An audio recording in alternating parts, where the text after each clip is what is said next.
Welcome to Inferno Part 3, The Vault by Leigh T K, an electrifying conclusion to a story forged in passion, betrayal, and the unrelenting search for truth.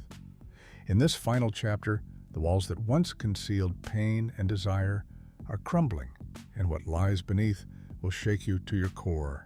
As past and present collide, and long-buried truths surface, the characters you've come to love and fear must confront their deepest demons. Will they rise from the ashes or be swallowed by the inferno they helped ignite? This isn't just the end of a story. It's the culmination of a journey through love, obsession, redemption, and the rawest parts of the human soul. Brace yourself for impact. Inferno, Part 3, will burn its way into your memory and leave nothing behind but smoke and truth. Inferno. My life has always been a series of carefully constructed roads, always the passenger, never the driver, always the puppet, never the master, always the pawn, never the queen, except with Dante. He makes me feel like a princess, a goddess, a queen, his queen. Only with Dante does everything make sense. Only with Dante do I know who I am. Only with Dante do I believe in hope, in faith, in love. We met in the clouds. We bared our souls in the clouds. We fell in love in the clouds. But is our love deep enough to survive the return to earth? Is our faith true enough to weather even the most violent of storms? Is our hope strong enough to outshine the darkest of days and bleakest of nights? Dante made me believe in the power of fate. I need to trust that fate won't steer me wrong now. After everything I've been through, after everything I've experienced, after everything I've endured, one thing remains certain. Fate can be as arbitrary as the flip of a coin. Dedication to Stan and Harper Lee. Sempre e per sempre. Inferno, Part 3, Part 3, Flame. There is no greater grief than to remember days of joy when misery is at hand. Dante Alighieri, The Divine Comedy. Inferno, Canto 5, Chapter 1. One foot in front of the other. That was all I had to do. One step at a time. It was what the coin fate told me I should do. Judging from the past 10 days, I knew in my heart fate was real, that she wouldn't steer me wrong, that this was all part of her plan. Then why was there a sick taste in my mouth about what would happen once I left the security area of the Wohonianos airport? What would life be like? Would it be the same as it was before? Was I making a huge mistake? When I reached the sign warning me there would be no re-entry once I passed, I hesitated. I looked from where I'd come to where I was headed. Both held uncertainty. Was one choice better than the other? Was one path easier than the other? I couldn't be sure. All I knew was I'd tossed a coin. I had to believe fate knew what she was doing when she showed me which direction to take. Hardening myself for whatever awaited me on the other side, I sucked in a long breath and walked through a pair of sliding glass doors, my heels clicking on the tile. There was no turning back now. But was this where I truly belonged? I immediately came to a stop, closing my eyes and holding my breath, almost expecting something horrible to happen, as fate's way of telling me I'd misread her signs. But nothing did. No big explosion, no bolt of lightning hitting me, no swarm of locusts. Life carried on, hurried travelers passing me as they sought the comfort of their homes or hotel rooms. Refocusing ahead of me, I continued up the ramp. The fluorescent lights overhead, feeling as if they were burning my skin. I scanned the crowd, watching old friends hugging after not seeing each other for any given length of time. I couldn't help but feel like this was all wrong. Like I was a stranger here, like the coin had steered me wrong. Maybe I should have followed my heart instead. Ellie Mila's voice cut through the bustle of bodies. I snapped my head to the left. The instant I saw her tall, slender frame rushing toward me, I exhaled, dropping my bags and walking into her arms. It wasn't until this moment that reality sank in. I'd actually gotten on that plane and returned home to the pieces of a broken life. I didn't want to be here, but I wasn't sure Rome was the answer either. I didn't know what the answer was. All my life, I'd always had a plan. Now I was lost a fish, swimming upstream against a current, getting nowhere. "I really hoped I wouldn't see you here today," Mila lamented, rubbing my back. Her own voice sounded as pained as I felt.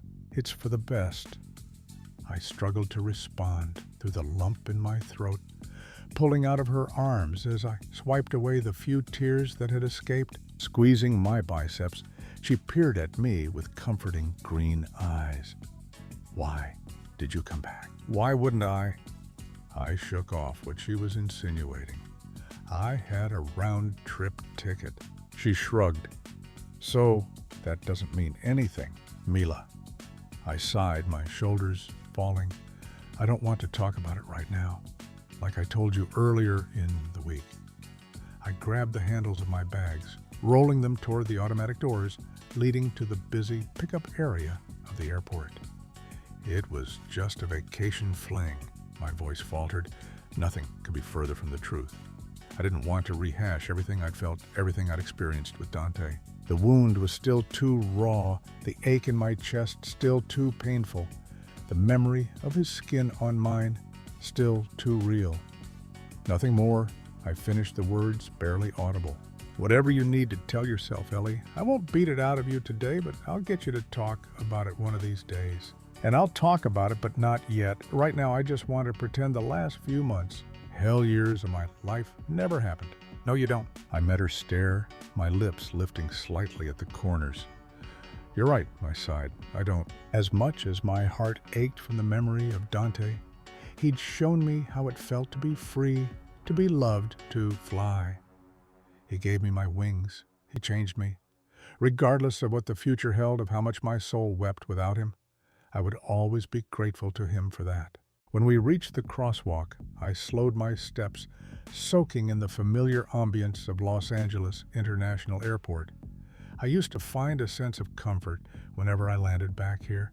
The smell in the air, the heat of the sun, the sound of the cars whizzing by as they fought to find curb space to pick up a waiting passenger. Now all these things just made me long for the serenity of rolling green hills, beautiful vines, and warm arms holding me with more love and devotion than I thought possible. "Feels good to be back home, doesn't it?" Mila remarked, noticing my distant expression. "Or maybe this isn't home anymore." Biting my lower lip, I stared straight ahead, a heaviness in my limbs. "This is home," I answered, my flat, emotionless voice, anything but convincing. And yes, I faced her, smiling a fabricated smile. "It's good to be back, where I belong." "Are you sure about that?" I sucked in a breath, giving her the only answer I could. "I'm not sure about anything right now." She wrapped an arm around my shoulders, leaning her head against me. "I know. I hate that you're going through this, but we'll figure it all out." "Thanks, Mila," I offered. "You're a good friend, the only friend I have." She lifted her head, her expression lightening as a playful smile built on her mouth. "Correction. I'm the only one you need. Let's go." She gestured toward the parking garage across the street. "Cars this way." Once we were situated in her SUV, she drove away from the airport, past several blocks of hotels, finally merging onto the freeway. Red brake lights met us immediately. "Only in LA," I muttered. "Why would you want to live anywhere else?" Mila mused, repeating a line I'd said so many times in the past, words I once believed with every ounce of conviction I had. I'd always loved Southern California, the food, the climate, the landscape, the majestic mountains that gave way to miles of pristine ocean, the culture, the diversity. Now it all seemed lacking. It was all different. It was all wrong. "Why would you?" I mumbled, leaning my head against the window. I felt Mila's eyes on me, studying every move, every facial expression, every breath. Instead of giving her an opening to push more about my time in Italy, I turned to her, my voice bright, masking my pain. I'd spent the last 28 years of my life pretending to be someone I wasn't. This was no different. So tell me, anything exciting happened this week? Nothing nearly as exciting as your week, which I don't want to talk about just yet, so make something up to take my mind off everything, okay? Ha ha ha ha. I looked at her with pleading eyes. She studied me for a protracted moment, then turned her attention back to the road. Well, Harley decided to say "God damn it" over and over again this past weekend. There are worse things she could say. During church, I laughed, picturing both Mila's and Stephen's horrified reactions. I was certain neither one of them were able to keep from laughing, although I was sure they wanted to. Let's see. What else? She tapped a finger on the steering wheel. Oh, Ashlyn says she has a new boyfriend. Some little kid we see at the park from time to time. But he's 6. Apparently she has a thing for older men. It's probably a good thing, though. Boys do mature at a slower rate than girls. Yes, they do. I settled into the seat, listening to Mila talk about whatever popped into her head. Being the good friend she was, she kept talking, not letting any silence fill the air. Thankfully, she was careful to avoid discussing my failed wedding Italy or Dante Luciano. Finally, after a longer than normal drive, thanks to the notorious LA traffic, she pulled into her driveway in a suburb north of Hollywood. When I walked into the foyer of her home, I furrowed my brow, the place alarmingly quiet. Where are the kids I expected to be bombarded by a flurry of activity and small voices? They're spending the night at their grandma's, she answered, helping me with my bags. And Stephen's working. I figured you could use a little peace and quiet. Plus, we haven't had a girls' night in ages, probably since your lame excuse for a bachelorette party. I shot her an annoyed look as I lugged my suitcase up the stairs, heading straight for one of the guest bedrooms. What, she exclaimed, you only get married once. Unless you're Elizabeth Taylor, you're supposed to go big for your symbolic last night of freedom. You're supposed to wake up the next morning, preferably in Vegas, and wonder what the hell happened, not be in bed before 10 p.m. It couldn't be helped, I responded. Brock and I had a fundraiser to attend the following morning. He would have flipped a gasket if I'd shown up hungover, which is exactly why you should have done it.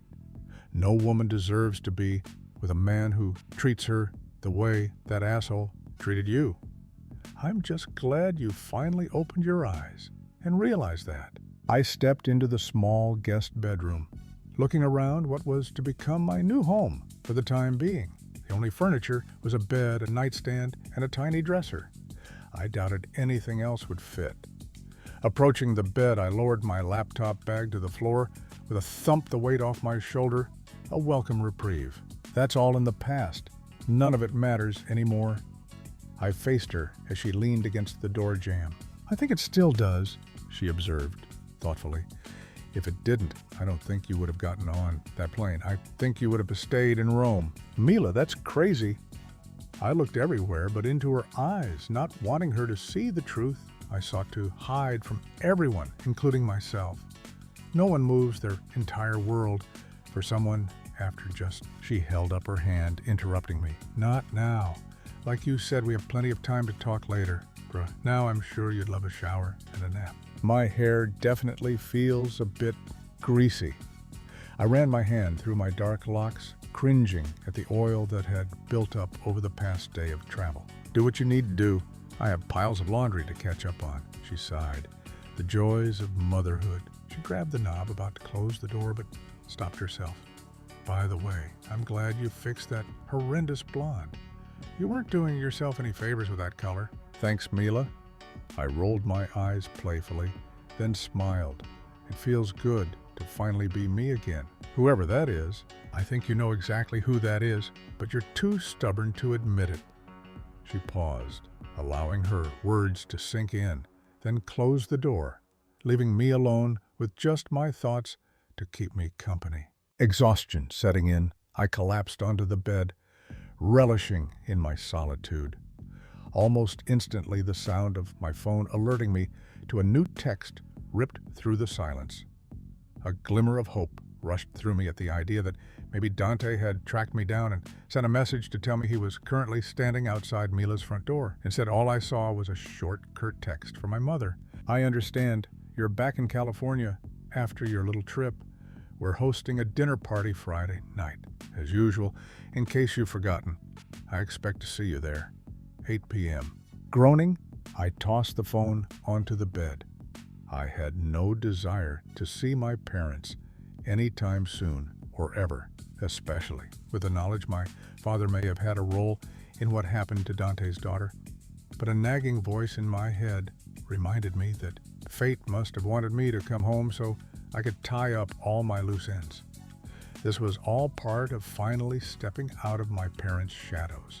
If I didn't face them, if I didn't tell them everything, I'd kept at bay for years. I would never be able to close this chapter in my life. So instead of ignoring my mother, I picked up my cell and shot off a quick text, wishing she could hear the sarcasm in my tone, looking forward to it. With a sigh, I placed my phone back onto the mattress, then stood. Opening my suitcase, I took a sharp breath, completely unprepared to be faced with a physical reminder of my time in Italy. I ran my hand along the silk robe lying on top of all the clothes Dante had bought me. I had almost left everything that would make me think of him and Italy there. In the end, I was able to fit it all in my luggage, with the exception of the gown I wore to the gala, which still hung in Dante's closet in Rome. I wondered what he thought every time he saw it hanging there, if it made his heart ache just as much as mine did at this moment. Grabbing my toiletry bag, I headed into the Jack and Jill bathroom, attached to the bedroom, maneuvering around step stools and toys, and ran the water in the tub, allowing steam to fill the tiny room. I rid myself of my clothes, staring into the mirror. My reflection was devoid of the energy and vitality it had the past week. My lips were pale, the bags under my eyes from the lack of sleep making me appear worn out and beaten down. My skin seemed lifeless. My hazel eyes were dull, dispirited, somber. I no longer looked like the Eleanor I thought I was. Eleanor Dante brought out. I no longer felt like her either. I wondered if I ever would again. Once the temperature of the shower reached the level I preferred, I stepped into the tub, rearranging the curtain so water didn't get all over the floor. I blew out a long breath, allowing the heavy stream to wash off the past 24 hours. A thickness formed in my throat at the notion of erasing Dante's touch from my skin. As I ran a loofah over my body, I closed my eyes and imagined he was with me, his strong, calloused hands exploring every inch of me, his voice murmuring the most salacious and wanton things in that toe-curling Italian accent of his. The fantasy in my head was so real, right down to the tingle running down my spine, reminding me of the last time I had the pleasure of experiencing that high only one man had ever given me. "Hurry," I begged, tugging at his pants, then practically ripping the buttons off his shirt as I hastily undressed him in the family restroom of the airport. His lips crashed against mine, our teeth clashing against each other, our kiss hungry, desperate, pained. "I need you now, one more time." He lifted me up, slamming my back against the wall. As he pushed my panties aside and thrust into me, I released a cry of ecstasy, heartache, and relief, holding on to him as tightly as I could. I feared I'd open my eyes and he'd be gone. I needed to know he was still here, I was still his, that we still had time. Our breathing became heavy as we nipped and grabbed at each other, taking everything we could with no hint of regret for our greediness. I ran my hands through his hair, my fingers digging into his scalp. I moved against him, urgency and sorrow all wrapped up in one last attempt to hold on to what we had experienced this past week, to have one last moment in the clouds, my body betraying me sooner than I wanted it to. I threw my head back as fire built inside me, growing hotter until I could no longer control the flames, begging to be set ablaze. "Don't fight it," Eleanor, Dante said, driving into me harder, deeper, fuller. I shook my head, blinking back my tears. I wanted this moment to last. Needed it to last. Couldn't come to terms with this ending and having to walk away. "It's okay. Just let go." "I don't think I can." He cupped my cheeks in his hands, peering at me with all the love I never thought I deserved. "Yes, you can. This is the path you've chosen, the path fate has prescribed. It's going to be okay. You'll always have my heart, Eleanor. Always." "And you'll always have mine," I murmured, as I gave in to my desire. My toes curled, my breath catching my mind blank. Clawing at his back, I tried to erase even the tiniest whisper of distance between us, moaning out his name, my earth shattering around me. Dante buried his head in my neck, pushing into me with more force, more greed, more agony, then stilled, grunting through his own release. Our bodies remained connected for seconds or hours. At that precise moment, time had no true measurement. We simply held on to each other, neither one of us wanting to break the connection, to return to reality. When he finally pulled his head away, he looked at me with an expression I couldn't quite label, one that rocked me to my core. He touched his mouth to mine, kissing me in a way he never had before. I felt his body quivering against mine, so I deepened the kiss, holding him tighter. Tears cascaded from my eyes as I tried to take away his heartache, and he mine. "Ti amo." "Eleanor," he murmured against my lips, his voice wavering. "Ti amo, Dante," I repeated. "Sempre e per sempre. Sempre e per sempre." No matter what.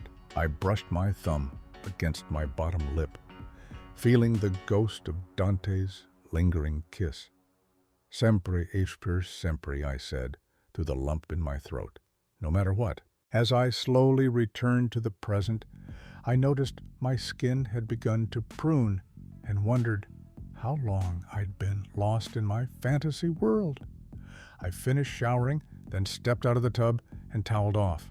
After running a brush through my hair, I pulled on one of Dante's t-shirts I'd stolen and crawled under the soft duvet of the double bed in Mila's guest bedroom, wishing that coin had landed on tails instead of heads. Chapter 2.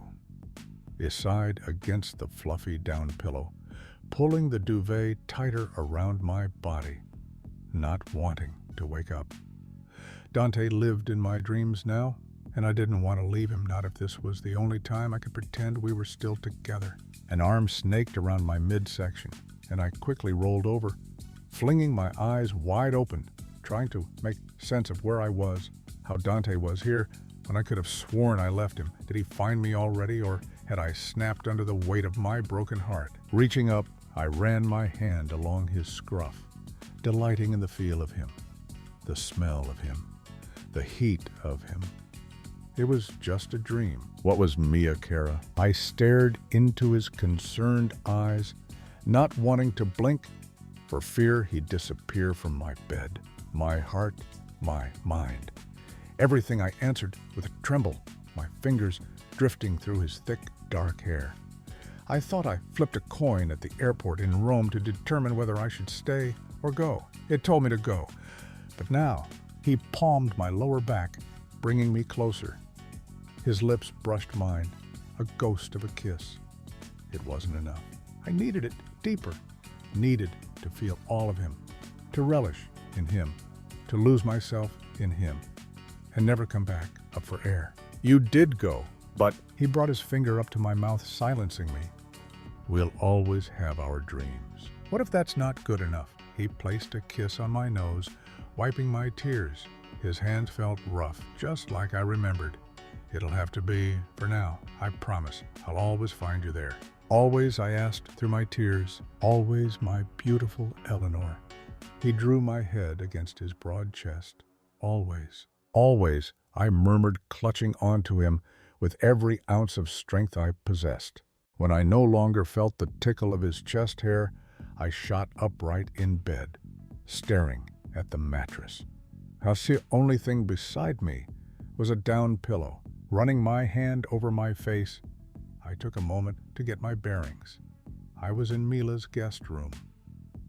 The sun was shining, although I could tell it was beginning its journey toward the horizon. My belongings were strewn all over the little bit of available floor space, and I was alone. No Dante, no arms wrapped around me, no soft murmurs of desire in my ear, nothing but sadness and emptiness. I pulled my hair back, securing it in a messy bun, then stood. I was exhausted, but if I kept sleeping, I knew I'd be wide awake in the middle of the night. So instead of curling up into a ball and pretending my heart wasn't breaking more with each passing second, I trudged down the hallway in search of coffee and my best friend. "There she is," Mila's chipper voice called out. When I walked into the kitchen, she got up from the couch in the open living room area and headed toward me.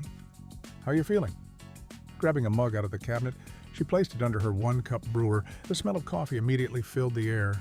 "Better," I answered in a quiet voice, not wanting to tell her about my dream. She eyed me skeptically. "Just recovering from jet lag, that's all." "Whatever you say." She turned back around and tore open a packet of sweetener. After adding it, she grabbed the milk from the refrigerator, pouring a bit into the mug, then handed the coffee to me. "Thanks, Mila. Anytime." I met her forlorn green eyes. Only Mila would be able to know exactly what was going through my mind without me having to say a single word. She knew how I thought, how I processed things. She knew me better than my own parents or the man I was supposed to marry. At that moment, she knew I was barely keeping it together. "Oh, Ellie." She took the mug out of my hand, setting it on the counter, and wrapped her arms around me. It hurts like a fucker, doesn't it?" "More than I thought it would," I choked out, finally letting my true emotions show, instead of keeping them locked away, worried someone would use them to their advantage. Mila would never do that to me. She was the only person who'd ever been real around me who didn't put on an act. She was who she was, take it or leave it. I've been there. She rubbed my back, then pulled away and handed me a box of tissues. Grabbing my coffee, she wrapped her arm around my shoulders, steering me into the living area. "You saw what a wreck I was after our little trip to San Fran all those years ago." "Yeah, but that's you." I sank onto her comfortable sectional, yanking a stuffed animal out from beneath me and wiping my cheek. "You've always been the emotional one." I dabbed my eyes with another tissue, blowing my nose. "This isn't who I am."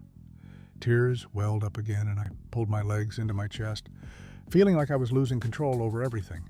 I'd always been put together, unaffected, perhaps even a bit cold. In the past few days, I'd shed more tears than I had in all my years combined. At least, it's not who I used to be.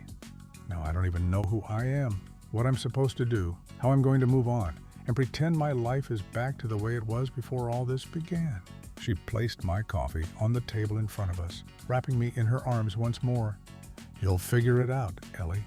You always do. You don't need to have all the answers right now. Just take this time for you. Relax, spend hours watching crappy daytime television, get drunk before noon. You deserve it." I laughed, drawing in a calming breath as I settled against her chest. "Thanks, Mila." "You don't have to thank me. This is what friends are for, to be the glue when you're falling apart." She smoothed my hair just like I did for her in our younger years, whenever she came crying to me because of a boy.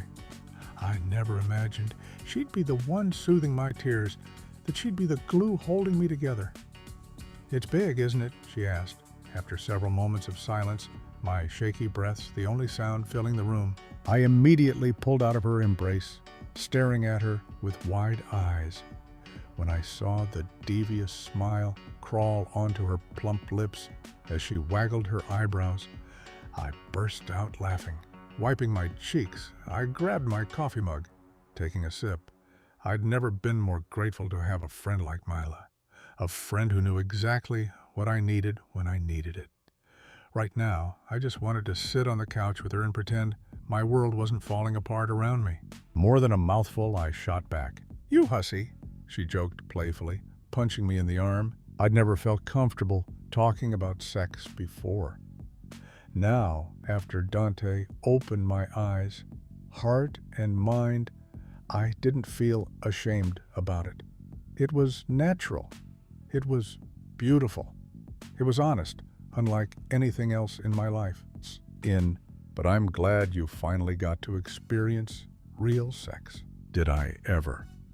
I brought my mug back to my mouth, a warmth washing over me as I recalled my week with Dante Luciano. Even when we were fully clothed, there was something so sensual about him, the way he looked at me, the way his presence made me lightheaded, the way his proximity made me ache to touch him, to feel him, to hold on to him and never let go. I'd never met another man like him. I doubted I ever would again. "What was he like?" Mila asked after a while. I gazed at the ceiling, considering her question. How could I possibly describe him? Words couldn't do the man justice. The dark eyes that peered into my soul with alarming accuracy. The strong hands that held me captive for days, never wanting to let go. The seductive, raspy tone of his accented voice that I still heard in my head, my brain playing tricks on me, making me think he was beside me when he was thousands of miles away. The impact the absence of all these things had on my heart. Powerful, commanding, mysterious. I sighed, meeting Mila's eyes, beautiful inside and out. After our first meeting, I couldn't stop thinking about him. Granted, when he first spoke to me, I thought he was just some arrogant prick, but I still found myself inexplicably drawn to him. He had this way about him. With just a few words, he'd taken my mind prisoner. After our first kiss, I never wanted to be freed. Damn. Mila settled back on the couch, fanning herself. "If you're still this enamored with him, I'm assuming you got some answers about the whole Brock situation." "I'm sorry," I offered, chewing on my lower lip. "The last few days were a bit of a whirlwind. I meant to call and fill you in." She waved me off. "No need to apologize. I was actually glad you didn't call. It meant you worked things out, and we're getting late again," she winked. "So what reason did he give for not telling you he was Brock's brother?" "Because James killed his daughter," I said over the top of my coffee mug before I brought it to my mouth, only to have it ripped away, coffee splashing onto the leather sofa. What Mila's eyes looked like they were ready to pop out of their sockets. "Dante Luciano has a daughter." She stared at me, stunned momentarily, speechless, which was quite the feat for Mila. I nodded. "Holy shit," she breathed. "I'm pretty sure my ovaries just exploded." I laughed, shaking my head. "I love how I tell you. James Harrison may have been responsible for the death of a little girl, and the only thing you take away from that is the fact that Dante's a hot dad." Hot dad would be putting it mildly. Anyway, that whole family always gave me the creeps. I wouldn't be surprised if they have a secret torture chamber in their basement where they perform experiments on helpless runaways. They're like a walking Criminal Minds episode. They're not that bad. Yes, they are. They're too perfect. I'd say the same thing about your family. If you weren't a part of it, you make your parents normal. Only because you made me normal, I reminded her. "I'd do my best." She tossed her strawberry blonde waves over her shoulder. "Now that my ovaries have had time to recover, I need details. Why does he think James killed his daughter?" Well, I began about to go through the whole sordid tale, but she cut me off. "Wait a minute, this calls for wine." She jumped up, rushing into the kitchen. She grabbed an open bottle and 2 glasses off the counter, paused, then grabbed a second bottle. Lots of wine. She returned to the couch, yanking out the cork with her teeth. "You've got to stop using your mouth like a kitchen utensil. You're going to lose a tooth one of these days." Yeah, whatever." She handed me a glass, pouring the red liquid into it before filling her own. Now you may proceed." She sat down beside me as she took a sip. "Dante approached you because he thinks James killed his daughter," she urged. "How did she die?" "Leukemia," I answered, swallowing hard. Lily had leukemia. She shook her head, covering her heart with her hand. I couldn't imagine. Then her eyebrows furrowed. "Wait a minute. If Dante had a daughter, why haven't I ever read about her? I certainly would have remembered that little tidbit." He wanted it that way. He wasn't married or even in a serious relationship with the girl's mother. The pregnancy was a bit of an accident, but after his own father abandoned him, he didn't want his child to grow up always wondering who her dad was. He didn't want her to be in the spotlight either. He sounds like a good guy, and I'm not just saying that because I want more details about his cock. "Mila." I shoved her shoulder. "You're married. I told you." "He's my free pass. Stephen would want details too," she giggled. Anyway, I continued, my face heating. I proceeded to walk Mila through all the information I'd gleaned from Dante, his daughter's leukemia, her failed intravenous chemotherapy, the doctors putting her on Spryleaf, her dying within a week, his reluctance to believe her death was solely due to the disease, the phone call he received from Cynthia Edelman. She claimed Lily's death could have been avoided, that there was a big cover-up going on that went all the way up to the head of the FDA, who just so happens to be his biological father, James Harrison. I slowly nodded. "Do they have any contact?" "No. He says James is no more a father than a sperm donor would be." "What a fucktard," I chuckled. "Don't hold back, Mila. Tell me how you really feel." My tone oozed sarcasm. "What he is. Especially now that we know he may be corrupt." "He's not." "But—" I opened my mouth, hesitating, unsure how much more I should say. "What is it? You can't leave me hanging like this. This is better than an episode of Hawaii 5-0. We can call it Italy 6-9, since it involves a sexy Italian." I exhaled, rolling my eyes, then filled her in about the phone conversation I'd overheard between Dante and someone I assumed he'd hired to investigate Lily's death. He found emails between her and someone else about the phone calls Dante had made to Barnes looking into Spryleaf. The guy on the phone made it sound as if she were ordered to divert Dante's efforts and put the blame on James. "So James isn't involved." The guy said he had evidence pointing to someone else. "Who?" "Reluctant." I pulled my bottom lip between my teeth. I had no problem telling Mila that my almost father-in-law may have been responsible for a young girl's death. But the idea that my own father may be the one involved sickened me. I didn't want to say anything until I had more concrete answers. There could have been a completely innocent reason for his contact with Cynthia Edelman, although sneaking around and using an anonymous email certainly didn't make him look innocent. "He's still working on that," I finally said. "When do you plan on seeing him again?" Mila asked guardedly. I released a heavy sigh, pinching my lips together. "We don't have any plans to see each other." What Mila snapped her head toward me, her eyes wide. "Why not?" I looked at her, my chin quivering. "Because, Mila, we're too broken. After everything I've been through with my parents and Brock, I need time to learn to be myself. I refuse to be one of those women who become so dependent on another person for their own livelihood and happiness that I lose sight of who I am. I inhaled a shaky breath through the heaviness in my throat, the ache in my chest, the breaking of my heart. I met her eyes, my own brimming with tears. It killed me to walk away, but I had to. He needs to come to terms with what happened to his daughter, and I need to be on my own for the first time in my life. Not saying a word, Mila simply reached across the couch, grabbing my hand. That was all I needed. Reassurance from the one person who knew me better than anyone else that I'd made the right decision. "Do you love him?" she asked. I stared at her, my silence giving her the answer. "And you left simply because it wasn't the right time." "I had to," I protested. Not sure I wanted to tell her. I flipped a coin to decide which path to take, something the old Ellie never would have done. "Do you know why Stephen and my relationship worked?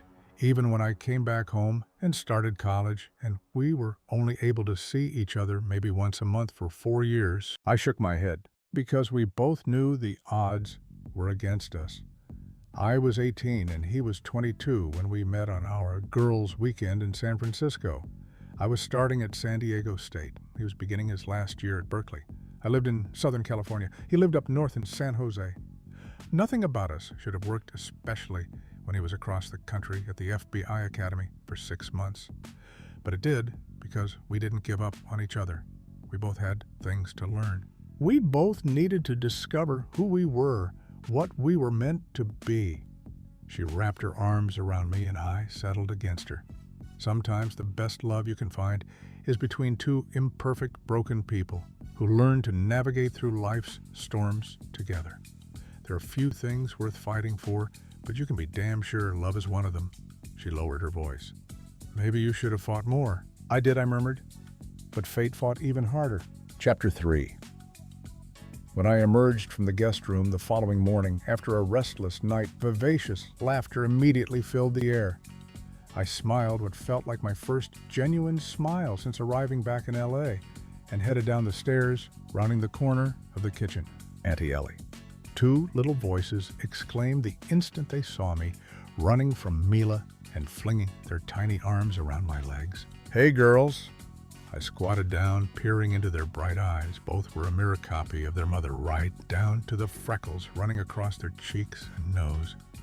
Did you have fun at your grandmother's yesterday? Ashlyn, the 4-year-old, nodded enthusiastically. I got to play outside with her dog. She looked at Mila and Stephen, standing by the island, drinking coffee. When can we get a doggy? Stephen narrowed his eyes as he walked toward her and tousled her strawberry blonde curls. He looked like he'd just gotten home, still dressed in the dark suit he always wore to the bureau, although his tie was loosened, the first few buttons of his shirt undone. His sandy hair was a bit disheveled, his blue eyes bloodshot from the obvious lack of sleep. I wondered what kind of case he was currently working on that would have kept him out all night. I had no idea how Mila slept with the thought that at any minute her phone may ring with a call all law enforcement spouses must fear. But she never thought too much of it. It was just a way of life for her. When your sister's a little bit older, he turned to me as I stood back up, his eyes filled with compassion and worry at the same time. Hey, Ellie. Hey, Stephen. He kissed my cheek, then wrapped his arms around me, giving me a longer than normal hug. I wondered how much Mila had told him. Probably everything. It didn't bother me. They were the only 2 people who knew the real Ellie until Dante. I cleared my throat, cutting through the tension that seemed to be building with each second. Thanks for letting me crash here. You can stay as long as you need. We mean it. A week, a month, a year, whatever you need until you're back on your feet. I smiled at him, then shifted my gaze to Mila, giving her a nod of thanks. I doubted I'd be able to get through what faced me on the road ahead without their support. I probably would have had no choice but to go groveling back to my parents, or worse, Brock. I'd never been more grateful to have 2 friends who would stand by my side, no questions asked. I hope I won't need to stay too long. I headed to the coffee maker and popped a pod in the brewer, then placed a mug underneath. I came back so I could learn to stand on my own 2 feet. Living with you guys longer than necessary sort of defeats the purpose. I have some money saved up, but I don't want to eat into that if I don't have to. What's going on with your job? Stephen asked. I shrugged. No idea. I need to call them today. When I was in Rome, the senior partner left a message. There are only 2 reasons the senior partner of Sullivan, and Grace would call you. I highly doubt it's because he wants to promote me. I rolled my eyes, crossing my arms in front of my chest. So that only leaves one other explanation. I sighed dejectedly. But even if he isn't going to fire me, I can't stay at that firm. Not when my parents are the only reason they hired me in the first place. I need to get a job based on my qualifications, not because someone owes my family a favor or hopes to get something out of it in return. We're here to help Ellie, Mila offered, any way we can. You can use Steven's car for now. He always uses the Bureau's car anyway. The only place I really need to go in the next few days is over to Brock's to pack up all my things. Mila pressed her lips together, her body tensing. I'll go with you, she said, her voice unwavering, making it known there was no arguing the point. Her eyes floated briefly to Steven, who gave her a quick nod. We both will. I never told her exactly what Brock had done in Italy. I didn't have to. She knew. She had tried to warn about him, tried to tell me something didn't sit right with her. I brushed it off, thinking my parents would never allow me to date someone who wasn't good enough.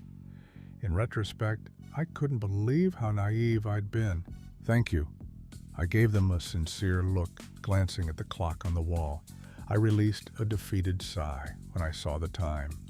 I guess I should call the firm and get this over with. I'm sorry. Mila placed her hand on my arm. I know how much you love what you do. It's okay. This is just one more thing I need to cross off my list, so I can finally move on with my life. I gave her a reassuring smile, then turned heading out of the kitchen and up the stairs. Once I was in the guest room, I closed the door behind me and grabbed my cell phone off the nightstand. A part of me hoped to see a message from Dante, even though I'd refused to give him my number. My heart deflated a bit when the only message was from Brock, telling me to come get all my stuff before he sent it to the dump. Someone must have told him I was back. Probably my mother. I'd deal with him later. One issue at a time. That was what I kept telling myself when my brain reeled with everything I had to button up, thinking it would be so easy to apologize, grovel, beg, and go back to my old life. But that wasn't an option. I needed to do this. For me, I'd spent my entire life doing everything for other people, making everyone else happy. Now was the time to focus on myself. And the first step was no longer working at my current law firm. Unlocking the screen of my phone, I found Mr. Sullivan's contact information, pressed it, then raised my cell to my ear. Almost instantly, his secretary, Paula, picked up. Mr. Sullivan's office. Hi, Paula. It's Eleanor Crenshaw. I believe Mr. Sullivan is expecting my call. Please hold, she said in a curt tone. No small talk, no asking how I was doing. Nothing. I shouldn't have been surprised, but it still caught me off guard that a woman I've been relatively friendly with in the past would act as if she'd never met me. After holding for close to 5 minutes, a voice finally said, Good morning, Miss Crenshaw. Good morning, Mr. Sullivan. I apologize for not getting back to you sooner. I was out of the country. Well, I trust that gave you sufficient time to recuperate and reflect after this month's unexpected events. I plastered on the expression my mother had spent years coaching me on. Lips curved up slightly at the corners, eyes interested but not overly enthusiastic. Chin lifted just a bit, and never ever let your true emotion show. It didn't matter that he couldn't see me. It was a habit. It did, thank you. There was a pause on the line, as if he didn't expect me to be so blasé about what had happened. As if he hoped I'd butter up to him about what a mistake I'd made, what a foolish woman I had been, how I was willing to do anything to make amends. Maybe the old Ellie would have, not anymore. I'm glad you returned my call. Miss Crenshaw, Mr. Sullivan continued, emphasizing his words as if reminding me that I should have had a different last name at this point. As I'm sure you can imagine, what happened between you and Congressman Harrison has put you in the public eye, and consequently, it has put this law firm under scrutiny as well. We pride ourselves on having associates who are hardworking, honest, and fully committed to our clients. Associates who won't allow personal obligations or issues to affect their work. My demeanor remained calm as I absorbed what he said. Most people would argue that personal issues should have no bearing on one's professional career, especially someone like myself who routinely went above and beyond, who regularly worked 60 or 8 hours a week, who always got her clients exactly what they wanted. I wasn't going to fight for a job I no longer wanted. Not at this firm, anyway. If I had to do some legal aid work or start my own practice, I would. I could help those who really needed it, instead of dealing with mergers, acquisitions, suits between shareholders and parent corporations, and everything else. I'd been stuck doing the past 2 years, and since I ran out on my wedding, because my fiancé was cheating on me, clients may not feel I'll remain committed to them. I'm glad you're so understanding. His voice brightened. We've prepared a rather nice settlement for you, which will be more than sufficient to hold you over until you're able to secure employment elsewhere, perhaps a smaller firm. I briefly closed my eyes, knowing precisely what he was trying to tell me without saying it. He was going to make it so I'd never work at a big firm again. I'd essentially just been sent from the major leagues to a farm team with no hope of ever returning. I wondered why he cared so much. Then again, this man went to law school with my mother and was one of my father's golfing buddies. If they wanted to make me pay for my disappearing act from my own wedding, all they had to do was ask, and Mr. Sullivan would certainly comply. He wasn't going to ruin a long-time friendship with a powerful senator, even if that senator may be involved in a child's death. I'll have Paula email you the exact details, but we're offering you full salary for 4 months. Full health benefits for a year, unless employment is obtained sooner. You can keep the company car, and the firm will be making a substantial contribution to your 401k. That is certainly very generous, Mr. Sullivan. I smiled, my voice exuding all the professionalism I could muster. It almost seemed like a bribe. He didn't have any work-related grounds to terminate me. In fact, I was one of the most promising young attorneys they had. Yet he wanted me gone, hoping to avoid any public relation issues that could result from my firing. But I'm not interested. Miss Crenshaw. You don't have to buy me off, I interrupted. I don't want your money. My parents got me this job, and I'm grateful for everything I've learned during my time at your firm. I've had the privilege of working with the very best of the best. But I walked away from my own wedding because I saw my future and didn't like what awaited me.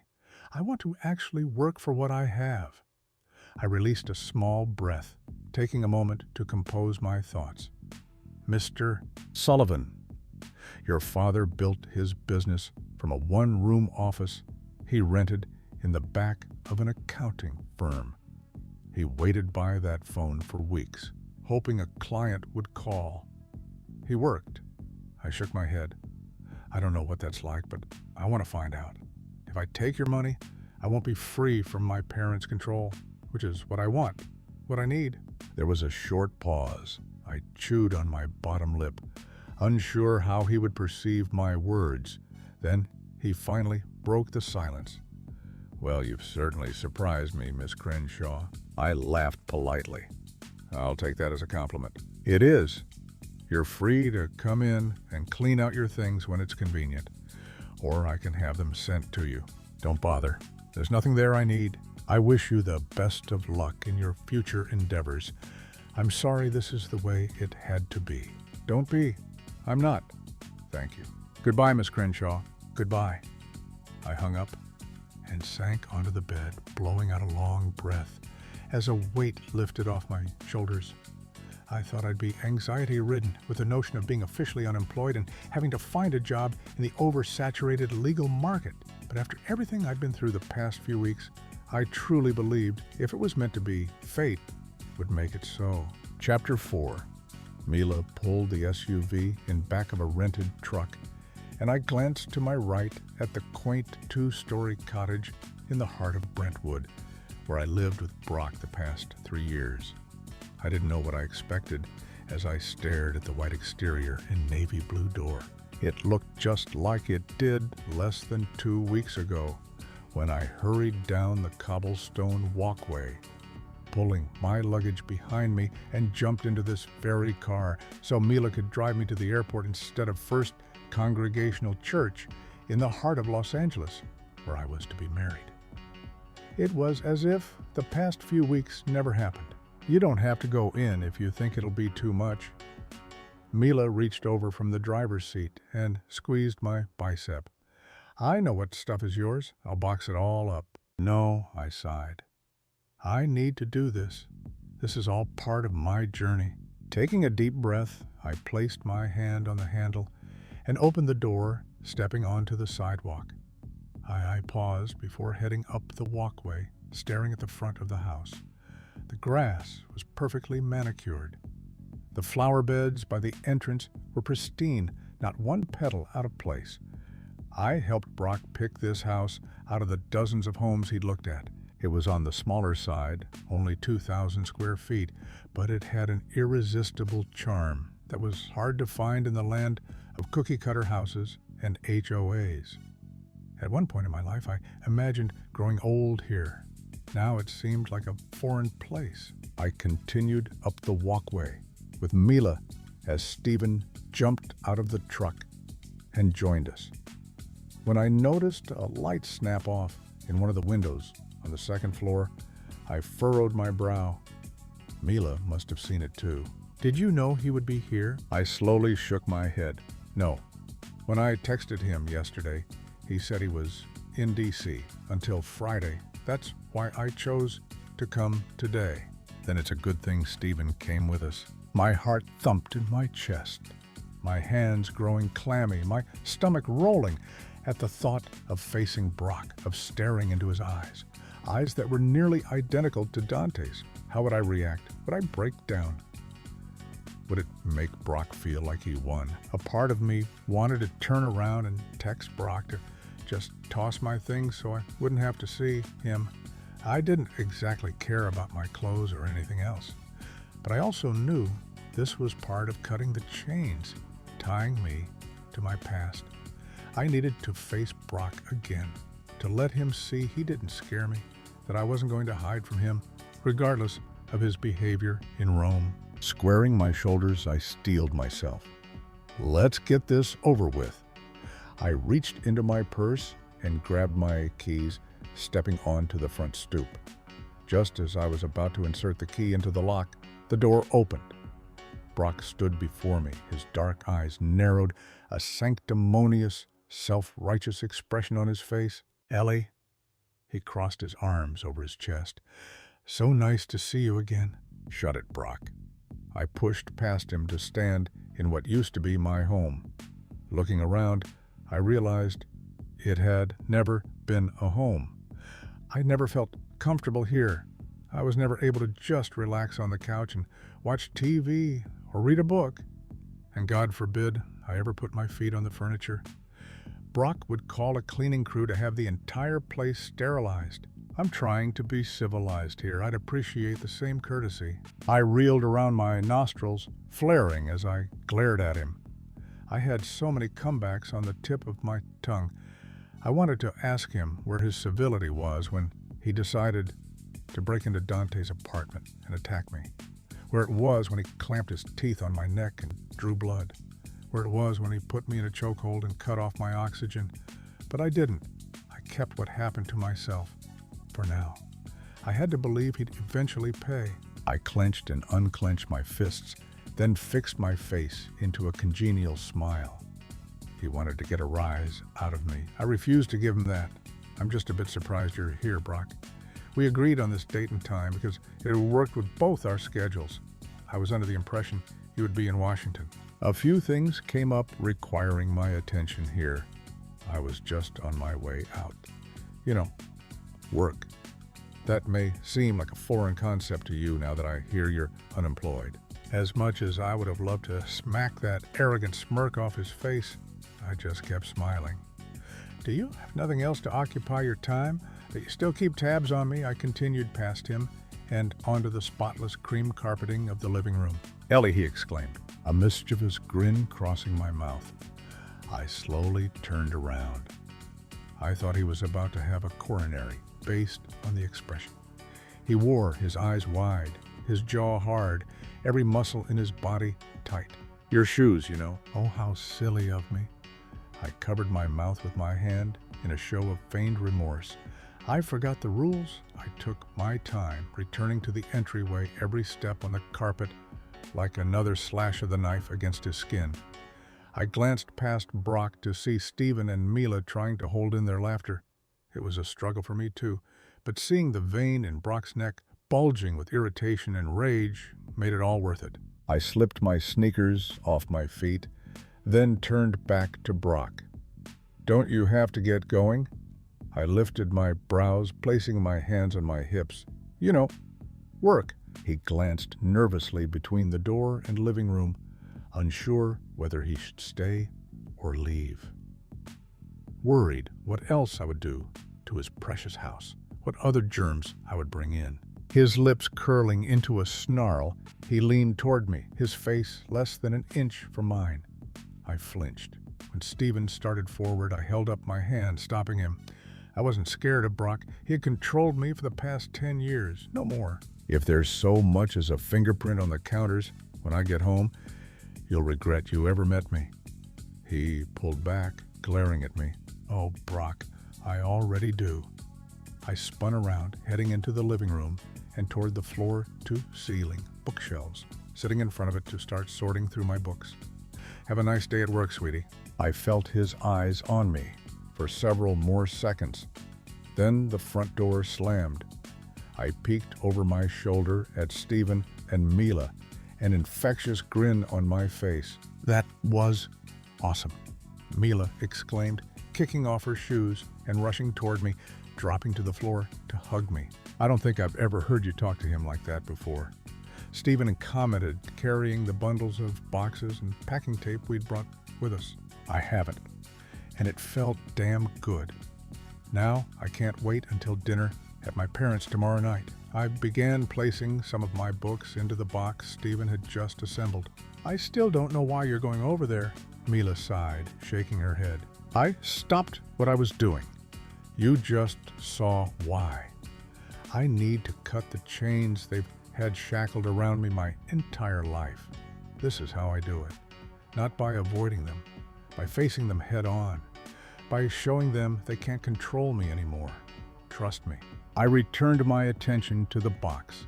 I couldn't exactly come out and tell them the real reason I wanted to see my parents, that I needed to find out the truth about my father's supposed involvement in Lily's death. It's going to infuriate my mother when she realizes I'm no longer going to behave like the well-mannered woman she thought she'd raised. That Ellie is gone. This new Eleanor drinks hard liquor. She swears. Hell, maybe she'll even smoke a cigar or two, and she certainly doesn't give a damn about what any of them think of her. Mila swiftly flung her arms around me again. "God, I'm so glad you got good and fucked by Dante Luciano. He's replaced that stick up your ass with something better." "Mila," I admonished, giggling to myself. "A ginormous cock. I can't believe I married you." Stephen interjected, laughing. "You're horrible," I added, "but you both love me." I met her eyes. Yes, I do. "Sure do, babe," Stephen answered, leaning down to kiss her temple.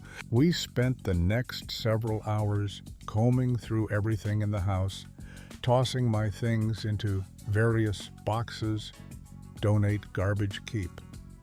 The stack of boxes containing items I planned to keep was drastically smaller than the others. Most everything here held a memory I wanted to forget.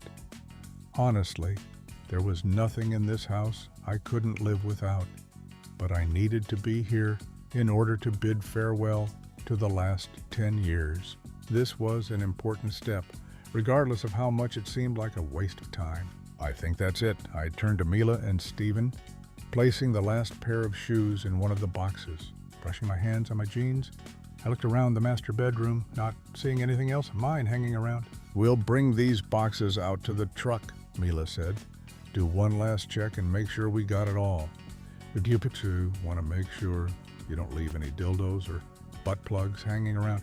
Or better yet, maybe you should. I bet Brock would burn the house down if he saw them." "Get out of here, Mila."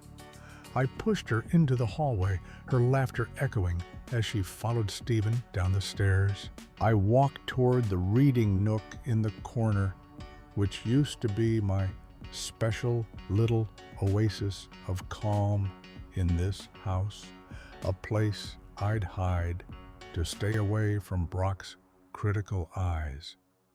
I was going to miss sitting in this chair, reading whatever book had my attention that particular day, looking out at the rose garden in the backyard. I took a minute, my eyes scanning my surroundings. It was a little bittersweet, but in a good way. There was not 1 ounce of fear, of worry, of trepidation over the idea that I essentially now had no home, no job, no car. I had absolutely nothing to my name, but I didn't need material things to be happy. I had something better. I had love. And as cheesy and cliché as it sounded, that made me richer than I'd ever been. Drawing in a satisfied breath, I took one last look, then walked out of the bedroom, closing the door along with this chapter in my life. As I made my way toward the stairs, I hesitated just outside Brock's office, instantly reminded of his earlier admonition that I not leave so much as a fingerprint on his untarnished counters. A devious grin tugging on my lips, I crossed the threshold and proceeded to his cherrywood desk, not one speck of dust visible on the surface. I sat in his oversized leather chair, spinning around in it. He'd lose his mind if he knew I was in here, which was precisely what I wanted. Licking my finger, I slid it down the wood, smearing the spotless desk. Then I ran my fingers all over his computer screen, the streaks glaring against the darkness of the monitor. He was going to have a complete meltdown when he came home tonight and sat in this very chair to check the latest stocks, as he did every night. I wished I could be here to see his panic, to see his face turn white with disgust over something as simple as a few fingerprints. Just as I was about to get up and leave, I furrowed my brow, noticing the top left drawer was slightly ajar. Normally, I would have let it go, but this was Brock. He never left doors or drawers open, ever, unless I'd interrupted him when I showed up, which caused him to be careless. I raised my hand to the drawer, my pulse gradually increasing as I pulled it the rest of the way, revealing a mess of papers.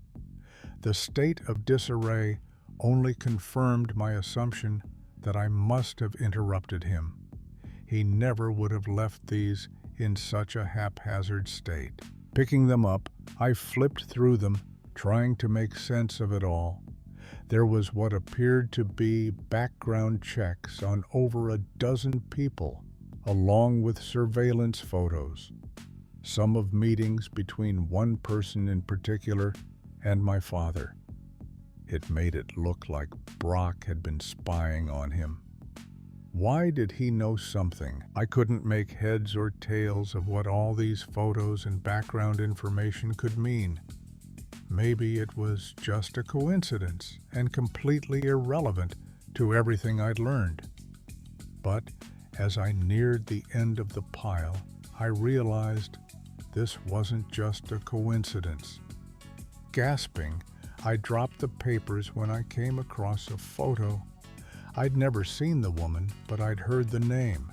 Cynthia Edelman, the woman who'd called Dante to try and steer him in a different direction. The woman who'd been corresponding with my father. The woman who had committed suicide on the night she was supposed to meet with Dante.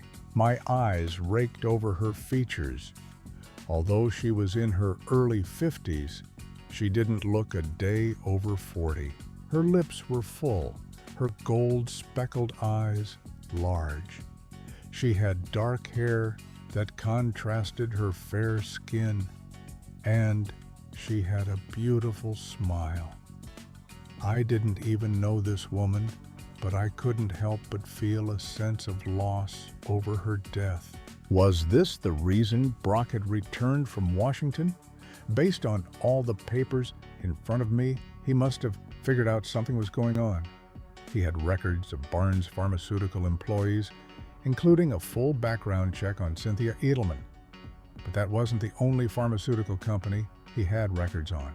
He had reports on various other drugs released from over a dozen companies, from over-the-counter fever reducers to chemotherapy pills like Sprilif, the drug Dante believed killed his daughter. My mind spinning, I took my phone out of my back pocket, snapping photos of everything.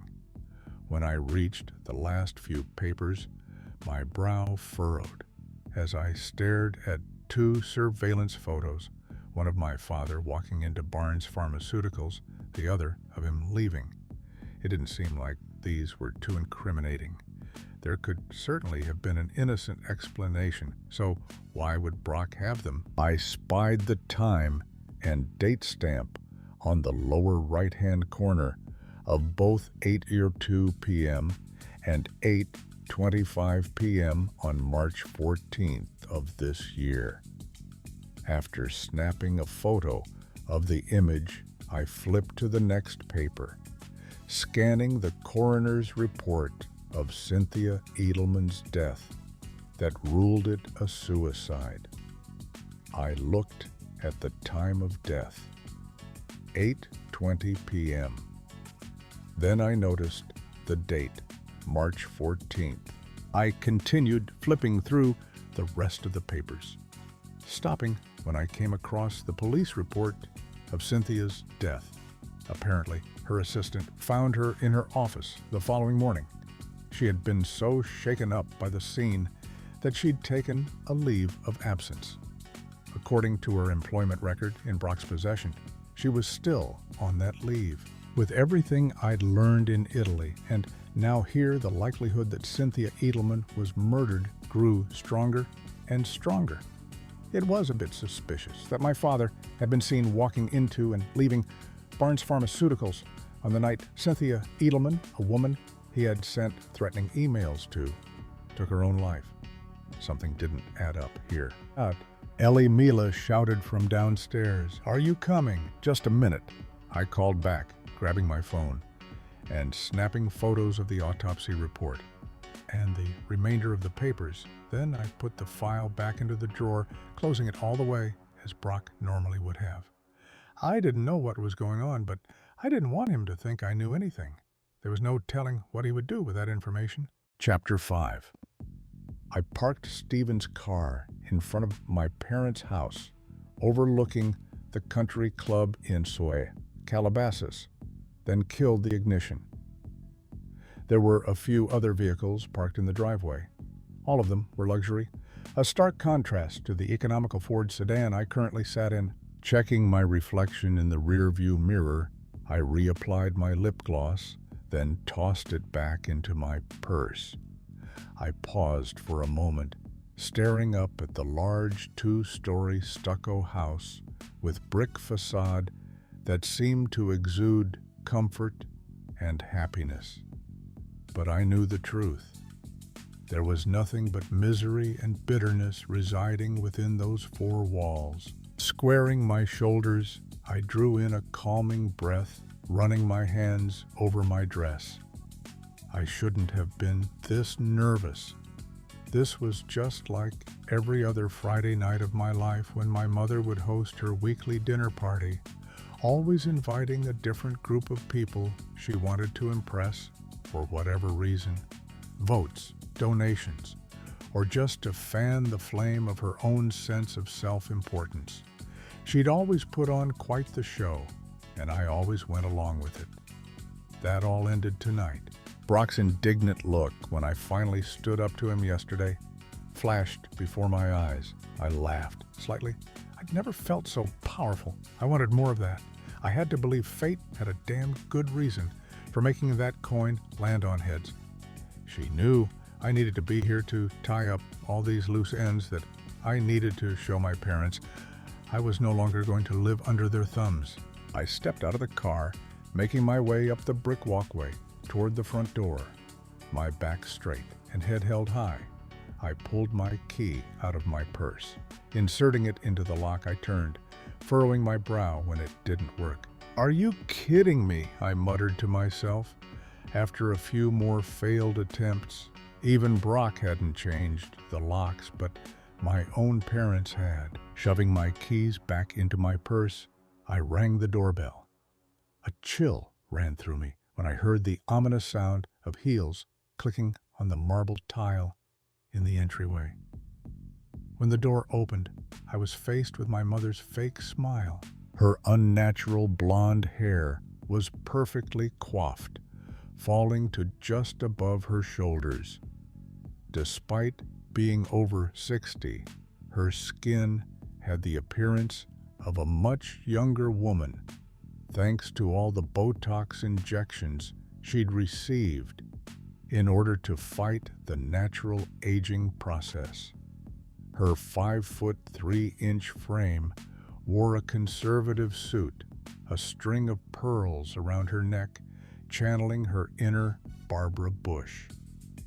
I'd met the former First Lady. My mother was no Barbara. "Oh, Ellie," she said in a shrill voice. "There you are. I was wondering if you were going to show at all. It's 8:01, Mother. You told me to be here at 8. I'm not sure being 1 minute late qualifies for sending out a search party." "Well, after your little disappearing act at your own wedding, I don't know what to expect out of you anymore." I bit back the snarky comment, begging to spill from my mouth, instead offering her the same exact expression she had on her face. Pleasant, cordial, hiding everything. "Thank you for inviting me." I walked into the foyer and past the ornate wooden staircase.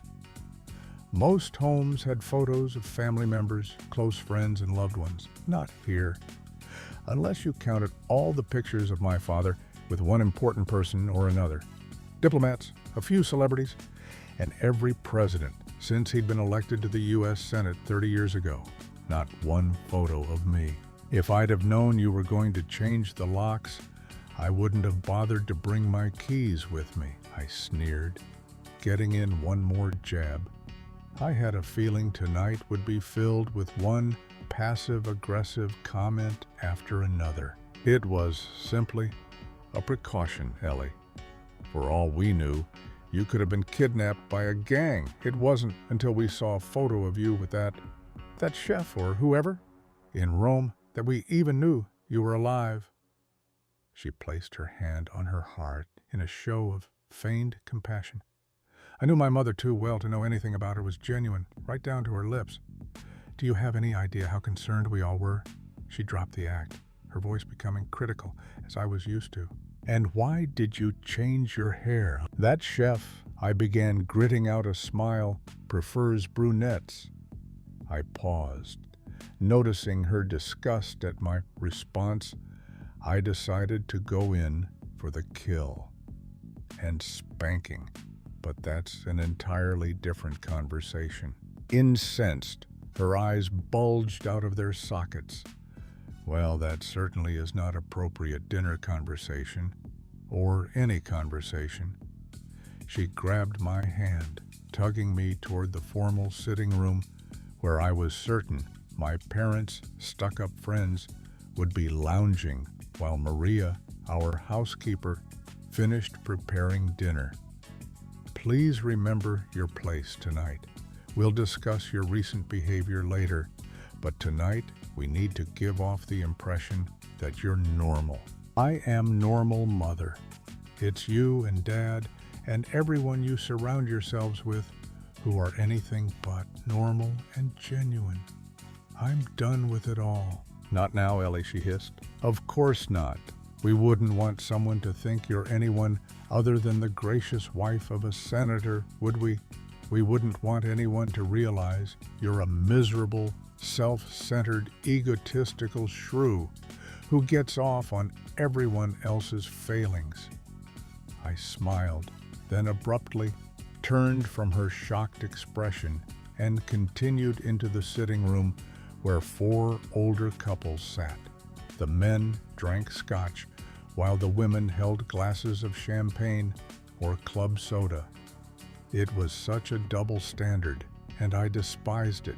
Just because we were born with ovaries instead of testicles, we couldn't handle the hard stuff. "There's my little Houdini," my father's jovial voice bellowed the instant I crossed the threshold. I immediately stilled as I stared into his brilliant blue eyes, his smile seemingly kind.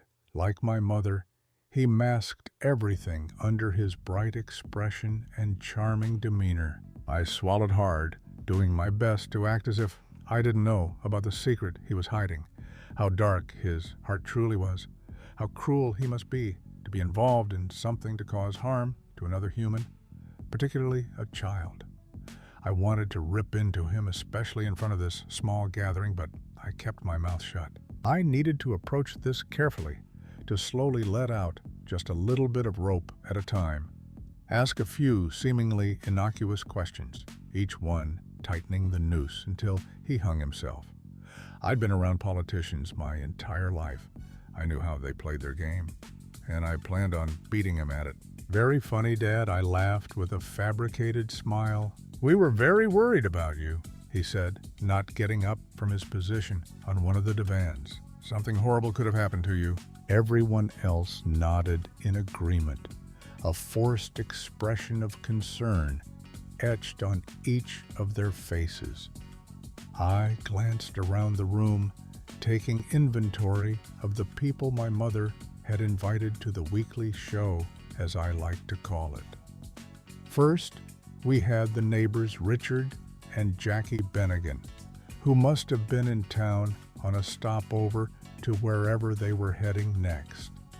They didn't spend much time in California, and the house next door wasn't their primary residence. Richard was the CEO of one of the banks, still standing after the financial crisis a few years ago.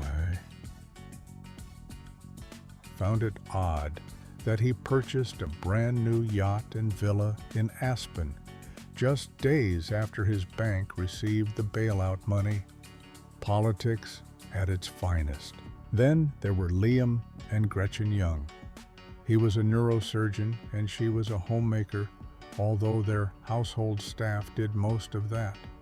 She came from old money and devoted her free time to various charities, or so she said. Just like everyone else I'd been surrounded with, I doubted she did much more for these charities than write a check. Next was Lucas Merriweather and his current flavor of the month, who couldn't have been more than a few years out of grad school. The older Lucas got, the more juvenile his taste in women. He was one of the most sought-after advisors and strategists in politics today, not to mention the man who'd run every single one of my father's campaigns. He wouldn't be anywhere without Merriweather's expertise, and my father knew this. Worse, so did Lucas. After all, he'd learned from the best. His father was a force to be reckoned with in politics as well, having advised my grandfather and great-grandfather. Lucas simply carried on the family legacy. His influence had become so pervasive it was sometimes difficult to remember who the elected official truly was. Last was Edward and Frida Sullivan, the same Mr. Edward Sullivan who fired me just a few days ago. Of course, he acted as if everything were the same, as if nothing had changed. But I'd changed, and I couldn't be more grateful for the light bulb finally going off, for having the guts to stand up for myself. For Dante, I studied the females in the room, each of them sipping their drinks.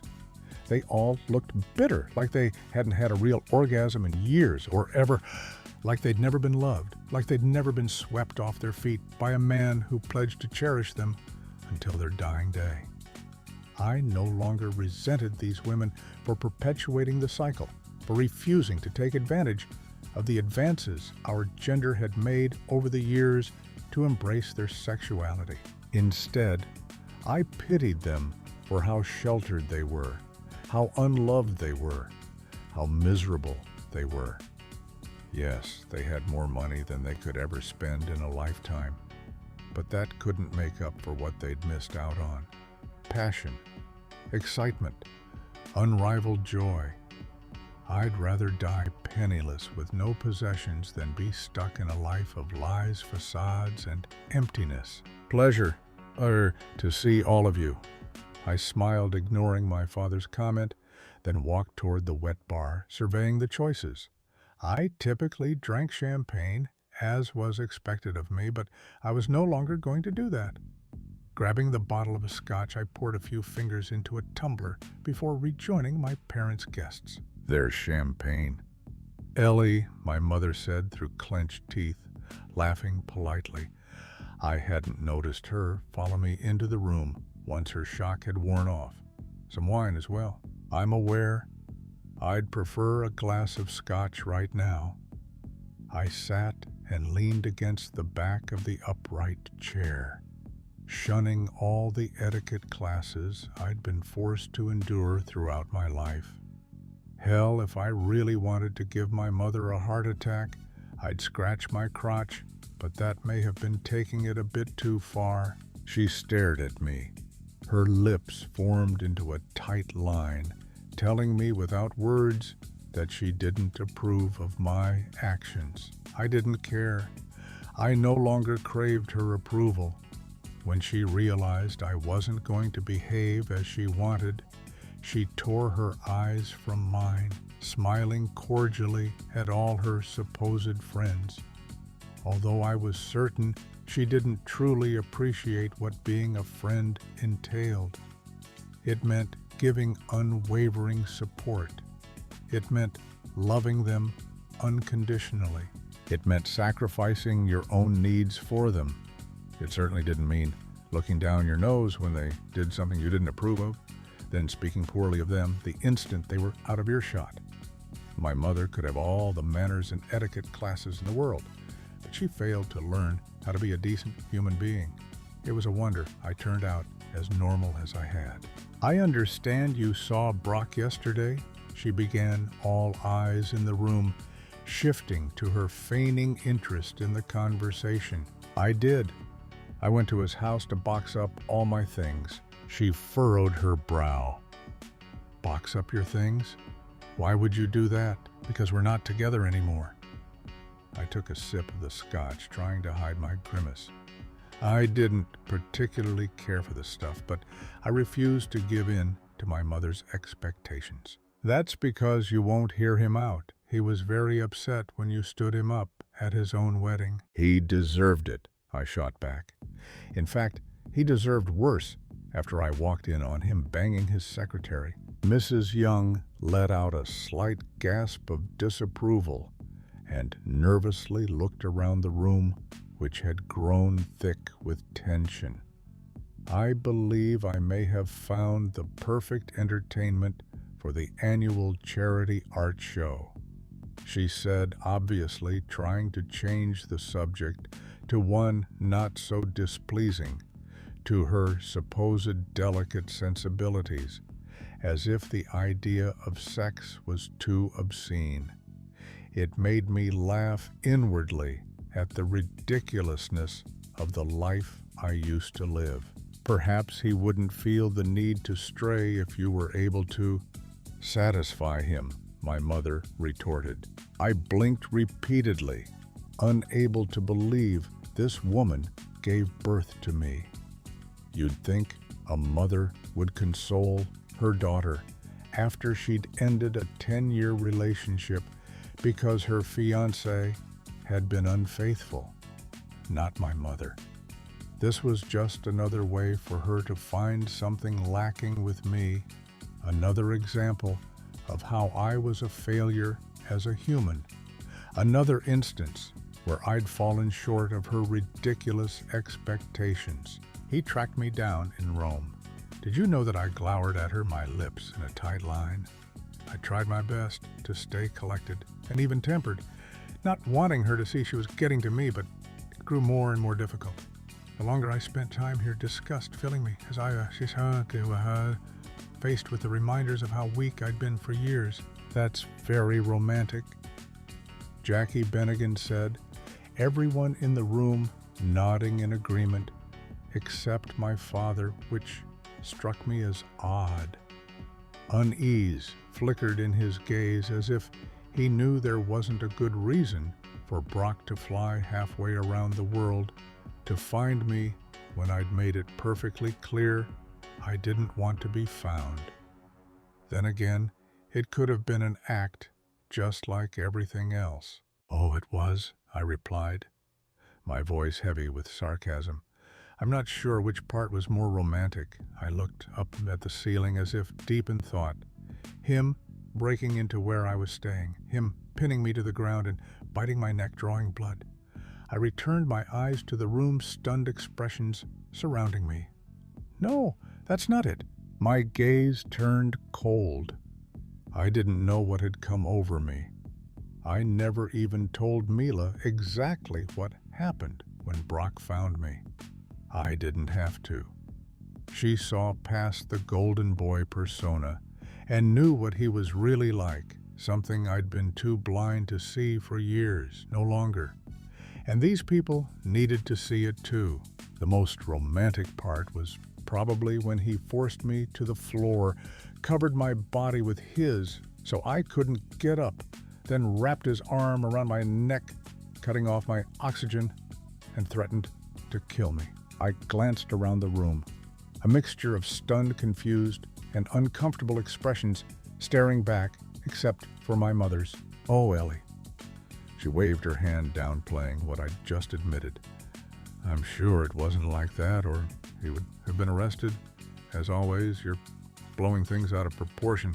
With an unfocused gaze, I cocked my head at her, my mouth becoming slack. Out of proportion, I repeated, my body tensing as I gripped my glass tighter. You were probably just a bit emotional over everything. Brock would never do anything to harm you. That's preposterous. Were you drinking at the time? She sneered, eyeing the tumbler in my hands.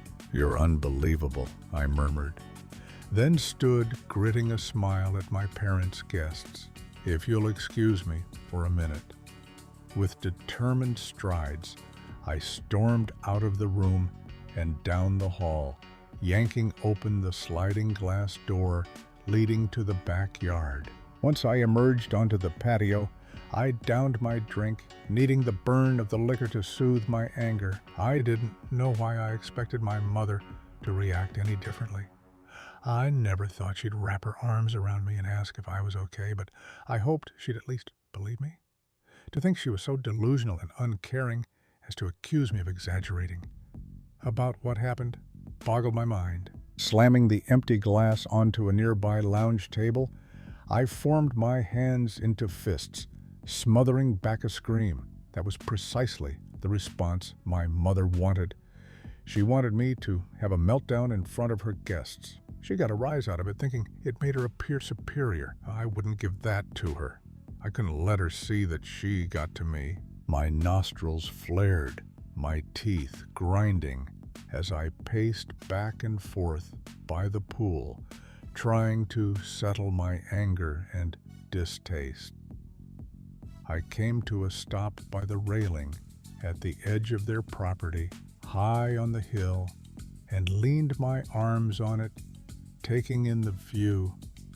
I used to love sitting out here and looking at the lights twinkling below me in the valley, the mountains in the distance.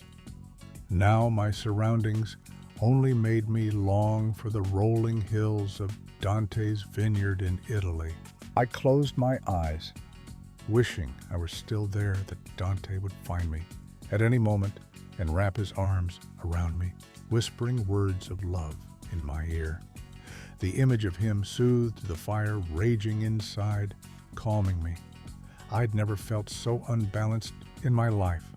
I believed getting on that plane and coming home was the right thing to do. Now I thought everything would have been better had I stayed. Looks like you could use this, a voice said. Snapping my eyes open, I looked to my left to see my father holding out a glass filled with quite a hefty pour of scotch toward me, surprising me. Dad, what are you? Can't I have a minute alone with my little girl?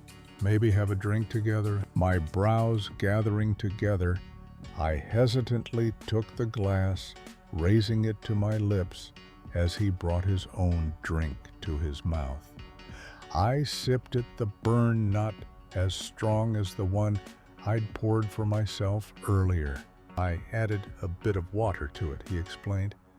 You can still piss your mother off by drinking it, but at least it won't sting as much. I nodded, remaining silent, as I returned my eyes to the houses dotting the sprawling metropolis. The air was thick with an awkward tension, neither one of us saying anything. There was a time I used to be comfortable around my father, especially when it was just us and he could drop his public persona, when he would simply be my dad, not the man who defied the odds and won the open Senate seat as a Republican in a state that typically leaned blue. The dad who took me horseback riding and not side saddle as my mother requested. The dad who let me trade in my figure skates for a pair of hockey skates. The dad who brought home a dog for me until my mother made him get rid of it. I still had trouble reconciling that man with the man he had become in recent years, the man who could be responsible for a little girl's death and perhaps more that I didn't know about. What you said in there, he began after a few moments. I turned to look at him, his blue eyes weary, the creases around his face exhibiting his age. My father always had a sort of youthful exuberance about him, even as he neared the age of 70.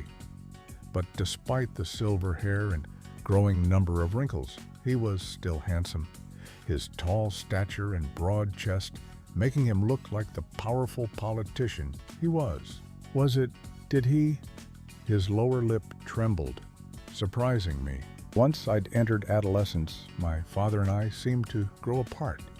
In my eyes, he became just as obnoxious and uncaring as my mother. Now, as I saw the emotion and something resembling fear covering his face as he stared at me with guilt in his eyes, I caught a glimpse of the man I remembered him to be during my younger years. Maybe this was all part of his act. This man, this family made me so jaded. I had no option but to take any show of compassion with a grain of salt, to wonder what game he was playing by being so caring. He did. He released a quivering breath, closing his eyes, his shoulders slumping forward. Ellie. Hi? Running a patch, kid saw, hand over his face. He peered at me at a loss for words. Why wasn't he arrested? How did you? A man found me when I needed him most. A nostalgic smile crossed my face, a warmth spreading through me as I considered how those words were true in more ways than one. Dante Luciano.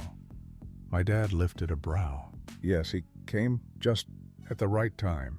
But why wasn't Brock arrested if he hurt you? Because I held my head high, needing to get this off my chest. I faulted him and everyone else for never being real or genuine. So he needed to hear something he may not be used to, the truth. When I walked in on Brock and his secretary, something inside me snapped. I looked at my life, at the people in it. I saw myself turning into Mom if I continued on the path I'd been on, and the thought sickened me. I went to Italy to find myself, to give myself a fresh start. If I had Brock arrested, I'd be thrown back into the life I ran from. I waved my hand around. This life, I'm done with it. I'm done being a pawn in Brock's game, in Mom's game, in your game. I expected him to argue that he wasn't playing any game. Instead, a look of understanding came over his face.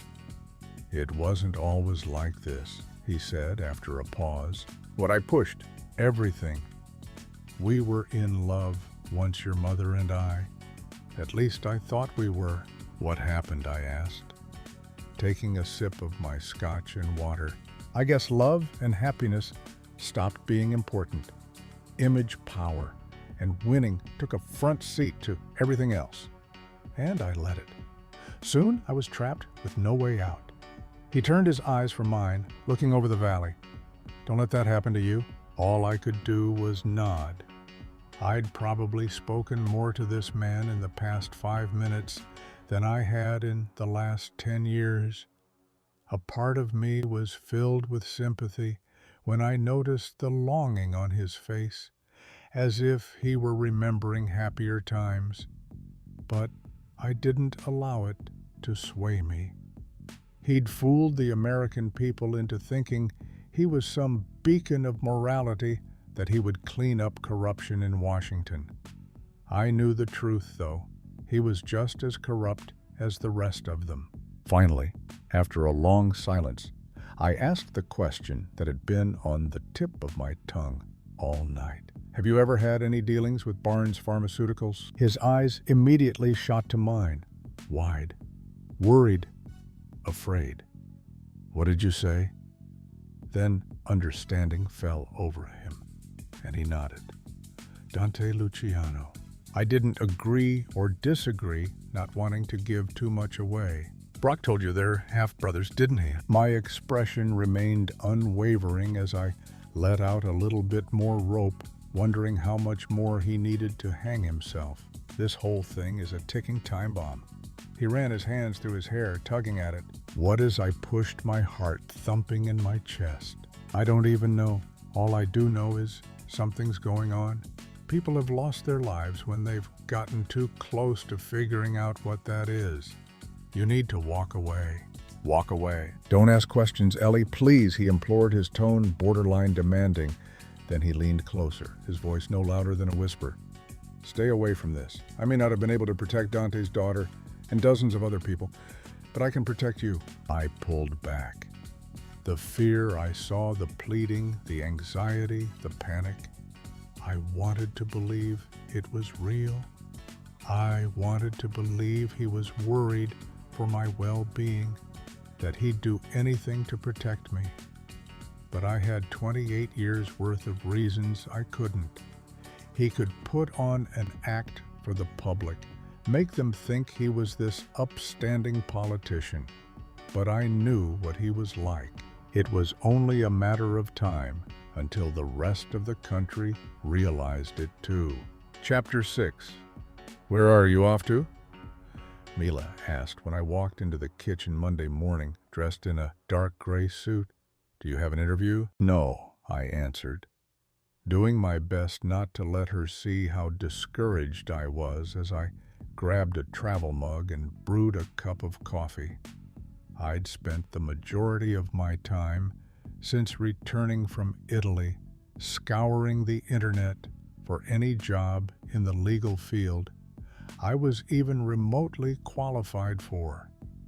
There were plenty of openings, but none paid close to what I had made at my old firm. I couldn't let that deter me, though. I needed to start somewhere, even if that meant having to struggle for a little while. Then where are you going? Dressed all businesslike. I finished fixing my coffee the way I took it, then faced her as she made some oatmeal for the girls. I'm not sure yet. I have a list of lawyers who were opposing counsel on the cases I previously worked on. Maybe if I run into them, get a little FaceTime, I may be able to talk my way into a job. So, you're just going to drop in at all these firms? She lifted a brow as she stirred the oatmeal. No. A conniving smile crossed my mouth. But I know where they like to grab their coffee when they need their mid-morning break. My expression fell, and I shrugged when I saw the skepticism on Mila's face. It's worth a shot. Better than sitting here and hoping my phone rings with someone wanting to schedule an interview. Mila stopped what she was doing and placed her hands on my shoulders, giving me an encouraging smile. You're a brilliant woman, Ellie. They'd be crazy not to hire you, just like your old firm was crazy to let you walk away from them." Thanks, Mila. Her confidence in me was exactly what I needed at that moment. I'd never sought out anyone's assurances. I always had tenacity in spades, but that was before. With each day that my phone didn't ring with a potential job, my determination and belief in my abilities began to waver, even though I'd only been back a week. I guess I didn't think it would be this difficult, particularly with the credentials I brought to the table. "You bet. Have a good day, lawyer stalking," she called out as I headed from the kitchen. I stopped to give Ashlyn and Harley a kiss goodbye on my way out the door, then hopped into Stephen's car to begin the traffic-filled journey toward the Starbucks by the courthouse in downtown LA. I sat in that coffee shop all day, updating my resume, searching for jobs online, trying not to think about my father and his situation, as I waited for a familiar face to pop in. And many did. We would chat about the unseasonably high temperatures, the drought, how long it took to get hearing dates set by the court clerk. Everyone seemed a bit antsy around me, not wanting to bring up the wedding that never was, and the job I no longer had. Whenever I broached the topic of whether their firm may be hiring, they were suddenly late for a meeting.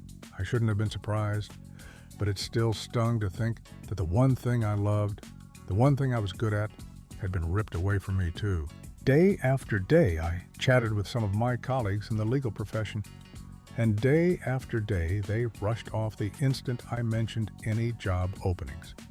After a week of nothing but rejection, I stopped dressing in a suit, opting for a comfortable sundress or pair of capris instead. I branched away from the courthouse area, deciding to take advantage of my unemployment to explore LA. I found some beautiful parks hidden away and would sometimes sit beneath the shade of a tree and people watch. Occasionally I thought I saw Dante sitting in the same park or riding in a passing bus or walking on the opposite side of the street, but reminded myself it couldn't be him, and it never was. The more time that went on, the more frustrated I became about my current situation. The more I saw him everywhere.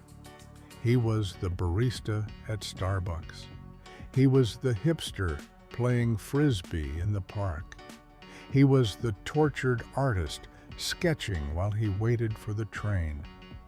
With nothing but my thoughts to fill my time, I found myself missing him more and more, the pain like a vice squeezing my heart, to keep from completely breaking down at the morose direction my life had taken.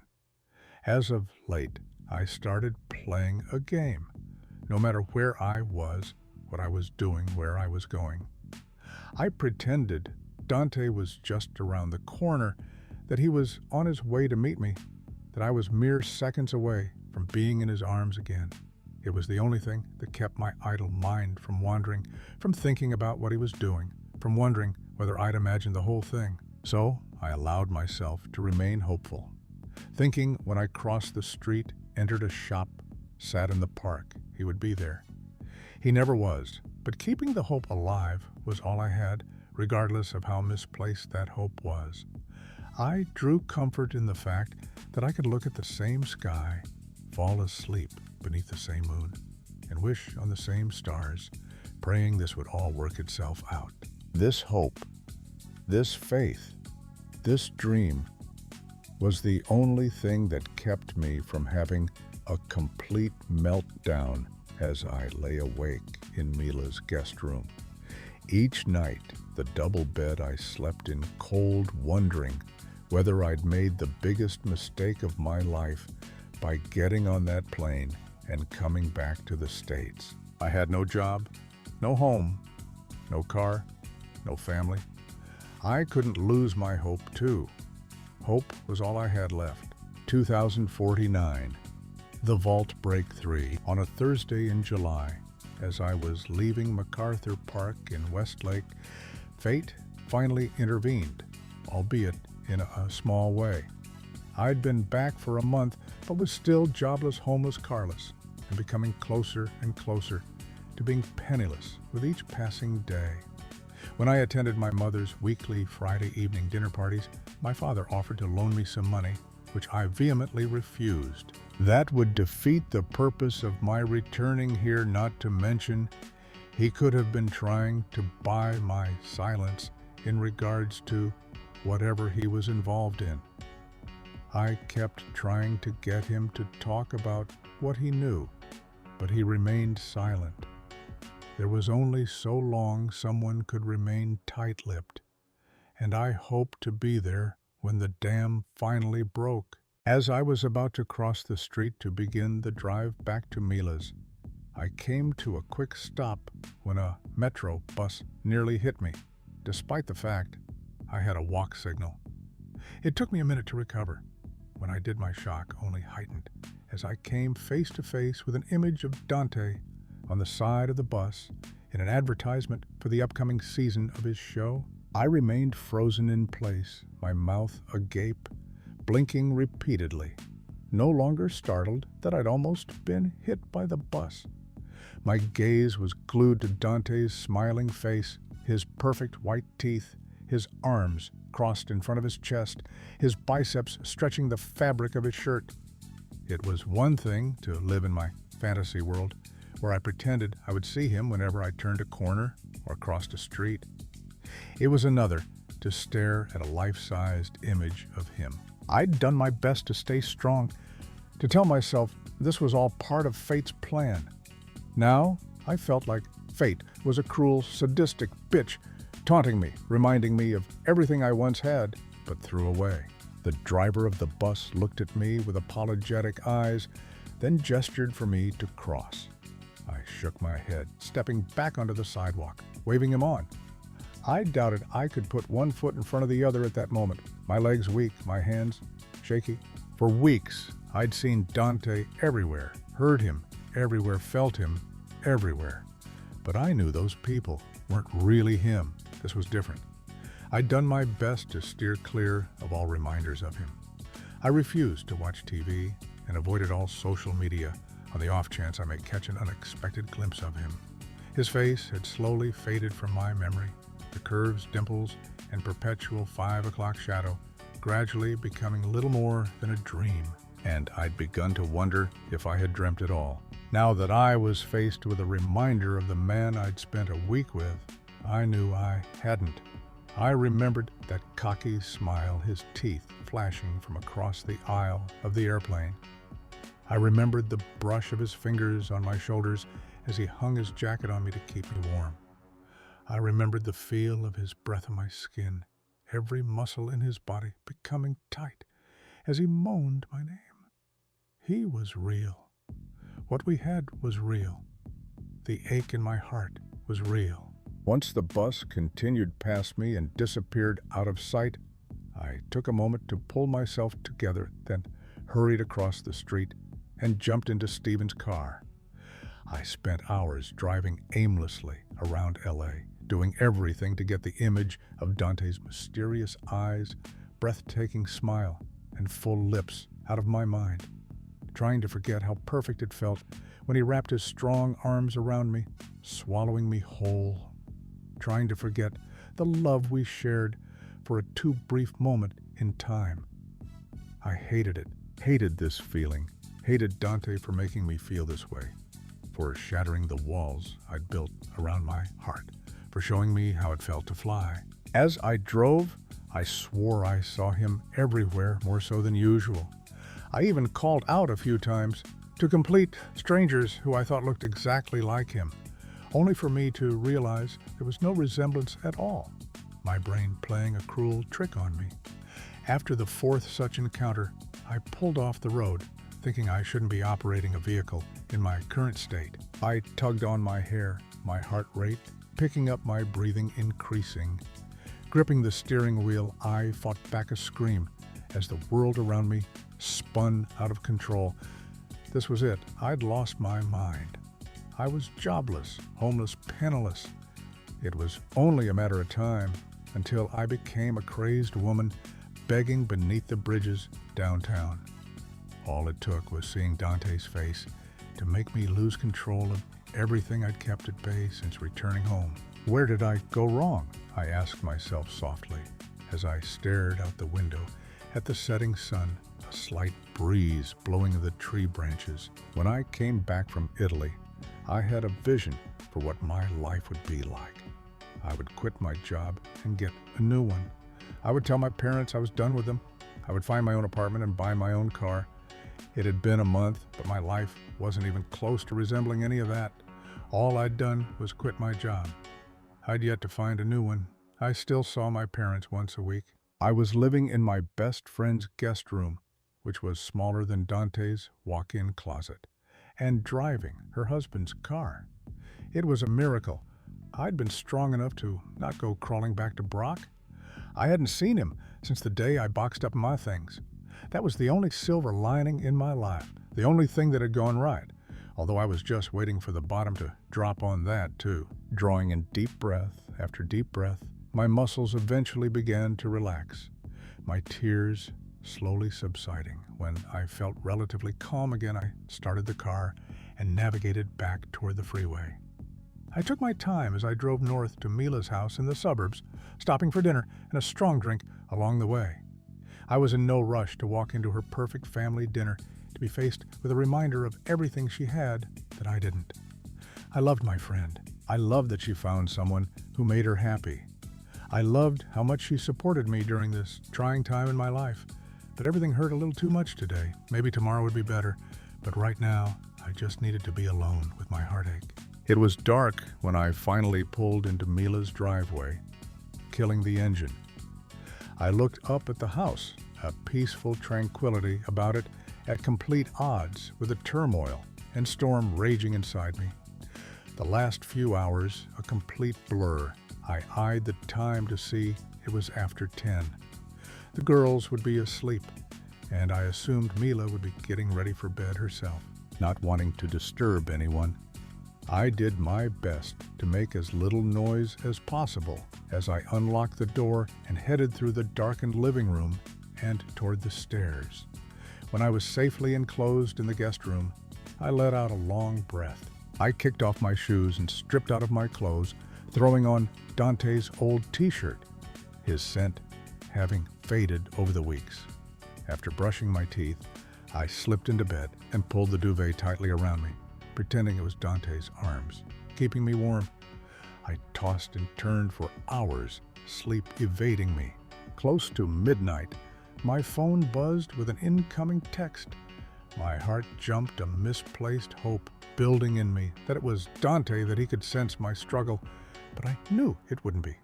Instead, the text was from Mila. "I'm up if you want to talk." I didn't know how she could tell I had a rough day. As much as I appreciated the offer, I just couldn't. Not right now. I just wanted to wallow, to cry, to hurt. That maybe I could finally start healing. I could finally start the next chapter in my life. I could finally let go. Maybe this was fate's way of telling me I needed to let go to move on. "Thanks. I just want to sleep. We'll talk tomorrow." She replied almost instantly, "Okay. Love you." I was about to click the screen off when my eyes fell on the Facebook icon in the lower right corner, almost mocking me, begging me to press it. I didn't know what came over me at that moment. Maybe it was the combination of feeling like a failure and seeing Dante's beautiful face earlier that pushed me forward when I normally would have warned myself that what was meant to be would be. The truth was, I missed him, and I wanted to surround myself with a reminder of him, even if it came in the form of stalking his Facebook page, even if it ripped my heart to shreds. Despite my brain telling me to just fall asleep, I entered Dante's name in the search bar and navigated to his official page. It was mostly information about shows currently airing and possible locations for the next season of his series. I could tell it was probably run by his staff. This was the Dante Luciano everyone else knew. It wasn't the Dante Luciano I knew. I wanted to see that Dante, the Dante who made love to me in his vineyard, the Dante who kissed me in front of the Trevi fountain like no one was watching, the Dante who begged me to consider a future with him. I almost put my phone back on the nightstand, but decided to look at his Instagram account first. I had watched his show in the past, recalling him snapping photos routinely during the episodes that aired. Those photos must be posted somewhere. I opened the app, typed his name in the search bar, then clicked on his official Instagram page. Scrolling through thumbnails of hundreds upon hundreds of photos from his travels, some of them selfies, I could instantly tell that Dante had put his mark on each and every photo posted. This was what I wanted, not some page promoting shows and appearances. Scanning the photos, I marveled at the images. This man had been everywhere. I doubted there was a country he hadn't visited apart from North Korea and the Arctic. Even then, if he could find a way to go, he probably wouldn't hesitate. He was in some of the photos, others were just incredible shots of his surroundings. Many didn't require any sort of filter, showing how truly remarkable this planet was. There were some places I'd never seen before. Others were from more noticeable locales, the Eiffel Tower, the Great Wall of China, the pyramids. As I continued scrolling through the feed, my breath caught when I noticed a shot of a place that was all too familiar. I clicked on the thumbnail, bringing up a larger version of it, and swallowed hard as I stared at a wide shot of the Spanish Steps. It must have been taken from the top of the plaza and fountain, perfectly visible from his perch. To the far right was the tea room he'd taken me. To the far left, I was able to make out the narrow street leading to his apartment. I could almost hear the busy chatter from all the tourists. I could almost smell the scent of them. I could almost feel Dante standing beside me. Then I noticed something. If I hadn't been there and remembered precisely where I stood when Dante had approached me that day, I never would have seen it. But there I was, directly in the center of the photo, pacing in front of the fountain, wondering whether I could really go through with what I'd intended to simply be a one-night stand. My eyes floated to the caption. I'll say she looks as clear as morning roses, newly washed with dew. William Shakespeare, The Taming of the Shrew. I brought my hand to my mouth to cover my trembling chin. This photo was further evidence of his claim that when we finally slept together, it wasn't to get information. It was because he was drawn to me just as I was to him. It made my soul ache with regret. I wondered if I would have taken a different path had I seen this before getting on that plane. Backing out of the photo, I scrolled through everything he'd posted during my week in the clouds, clicking on every single one. To the casual observer, they simply appeared to be travel photos, some staged. But I knew better. This was Dante's love letter to me. I couldn't help but sigh contentedly when I stopped on a photo of his breathtaking bedroom in his villa in Tuscany, where we'd spent the second half of my week in Italy. The French doors were open, the sheer curtains blowing in front of them. The sun streaked long lines against the hardwood floor. I could almost picture myself in that room at this very moment. I focused just past the curtains, able to make out my silhouette as I leaned against the railing, gazing out over his expansive vineyard. Then I read the caption of this one. I burn, I pine, I perish. William Shakespeare, The Taming of the Shrew. Oh, Dante. I exhaled, swiping at the tears steadily falling down my cheeks, but they were no longer tears of sorrow. They were tears of pure joy, of ecstasy, of love. Pain no longer filled me. Regret no longer ate me up. I found exactly what I needed. Affirmation that our love was real, that it was true, that it could transcend the ocean, the miles, the distance, that it would all work out. I continued scrolling through several dozen more photos that were obviously meant for me. Many containing various quotes from one of Shakespeare's plays or sonnets. I stopped when my eyes fell on one that was taken on my final day in Italy. The photo showed two hands on a pillow. The room was dark, apart from a bit of a glow from the moon.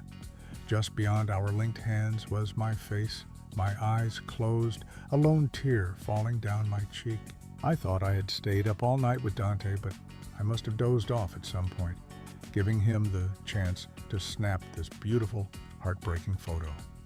My eyes floated to the caption, "For where thou art, there is the world itself, and where thou art, not desolation." William Shakespeare, Henry VI.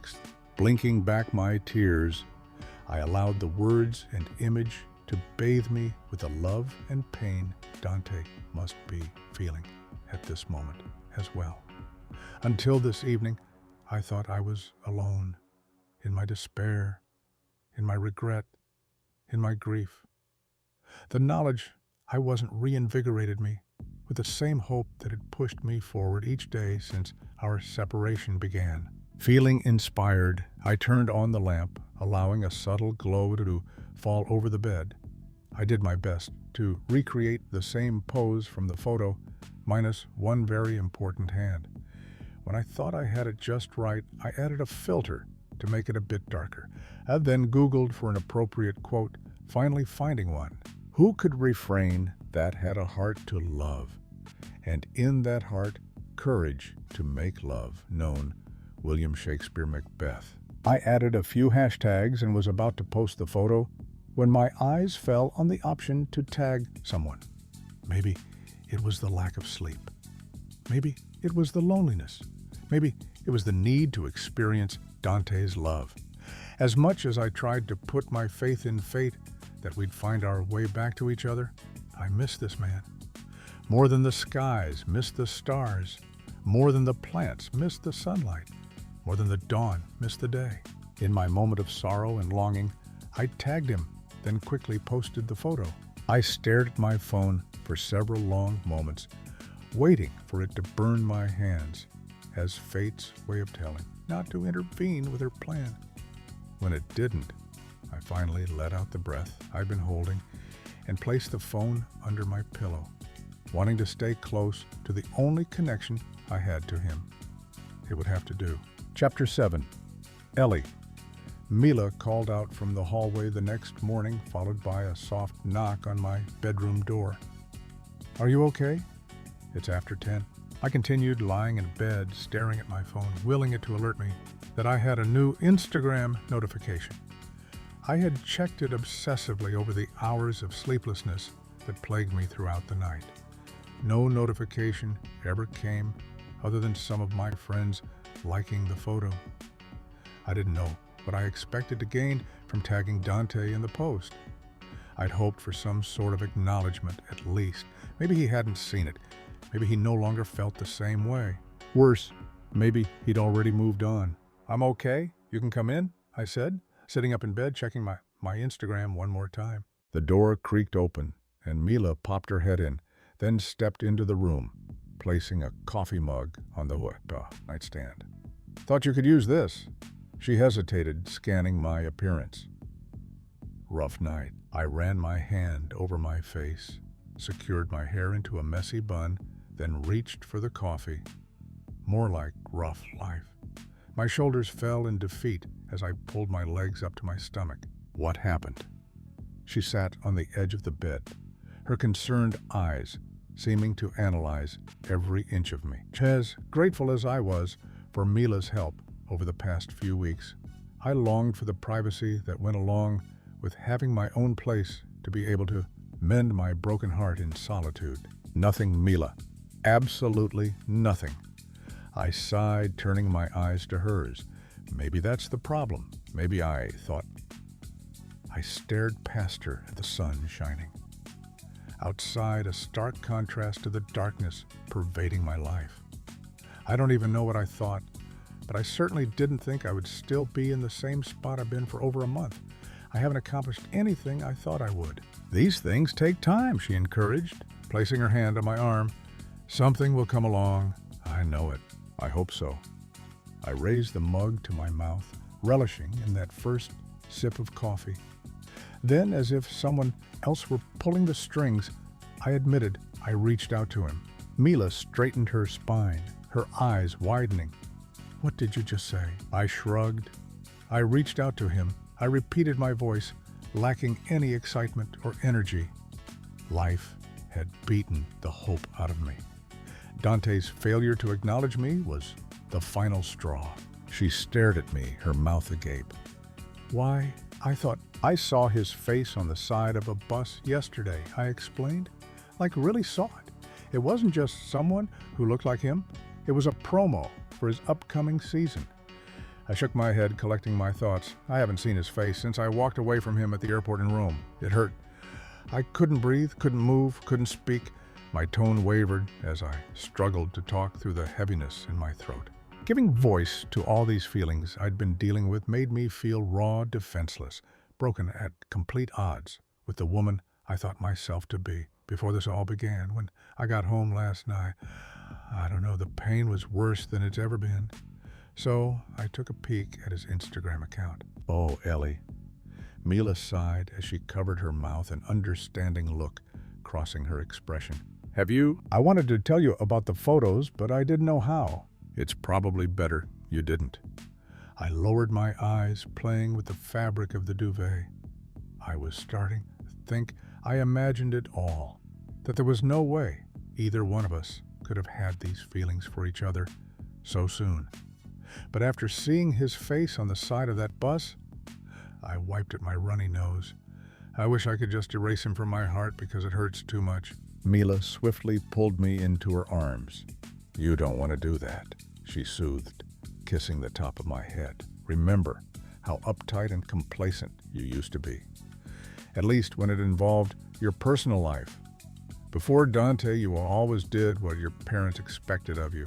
Hell, you were about to marry a complete prick because that was what your mother wanted, not you. Dante opened your eyes to what life is really all about. It may hurt right now, but you don't want to erase him from your memory. You don't want to go back to being the Ellie you were before, do you?" I subtly shook my head. "No, I don't." "So you sent him a message on Instagram." She released me, holding my gaze with her inquisitive eyes. "I thought you didn't want him to know how to get in touch with you." "I didn't send him a message. I just tagged him in a post." She studied me momentarily, then held out her hand. "Let me see it." I hesitated briefly, but it didn't matter. She would eventually find it anyway. She was one of my few Instagram followers, although she didn't have much time for social media now that her days were preoccupied with taking care of 2 little ones. Grabbing my phone, I opened the app, found the post in question, then handed it to her. "Did he respond?" she asked, looking at the photo. "Not yet. No comment, nothing." My shoulders fell as I pinched my lips together. Maybe this is fate's way of telling me to stop messing with her plan. Or maybe it's all part of fate's plan. She narrowed her eyes on me, waggling her brows. Maybe she wanted you to see his photo on that bus, so you'd find your way to his Instagram account and finally reach out to him. I doubt it. I'm beginning to rethink my position on fate anyway. I blew out a long breath, defeated. Maybe we're not meant to be together. Maybe this is what my life is supposed to be like. Maybe my relationship with Dante was meant to end. Maybe I was meant to wake up every day and watch his features slowly fade away, his voice, his scent, his arms, until one day they're only a distant memory. I closed my eyes, fighting back the tears forming at the thought. I wish they'd just be a distant memory already. Mila pulled me into her arms again. "You don't mean that, Ellie. It may hurt right now, but it'll work itself out." I wiped my cheeks. "I don't see how, but thanks for your encouragement." I pulled away from Mila, taking a long sip of my coffee now that it had a chance to cool off. "God, what's wrong with me?" I laughed through my tears. I never used to cry. Now I can't stop. "It's because you finally care enough about someone to know what heartache feels like. Dante made you human, Ellie. Something you never learned from your uncaring, perfect parents. Being human means your heart may feel a few cracks and breaks along the way. But I'll be the first to tell you that it's far better than going through life as an unfeeling, heartless robot." "I guess you're right," I muttered, bringing the mug back to my lips when a loud ding tore through the room. We immediately snapped our wide eyes to each other. My breath caught in my throat. I quickly placed my coffee on the nightstand and scrambled for my phone, my heart racing in my chest. It could just be an email from yet another job prospect telling me they weren't interested, but something about this moment made me think it wasn't. It made no sense, but I knew in my heart it was Dante. Unlocking my screen with frantic hands, I opened my Instagram, a smile crossing my face when I saw that not only did Dante Luciano start following me, but he'd also mentioned me in a post. "What is it?" Mila asked excitedly, bouncing on the bed. When I clicked on the photo, all the tension melted off my body, hope filling me once more. Maybe all was not yet lost.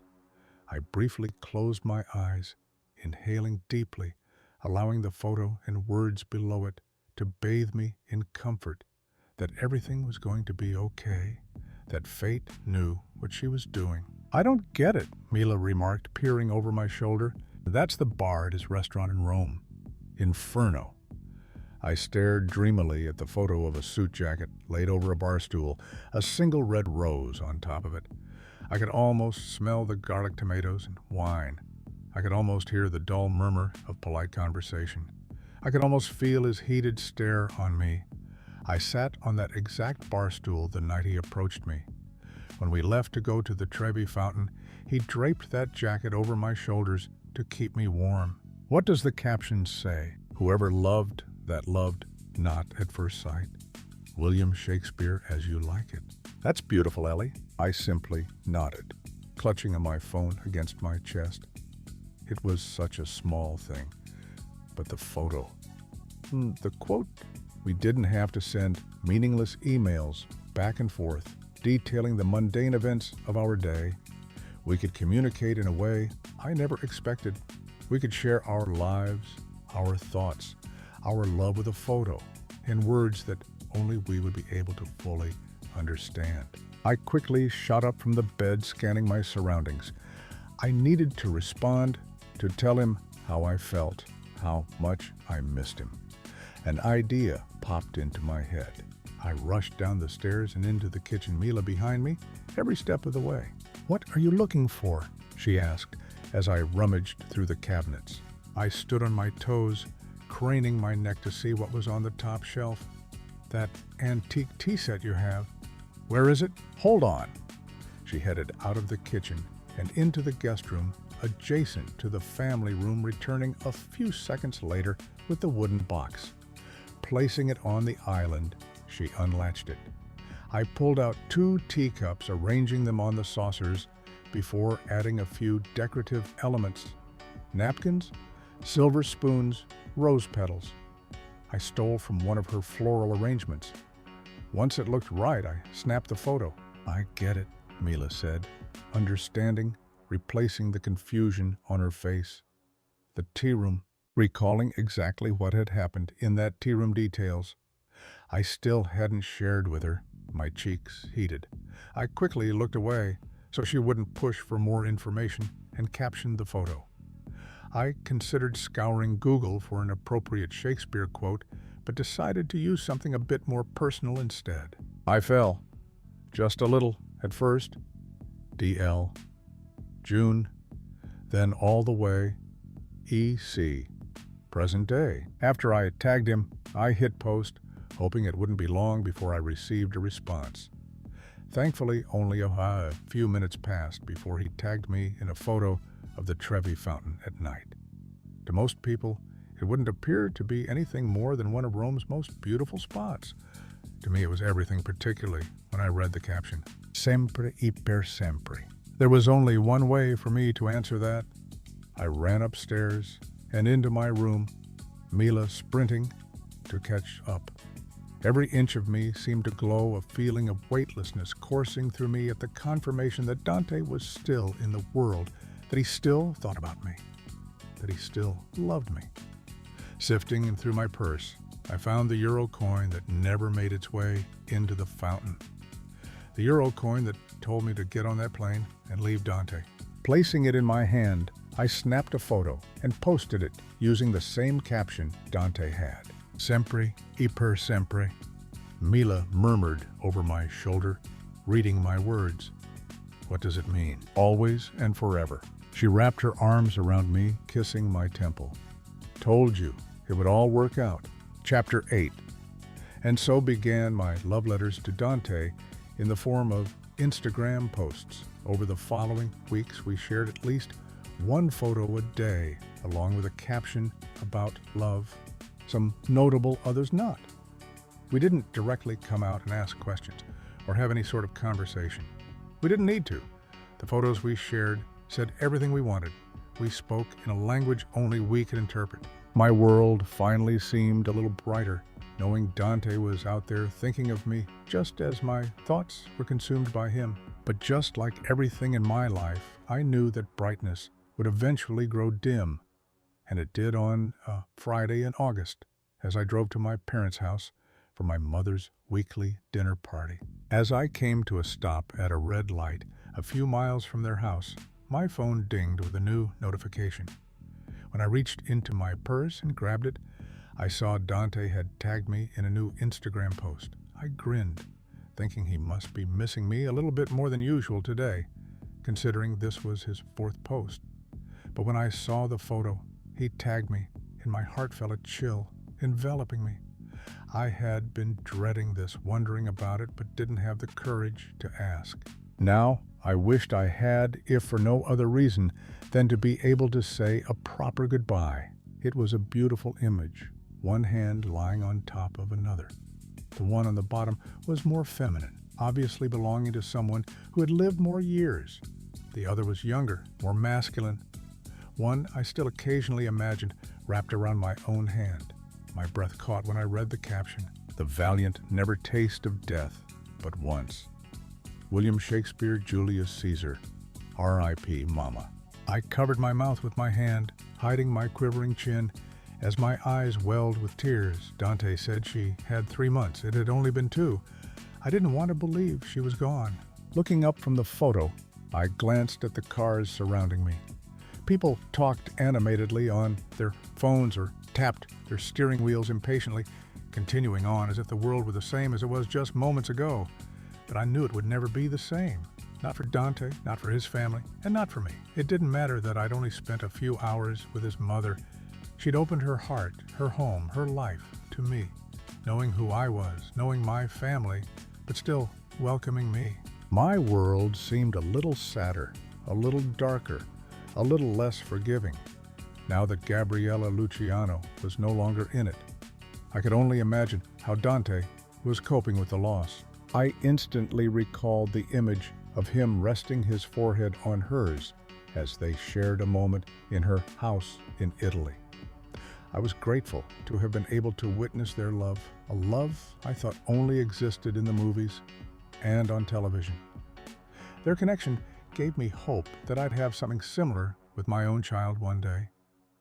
I'd forever be grateful to Gabriella for opening my mind and heart to the possibility of having a family, something I never wanted before. I returned my eyes to my phone, tempted to shoot off a direct message to Dante, but stopped myself. Porridge of me liked the idea that we weren't speaking directly to one another, that we chose to bare our hearts, our souls, through photos of the world around us. What inspired us, what brought us joy, what caused us pain.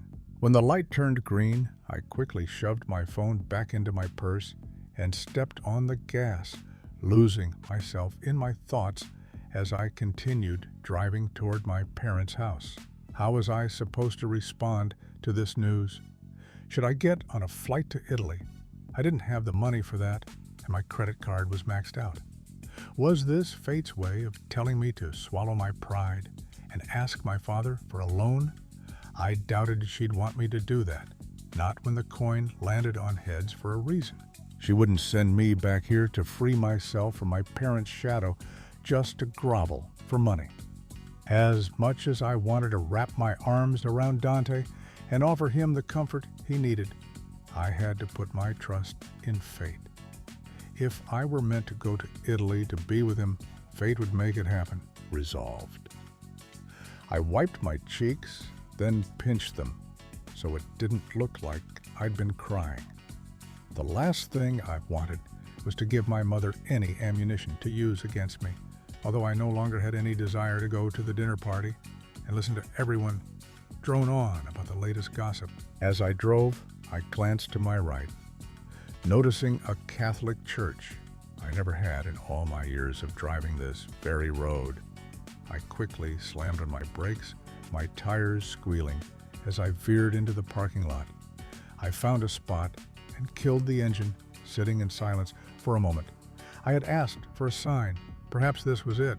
I wasn't even sure if this was allowed, if you could just walk into a church anytime you wanted, but I felt compelled to be here. Smoothing the lines of my dress, I stepped out of the car and walked across the lot toward a set of stairs leading up to a pair of large wooden doors. I paused at the bottom, craning my head to peer at the cross on the steeple. The breeze picked up my hair blowing in front of my face. I could almost smell the same sweet aroma that was in the air at Gabriella's house in Italy. It was probably just my brain playing tricks on me, but part of me liked to think she was here with me, telling me I was on the right path. Her words, the night I met her, resounded in my mind, as if she were whispering in my ear. What is meant to be will be. Before I stepped foot on that plane to Rome, I never understood why people followed religion or believed in what I considered to be ridiculous ideas, such as fate. It seemed like just an excuse to put all accountability for your actions on some higher power, to not be held to answer for your own failings or misgivings. But it made sense now. Sometimes life just sucked, and you wanted to believe there was a reason for everything. Sometimes you needed to allow a higher power to take the wheel for a minute. Sometimes you just needed to be reminded that the universe was a huge place, and you were nothing more than a tiny speck in it. I continued up the stairs, then pulled one of the doors open and walked inside. Silence and serenity instantly surrounded me. Gone was the noise of cars, honking horns, and yelling voices. In here it was just me.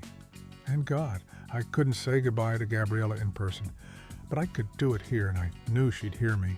I stepped farther into the church, which was empty, apart from a few nuns praying in the pews. One of them must have sensed my presence, because she did the sign of the cross and slowly rose. When she emerged into the aisle, she genuflected before the altar, then turned around, heading toward me. I considered leaving, thinking I may be intruding, but I felt compelled to do this, to light a candle for Gabriella. "Good evening, dear," the woman said kindly. She wore a dark habit, a wooden cross hanging from her neck. She had thin lips and dark eyes, little wisps of white hair visible from under her head covering. "Have you come for confession?" I opened my mouth and shook my head as I peered at her, my brow wrinkling. "I'm sorry, I'm not Catholic, I paused, drawing in a deep breath. I just learned someone I cared for passed away. She was Catholic, so I wanted to light a candle for her. I think she would have wanted me to do that." The nun reached out and grabbed my hand, squeezing it. "Of course, come with me." She kept my hand enclosed in hers as she led me into the sanctuary and toward a stained glass window, depicting the first station of the cross. Below it sat a devotional area, just like at Dante's church in Italy. But only a few candles had been lit here, unlike in Italy, where many had been burning even early in the morning. This was yet another reminder of the different cultures we grew up in and came from. I paused as we approached the area, then knelt on the cushioned kneeler in front of me. The nun handed me one of the long matches, and I struck it. A flame immediately sparked to life. I held it up to one of the wicks, watching the flame dance in front of me as I lit the candle. "Do you mind if I light a candle for your friend?" The nun's eyebrows rose. "Gabriella," I said, then nodded, giving her permission. "What a beautiful name." She joined me, striking a match, lighting yet another candle. She was a beautiful person, a beautiful soul. She simply nodded, then folded her hands in front of her, leaning her head on them, mimicking the pose I found Dante in that day in Italy. "Would you like to pray with me?" she asked when she sensed me studying her. I don't know how I answered honestly. "That's okay." She gave me an encouraging smile. I placed my hands in front of me, mirroring her pose, closing my eyes. Eternal rest grant unto Gabriella. O Lord, and let perpetual light shine upon her. May the souls of all the faithful departed through the mercy of God rest in peace. She paused, then added, Amen. Unsure what else to do, I repeated, Amen. I lifted my head, staring at the candles for several more minutes. The chill I felt when I first learned of Gabriella's passing had miraculously been replaced by a feeling of warmth and comfort. I hoped this was her way of letting me know she was okay, that she wasn't in pain anymore, that she would look out for Dante until our paths finally crossed again. Drawing in a long breath, I slowly stood, meeting the nun's eyes. Thank you. Of course, dear, she raised herself to her feet. Our door is always open. I nodded slightly, then began to turn, but stopped myself, facing her once more. Do you mind if I take a photo of the candles? She was my friend's mother. They're in Italy. I just want him to know I was thinking about him, that even though I couldn't be there to say goodbye in person. She placed her hand on my arm, cutting me off. Of course. Thank you. I smiled, pulling my phone out of my purse. Making sure to capture the moment as best as I could, I snapped a photo of the two candles we lit. 2049. The Vault Break 3. Once I was back in the car, I steered it in the opposite direction of my parents' house. I didn't want to be around them, not tonight. Instead, I found myself pulling into the parking lot of an Italian restaurant in Woodland Hills and headed into the bar.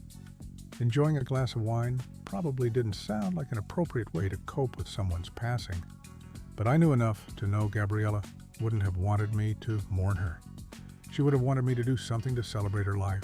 And what better way to do that than to have a glass of wine and good food? After I placed my order with the bartender and a glass of wine appeared in front of me, I pulled my phone out and opened the Instagram app, trying to come up with a caption that properly conveyed what I wanted to say.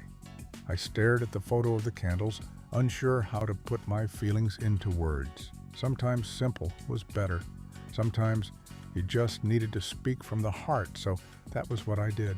Thank you for showing me what love looks like. Your light will always shine in my heart because of that. I studied it, hoping it was good enough, then tagged Dante in the photo, posting it. I put my phone on the bar and took a sip of my wine. Ellie, a voice said. I turned to my left, seeing a man with dirty blonde hair, sky blue eyes, and a perfectly tailored suit approach the bar. Quinn, it is you, he breathed, taking the empty seat next to me. I thought it was, but the hair threw me for a loop. I laughed slightly, toying with one of my locks. I changed it back to its natural color. Nice, he said, signaling the bartender. It looks good on you. What are you doing here? Woodland Hills is a bit far from O'Connell. And green, isn't it? I asked after he placed his drink order. I met Quinn my first month as an associate at my old law firm. He was opposing counsel on a case and had proven to be quite the worthy adversary. However, he was still no match for my tenacity and drive, not to mention the fact that I routinely worked 80-hour weeks because I didn't like being home with Brock. Despite representing clients with opposing viewpoints, we formed a friendship. I quit about a year ago and started my own firm in Encino. I got tired of someone else telling me which cases to take and making me ask some of my clients to mortgage their houses just to pay our legal fees. I was just out here for a meeting. He nodded in appreciation as the bartender placed his beer in front of him. How about you? He asked hesitantly after taking a sip. He'd probably heard I was fired. Everyone seemed to know about that, considering getting fired from Sullivan. Sullivan and Grace was the equivalent of being blacklisted, as I'd learned over the past several weeks. Oh, you know? I smiled sweetly, stood my politician fiancé up at the altar, so now no law firm will touch me with a 10-foot pole. He slowly shook his head, his lips pinching together as they formed into a small, sympathetic smile. No one seems to care. I have a law degree from Georgetown and worked at one of the top law firms in the state. I'm still not qualified for their open positions. My voice oozed with sarcasm before my contrived smile fell, my expression becoming despondent. Maybe it's a sign I'm not supposed to be doing this. The atmosphere between us grew thick as I stared at all the bottles of liquor behind the bar, not really seeing anything. I'd never actually admitted that to myself before. While I'd grown extremely frustrated with the fact that not one single firm had called to set up an interview, I still pushed forward. How much longer could I do this? Maybe I needed to look elsewhere, do something different before I ended up flipping burgers at a fast food restaurant. I just didn't know if I was good at anything else. I'd never done anything else.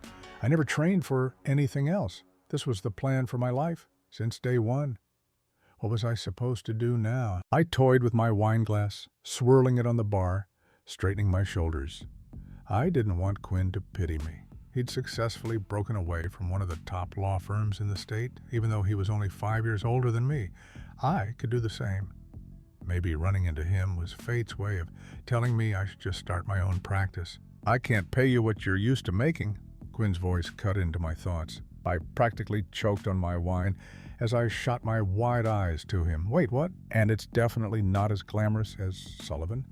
There's no monthly stipend or company car. Your office will probably be no bigger than a bathroom, and you'll be handling a lot of workers' comp and Social Security cases.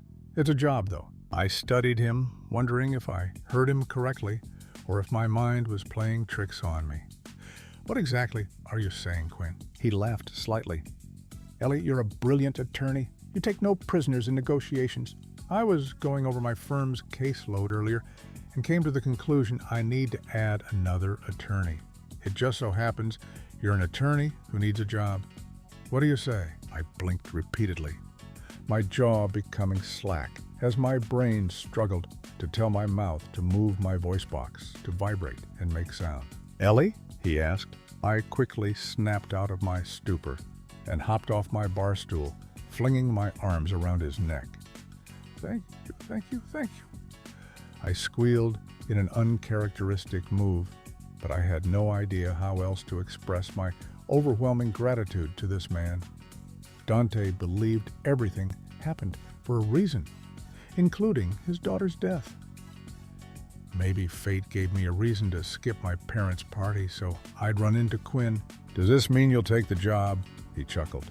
I stepped back, releasing my hold on him, a huge smile on my face. When can I start? Chapter 9.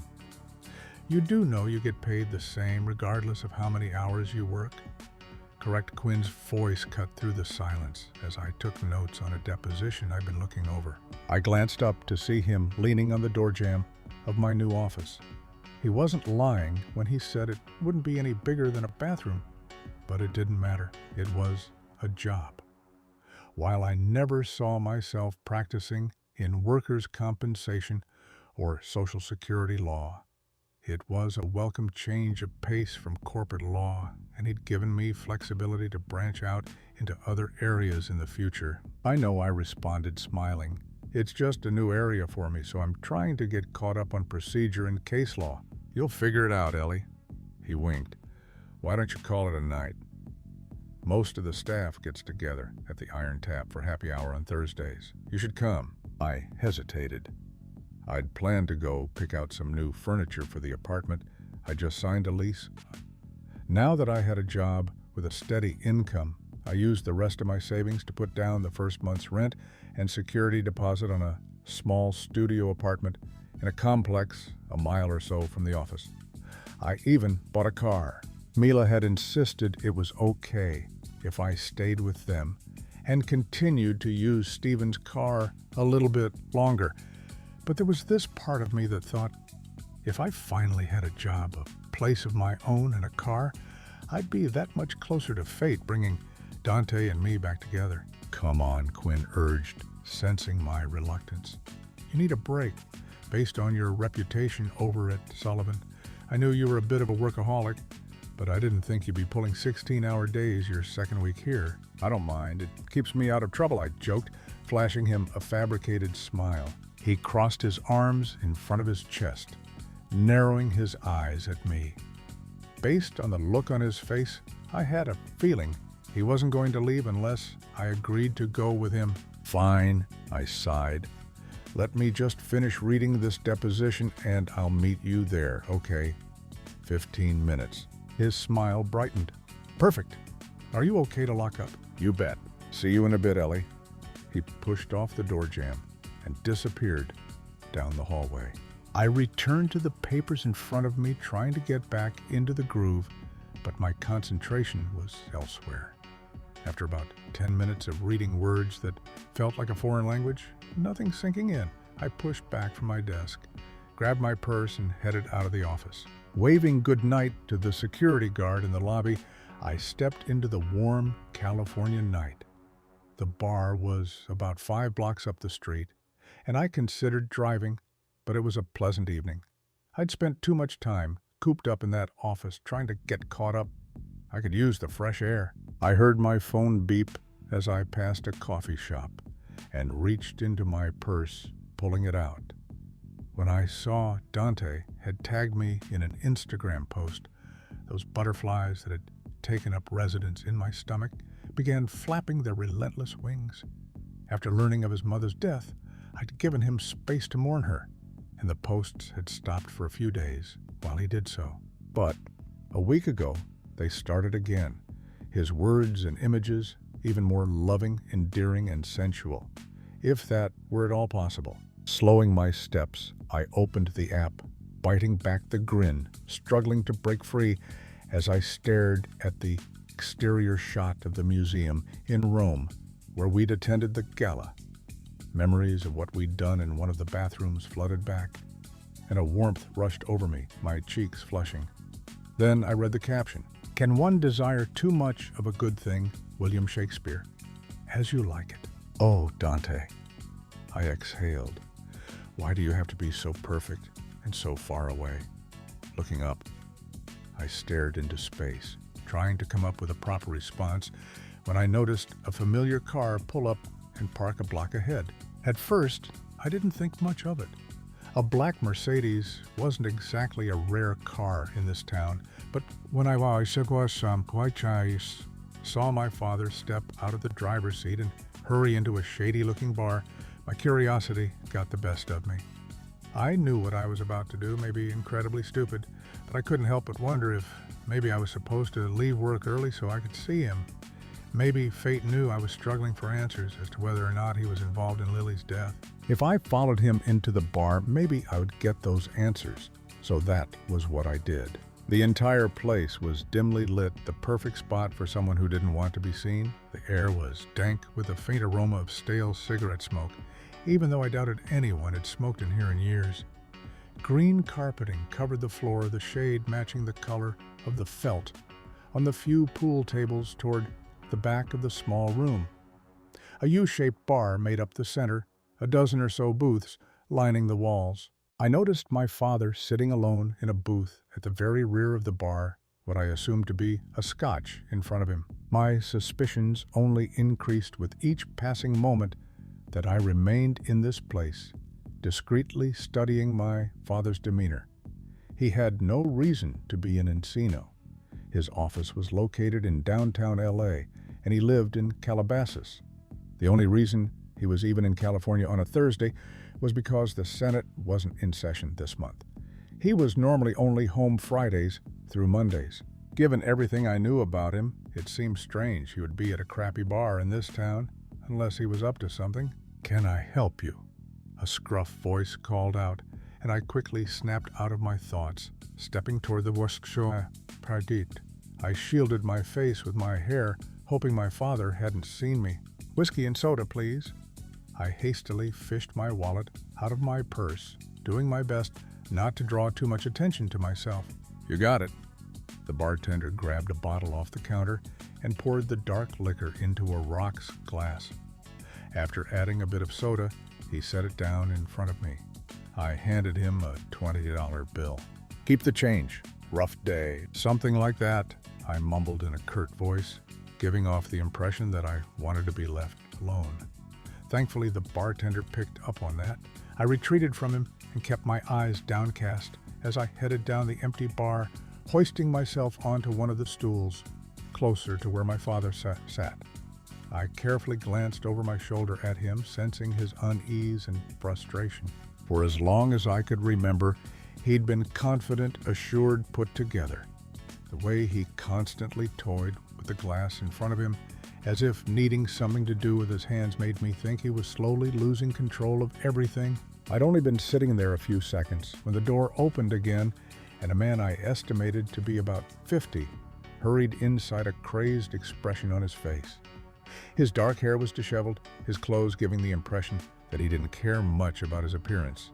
He could have just been another local needing something to take the edge off after a bad day, but I couldn't ignore the feeling in my gut that this man was the reason my father was here. The man scanned the bar, his eyes eventually landing on my father. He immediately rushed toward him and ducked into the booth, keeping his head down. His legs nervously bounced as he bit his nails and glanced over his shoulder, jittery, maybe even a little paranoid. I quickly snapped my attention back to the Dodgers game playing on the TV, hanging over the bar, straightening my spine as I took a sip of my drink. I did my best to keep an ear turned toward my father and this mystery man, hoping to overhear their discussion. I feared if I got any closer, he'd recognize me. "I've been looking through the reports from that night," the man said. "You need to stop torturing yourself like this. What good could rehashing that tragic day do?" "Because nothing about it seems right," the man retorted, then lowered his voice even more. "With all the shit she had been doing, it's just a bit suspicious. Cynthia." He trailed off with a quiver, then recovered. She had so much to live for. She wasn't suicidal. She wasn't depressed. Given the circumstances, she'd remained surprisingly positive, a lot more positive than most people would be in her situation. I just can't believe she would have taken her own life, not when she was willing to put that life on the line, to do what she believed was right. My heart seemed to echo in my ears as I leaned closer, glued to this man's every word. Recalling the background check I found at Brock's, I realized this man must have been talking about Cynthia Edelman and the night she died. This had to be her ex-husband, Brian, father of her 2 teenage girls, all of whom she left behind when she allegedly committed suicide. But after overhearing that phone call in Italy and going through the files in Brock's office, I had a feeling it wasn't a suicide at all. Brian, my father, sighed. I didn't want to believe it at first either, but the medical examiner and the crime scene techs found absolutely no evidence of foul play, no evidence anyone else was in that room. Apart from her own, no fingerprints were found on the gun she used, the gun she just so happened to have bought the previous day. The security cameras also didn't pick up anyone going near her office around that time. I know how it looks, given what she was involved in. Her death was shocking, but I assure you it was by her own hand, no one else's. There was a brief pause before either man spoke again. When I met her for coffee that morning to discuss how much longer she thought it necessary for the girls to stay with me, never did I think it would be the last time I'd see her. Brian stated, his tone even flat, lacking any emotion. I was so broken up at the time that I didn't question anything. In the back of my mind, I feared this day would come, especially when she said she was planning to come forward with whatever she found out. But now that nearly 6 months have passed, I can't help but wonder if you're lying to me. I knew he was lying, especially after finding those surveillance photos of my father walking into Barnes Pharmaceuticals mere minutes before Cynthia had taken her life. It was possible there could be another explanation, but my father had never given me a single reason to trust him. I wasn't about to start now. "I have no reason to lie to you, Brian," my father replied evenly. "I cared about Cynthia too. Her death hit me hard." I struggled not to laugh at his words. It hit him hard, all right. Hard enough that he'd want to cover up his involvement in it. I didn't know how he did it, But not one single security camera in the building picked up on my father entering that evening. But someone did. The same man who took the photo of my father rushing through the front doors just after 8 that evening. Then another of him leaving approximately 20 minutes later. The same photos Brock had in his desk. If it weren't for those, I wouldn't have known he'd even been there. No one would. Who took them? Why did Brock have them? Why hadn't he gone to the police with this? And whose side was he on? It didn't seem that way, Brian remarked. You were a wreck, Brian. Someone needed to step in and get things done. And you figured because of your past with Cynthia, that man should be you. He paused, then continued. She told me everything about... I had a feeling she would at some point. My father interrupted with a heavy sigh. It was only a matter of time until it came up. I strained to hear better, wondering what his past with Cynthia entailed. How long had they known each other? The reason she did what she did all those years ago was because of you, so people wouldn't realize you weren't this golden boy, this beacon of morality who was going to clean up dirty politics. But I know the truth. You're just like everyone else. You'd gladly destroy a person's hopes and dreams in order to achieve your own. You've destroyed our family. A family Cynthia wanted for years. She would never leave them. She would never kill herself. He trailed off, a quiver in his voice. When I heard a slight rustling, I peered over my shoulder, watching Brian stand from the booth. Despite what you're telling me, what the reports say, I know she didn't take her own life. I'm going to get to the bottom of what happened, and I don't care what it takes to do that. I will bring Cynthia's killer to justice, even if it's by my own hand. He quickly spun around and began walking away. Brian, wait, my father called out. I discreetly stole a glimpse at him, watching as he licked his lips, as if debating what he was about to do. Then he sighed, resigned. She's not dead.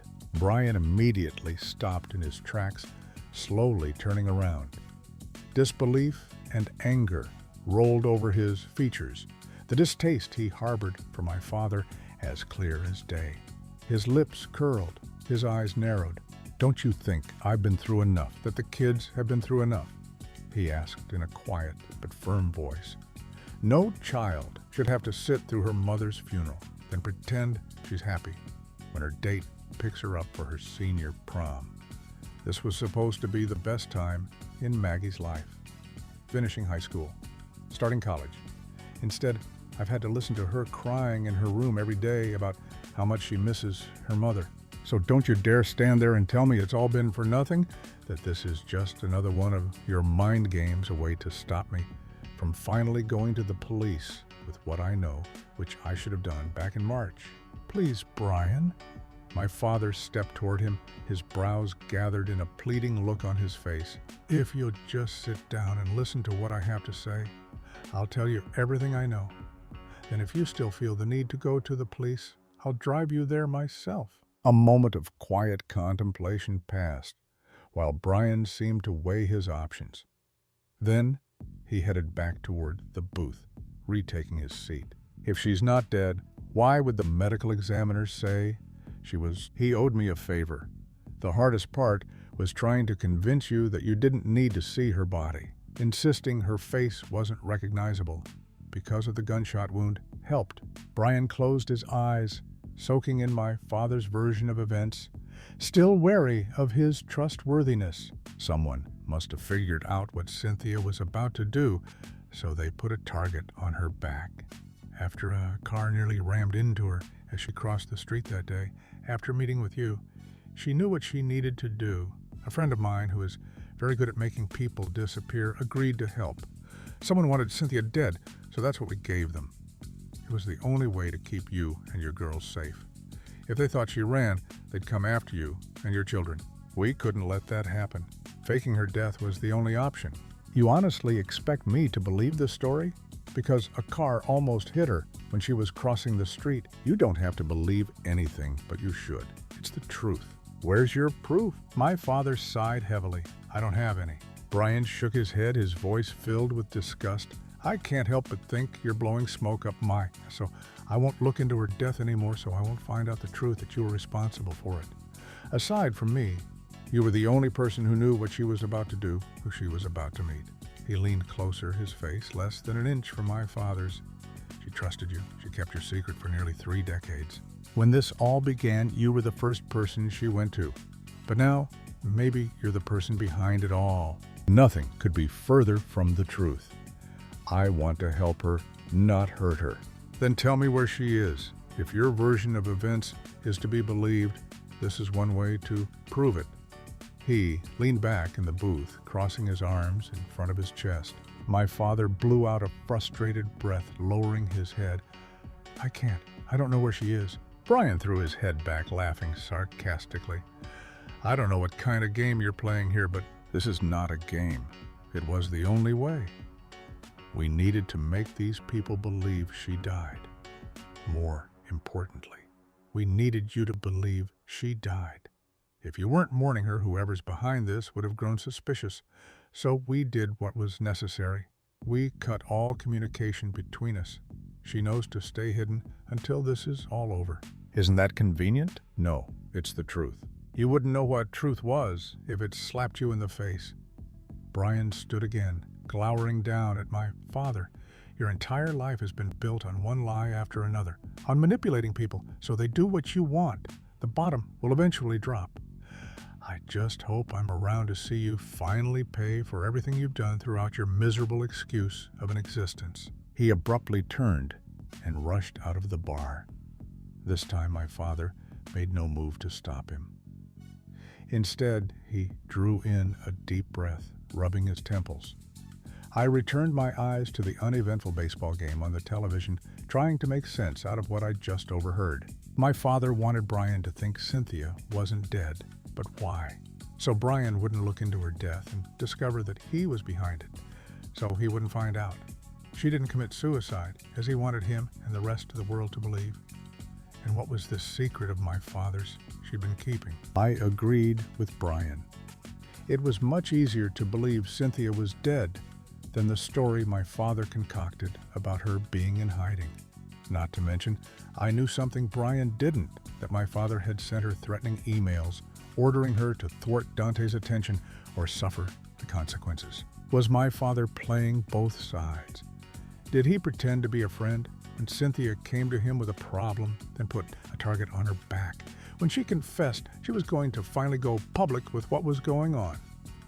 But what was going on? What information would my father kill for, to keep quiet? And how did he even know Cynthia? I felt a slight breeze behind me and glanced to my right, watching my father's silhouette disappear out the door. I waited for a moment, taking the time to finish my drink. Once my glass was empty, I stood, adjusted my suit, then left.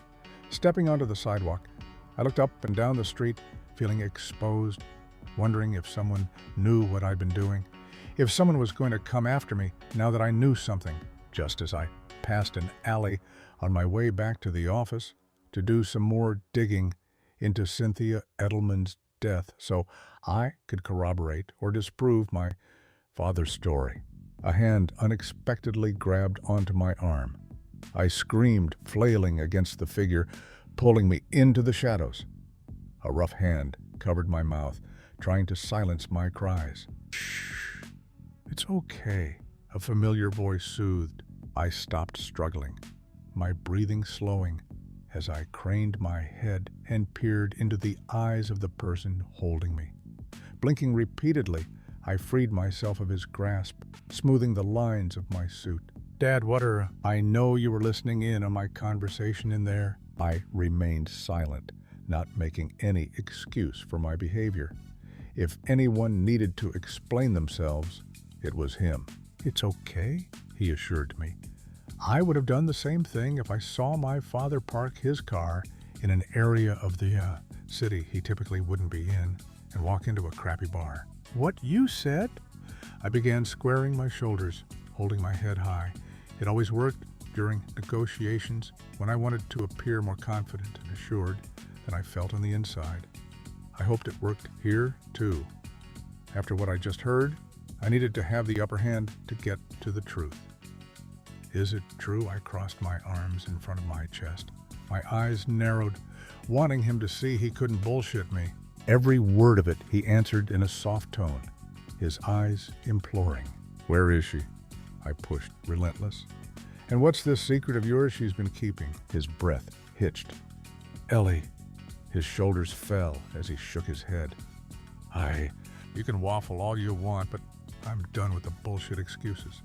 You give me every week that you're just trying to protect me by keeping me in the dark. I leaned into him. I will get to the bottom of this. I won't stop until I've uncovered everything you've been involved in, every place you've been, every person you've ever had dealings with, every backroom conversation you've ever been a part of. I'll know it all, including whether or not Cynthia truly is in hiding, I said, using air quotes, hoping he'd see how much I struggled to believe his version of events. So just come clean. Otherwise, I'll go to the press with what I've been able to figure out on my own so far. Negative publicity in an election year is never a good thing. He ran his hand over his tired face, seeming to lack the vigor and vitality he usually exuded. He appeared worn, beaten down. I wondered if maybe he was telling the truth, that maybe he put his own neck on the line to help Cynthia hide from all of this. Then again, this man had spent the past 30 years in the political arena. He had perfected the art of lying to the American people. Lying to his daughter was no different. I met Cynthia when I went to D.C. After winning my first election 30 years ago, he explained, resigned. She was a senior at George Washington University and doing a congressional internship. She had a brilliant mind. I knew she'd grow into a force to be reckoned with on the Hill. But that wasn't the direction life took her. Instead, after finishing law school, she worked for a few prestigious firms in Chicago, then signed on as in-house counsel for Barnes Pharmaceuticals. When they relocated their home office to California, she went with them. We lost touch over the years as we both built our careers. It wasn't until about 7 years ago that we ran into each other out of the blue. I figured another 20-something years would go by before we saw each other again, but this time it was only a few months before she showed up at my office here in California. What did she want? He swallowed hard. She was being blackmailed. Said someone found out about something that had happened years ago, and she was being forced to engage in violations of the ethical code to keep this information a secret and her family alive. I licked my lips. In the back of my mind, I wondered if my father was the one blackmailing her. How so? She was told to do whatever necessary to make sure a certain drug, which she refused to share with me at the time, made it to market and stayed there. I told her I'd help try to figure out who was behind it. I had a few suspicions, but nothing came of them. All correspondence and threats came in the form of untraceable envelopes sent to her home address. No fingerprints were left. Any phone calls were from a burner phone. They were good. They knew what they were doing. His praise for their efficiency at not getting caught made me sick to my stomach. I wanted to ask about the emails he and Cynthia had exchanged, but decided against it. My father wasn't aware I knew about those. I needed to keep a few tricks up my sleeve for now. And this secret, I can't tell you. Not yet. Not until I know no harm will come to anyone because of it. Even all these years later, I lifted a brow, my voice heavy with disbelief. Yes, Ellie, even all these years later, he gazed upon me fondly, his hand twitching as if wanting to reach out and caress my skin. Until I can figure out what's going on, you have to trust me that this secret is not illegal. It's just something that may paint me in a somewhat different light. Trust, I scoffed. That's an interesting word coming from you. I know I've never given you a reason to believe me, and that's on me. I take full responsibility for not being the best father to you. But for the first time in your life, I need you to take a leap of faith and trust me. I promise I will eventually tell you everything, but not yet. What information was she going to share with Dante? I pressed, narrowing my gaze at him. When he started calling around, asking about a particular drug, they manufactured the drug she was being blackmailed over. Cynthia got nervous that he'd bring too much unwelcome attention to the company. It goes without saying that these people wouldn't look too kindly upon that. Luckily, she was able to convince him that it tested well, that there was no evidence to suggest there was anything wrong with the drug in question. But the guilt started to eat her up, particularly when she learned what happened to his daughter. She couldn't imagine being in his shoes, so she began to look at the reports a little more closely. A small number of patients who had taken the drug in question did die, but reports didn't say with certainty it was because of the drug. Even if the FDA looked into it, they wouldn't think anything was wrong. She continued analyzing the reports, charting the deaths. There was a slight increase over a short period of time, roughly 6 years ago, around the time she began getting the threats. She concluded that perhaps a batch had been contaminated. It was a newer drug, so she theorized that maybe the CEO or someone else higher up was the one threatening her, considering the board and majority shareholders stood to gain millions, if not billions of dollars by the success of this drug, and lose even more if it was pulled off the shelves. Exactly. But the numbers indicated this was a small batch of potentially contaminated drugs. It wouldn't require a massive recall. So she then started looking into other drugs with reports of deaths and charted those. She came up with a list of over a dozen that also exhibited a slight increase in deaths during a short period of time, then evened out. She wouldn't tell me exactly what drugs were on the list, said she didn't want to put any more lives in jeopardy. After receiving a threat about eliminating the Dante Luciano problem, she said she was done playing their game, that she was going to go public with what she knew, consequences be damned, and use Dante to try to diminish any potential blowback on her family. And her claim that this corruption went all the way to the head of the FDA, I lifted a brow. Just something I told her to use to convince Dante to meet with her. James and I have always been close. I knew about his affair with Gabriella and Dante's animosity toward him. I didn't react simply absorbing his story as I tried to rationalize it all in my mind. I wondered if Cynthia's list matched the one I found in Brock's office. Except she never made the meeting. By that time, it was too dangerous. The wheels were already in motion. Someone had tried to kill her on more than one occasion.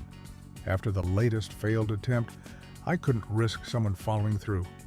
So we faked her death, and she relocated somewhere safe, somewhere no one will find her, somewhere I won't even be able to find her. I stepped back, pulling my bottom lip between my teeth as I studied him. Something about his story just didn't sit right with me. It seemed a little too convenient that Cynthia, who the world thought killed herself before going to her arranged meeting with Dante, was now suddenly alive. But he didn't want anyone to know, and offered no actual proof that she was. If I hadn't been around his lies most of my life, maybe I would believe him. But I couldn't, particularly with the knowledge that he sent Cynthia the threatening email. That was the one piece in this puzzle that just didn't fit the one piece that threw his story off. "I know what you're thinking, Ellie," he said, cutting through my thoughts. "I'm not the one behind this. I want answers just as much as Cynthia Dante." "You. I couldn't stomach the idea of anything happening to Cynthia because of..." He trailed off, taking a deep breath to compose himself. If I hadn't seen him pull the same move during funerals for fallen soldiers, I would have thought it was authentic. Too bad I knew better. "Why don't you just go to the authorities?" I hardened my stare, not allowing his caring tone to soften my determination. "And what's to stop me from doing so if you won't?" "Absolutely nothing," he answered with a defeated sigh. "If that's what you think you should do, I can't stop you. I can only beg and plead with you not to.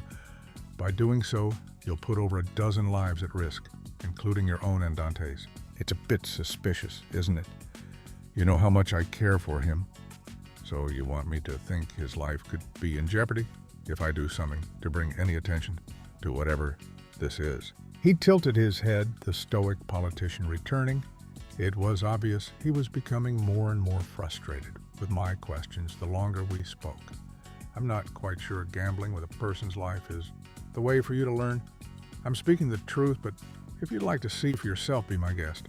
Just don't say I didn't warn you. It's a miracle he wasn't killed when he showed up for his meeting with Cynthia.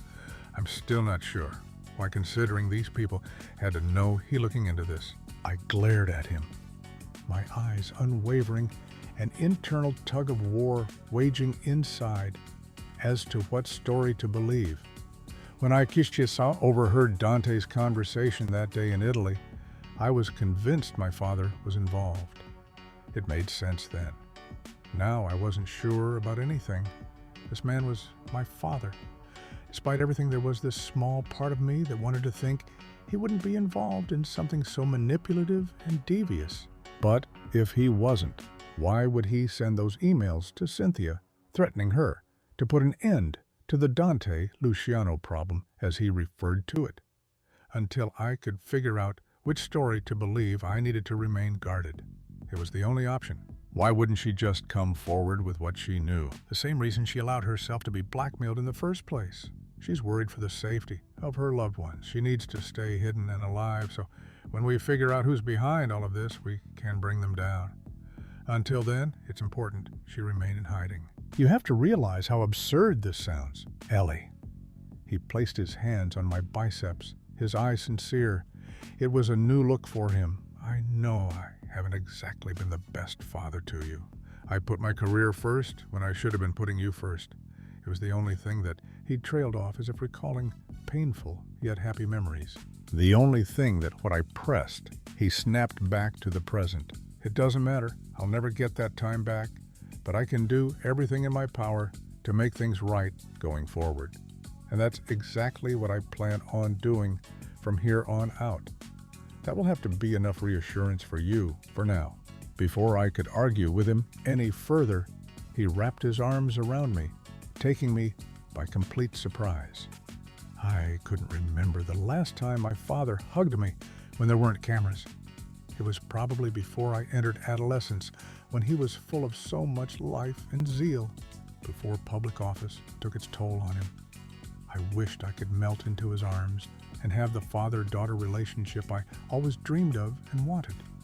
I still had too many unanswered questions. My father had always been able to spin a good story. For all I knew, he just told me a whopper of a tale. This man had already fooled me once. I wasn't going to let him do it again. Chapter 10. Ista read at my computer screen in my office, the setting sun beaming into the space around me. Several weeks had passed since I'd eavesdropped on my father's conversation in a dive bar down the street. Several weeks where I'd used the mediocre investigative skills I possessed to try and figure out which way was up. Several weeks where I was no closer to finding out what happened than I was back in Italy. A slight knock tore me out of my thoughts. I glanced up to see Blake, the law firm's investigator, pop his head into my office. Just wanted to make sure you didn't have any questions about the report I sent you earlier on the Lawrence fraud case. I met his eyes, giving him a smile. He was a younger guy. Most investigators I'd worked with in the past had been cops who retired after 20 years, but still missed the job. Blake was just a few years older than me. He joined the Army straight out of high school, eventually becoming a CID special agent before deciding to take the plunge back into civilian life. It's perfect. Everything I could have needed, and then some. That's what I like to hear. He paused, his green eyes beaming with pride. Well, I'm off. See you Monday. Hell, have a great weekend. You too, I replied, returning my eyes to my computer as he headed down the hall. Blake, wait. He popped his head back into my office. Yeah. Chewing on my bottom lip, I stared at him, torn. I knew once I put the wheels into motion, there would be no going back. But I'd gotten nowhere trying to get answers on my own. Maybe I needed a fresh set of eyes, an unbiased set of eyes, a highly trained investigative set of eyes. Yes, Stephen was an FBI agent, but that was precisely why I couldn't involve him in this. I needed someone who could help me discreetly without opening a federal investigation. Can you close the door? He studied me, but his curiosity eventually got the better of him. He closed the door, then took a seat in one of the chairs on the opposite side of my desk. What's up? There's been something that's been bothering me, something I've been looking into, but I haven't been able to find out much. I'd like your help, but I need a bit of discretion on your part. Help I can give you, but discretion can only go so far. If I find out information that can prevent this commission of a crime, I held up a hand. I understand completely. But until that point, I'd ask that this conversation, as well as anything you uncover, stay between us. After considering my request for a moment, he nodded. I can do that. Taking a deep breath, I opened the top drawer of my desk and pulled out a copy of the file I'd amassed over the past several weeks. I want you to look into my father. I pushed the folder across the desk to him. He lifted a brow. Your father? I'd only been working here a little more than a month, but I'd become somewhat close to Blake. Thanks to Quinn's insistence, I go to happy hour with the rest of the staff every week. Throughout the course of our conversations, I'd revealed who I was. Eleanor Crenshaw, the one who ditched her politician fiancé at the altar, the one whose father was Francis Crenshaw, a senior member of the Senate, the one whose affair with a famous Italian chef briefly made headlines. Yes, I straightened my spine, and his connection to a woman named Cynthia Edelman. She supposedly committed suicide back in March, but I shrugged. But you don't think that was the case? I don't know what to think, I admitted. I've never had the best relationship with my father, with either of my parents, so I think my animosity may be clouding my judgment. I need someone who is completely detached to look into this and see what they can find. He opened his mouth hesitating, and I sensed he was about to refuse to help. He was my last hope at getting answers. I needed him to agree. I can pay you, I blurted out before he could utter a single syllable. Probably not much, but I'll... He reached out and placed his hand over mine. I want to help you, but there's no turning back after this. If I find out something, if I know there's criminal activity and have the evidence to back it up, I know. I gave him a small smile. Why was this so difficult? I wasn't exactly close to my father. I didn't know how I was supposed to feel about him not being the man I thought he was when I was younger, when I idolized him, when he was my hero. This would eat me up until I could get some concrete answers regardless of what those answers were. I need to know no matter what. He blew out a long breath, pulling his hand away. Okay. All the information I've been able to find out is in that file. There's a list of drugs I'd like you to see what you can find out about questionable deaths, stuff like that. I'd also like you to look into any suspicious incidents around the vicinity of Barnes Pharmaceuticals in the weeks leading up to Cynthia Edelman's death. Why? It might help, that's all. And then again, it could be nothing, but please just humor me. He nodded and grabbed the file standing. Thank you, Blake, I said sincerely. You have my cell number in case anything comes up over the weekend. I'm sure that won't be necessary. Something like this will probably take some time, especially considering you don't want to raise any suspicions. Even if I do find anything over the next few days, it can wait until Monday. Probably. But in case it can't, you know how to reach me. I do. He paused, his mouth curving into a small smile. Have a nice weekend. You too. As soon as he disappeared down the hall, I sank back into my chair, blowing out the breath I'd been holding. Would I come to regret involving Blake in this? Probably, but I didn't know what else to do. This seemed to be my only option. Returning my attention to my monitor, I eyed the time in the upper right-hand corner, immediately jumping to my feet. I hastily shut down my computer, collected all my papers, and shoved them into my bag. Within a few seconds, I hurried out of the office and was on my way to a bar down the street to meet Mila for a few drinks. Once I moved out of her house, it had become part of our routine to get together before I headed to my mother's weekly dinner party. And I still went, if for no other reason than to have a few minutes alone with my father, to try and get more answers out of him, to let out a little more rope to see if he hung himself. But regardless of my prodding, he stuck to his story, not offering so much of a hint as to where Cynthia Edelman could be, or this supposed secret she had been blackmailed over. Rushing through the front doors of the upscale wine bar, I spied Mila sitting on one of the stools, enjoying a glass of what appeared to be a freshly poured red wine. "Sorry I'm late. I took the seat beside her. I lost track of time." "It's okay," she replied, sipping from her glass. "I just got here myself. Traffic was a bit rough. You'd think it wouldn't be, considering I was going against rush hour." "That's LA for you." I raised my hand, flagging down the bartender and placing my order. There's no such thing as no traffic. Ain't that the truth? I'm glad I'm a stay-at-home mom. I couldn't imagine sitting in traffic for 2 hours just to go 30 miles. I'd lose my shit after 10 minutes. Audiobooks are a lifesaver, I offered. But it's not so bad now that I live so close to work. I barely spend any time in my car these days, which is probably a good thing, Mila joked.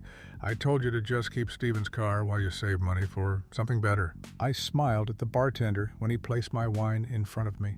"I know, and I appreciate the offer, but I have a job.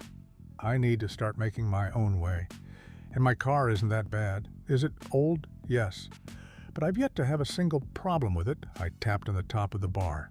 "Knock on wood." "Because you barely drive anywhere? Just promise you'll think about getting something a little better when you have the money." I gave her a smile. "Of course." "Good." She took a sip of her drink before straightening her back.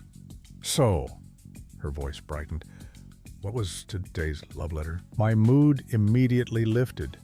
I'd been so preoccupied with my father lately that the only ray of light, the only things that made me smile, were the Instagram posts from Dante. And he still sent at least one a day, no matter where he was or what he was doing. I grabbed my phone and found his most recent post, handing it to Mila. She studied my phone for several seconds, then read the caption out loud. "We are much fonder of the pictures of those we love when they are at a great distance than when they are near to us. Héloïse d'Argenteuil." Letters of Abelard and Héloïse. "It's the grave of Héloïse and Abelard at Père Lachaise Cemetery in Paris," I explained. "It must be an older photo, since he's not in Paris right now." I looked straight ahead, avoiding her eyes. "Speaking of which, do you know the story of Héloïse and Abelard?" I interrupted, not wanting her to ask the next question. I knew all too well what that would be. She looked at me subtly, shaking her head. "It was a tragic story, one with no happy ending. It was a forbidden romance. Before that became the trendy thing. She was estimated to be 22 years his junior and his student. Regardless, that didn't stop them from falling in love and eventually having a baby, as the legend goes. When Héloïse's uncle found out, he wasn't happy. To keep her safe, Abelard placed her in a convent. Her uncle thought it was Abelard's way of getting rid of her, so he had Abelard castrated. Despite the obstacles, the two sent letters to each other throughout the years. I sighed, a dreamy expression crossing my face, as I allowed myself to be filled with hope, regardless of how ill-placed it was. Their love never wavered, even until Abelard's dying day. It was silent for a moment, as I considered whether that was all I had to look forward to, a daily Instagram post, a distant love that would go on for years. "That's beautiful, Ellie," Mila remarked, snapping me out of my thoughts. I brought my wine to my lips, savoring the spiciness of the Pinot, then lowered the glass back to the bar. Now, the letters are nearly as famous as the affair itself. People flocked to their grave in Paris, hoping to surround themselves with just a fraction of the love they had. What did you send back to Dante? I grabbed my phone again, bringing up the photo I'd found online of a close-up of a coin on the ledge of the Trevi fountain. It was the only thing that seemed fitting. I always returned to the fountain. I had a feeling I always would. It was where I left my heart. I passed my cell to Mila, and she read the caption out loud. For not with me was my heart, but with thee. But now, more than ever, if it be not with thee, it is nowhere. For without thee, it cannot anywhere exist. Eloise d'Argenteuil, Letters of Abelard and Eloise. She handed my phone back to me, pausing for a moment. It's fitting, isn't it? You two are like a modern-day Heloise and Abelard.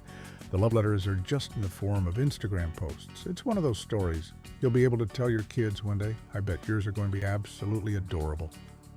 Much better than what your kids with Brock would have looked like. She cringed in playful disgust. Not because of you. You're beautiful. And Brock's a decent-looking guy, but I'm convinced there's something off about him. I swallowed hard, avoiding her eyes. I still hadn't seen Brock in a while, which had begun to unnerve me, especially since he'd flown halfway around the world to track me down. I couldn't quite explain it, but something about his lack of contact didn't sit right with me. I wondered if he knew what I found in his office back in June. More pressing was why he had all that stuff. It looked like he was investigating my father.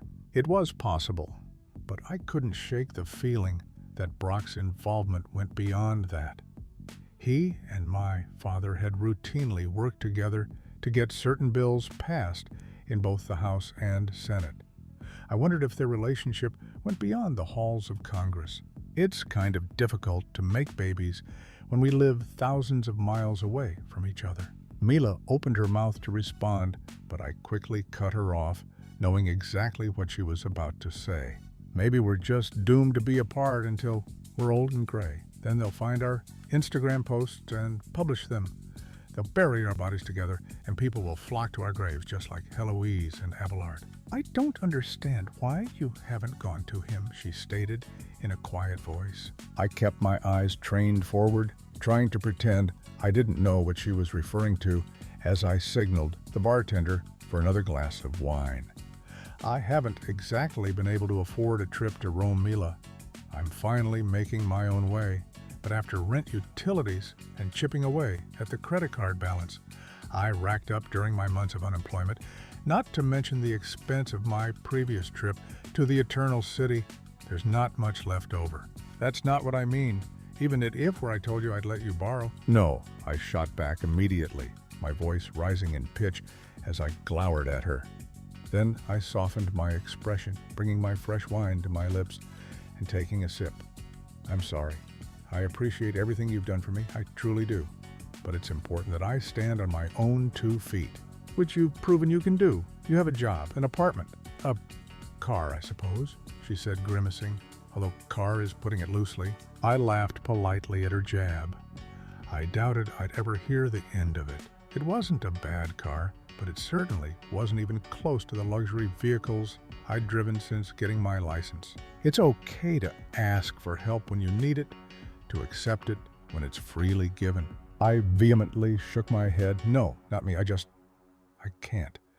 I need to do this on my own so I can figure out who I am. Says who she shot back quickly. You think you need to suffer and be unhappy just to figure out who you are. Yes, I insisted, tears welling in my eyes. I drew in a deep breath, meeting her concerned gaze. That's got to be what this is all about, why we're still apart. I thought once I had a job and a place of my own, we'd find each other again.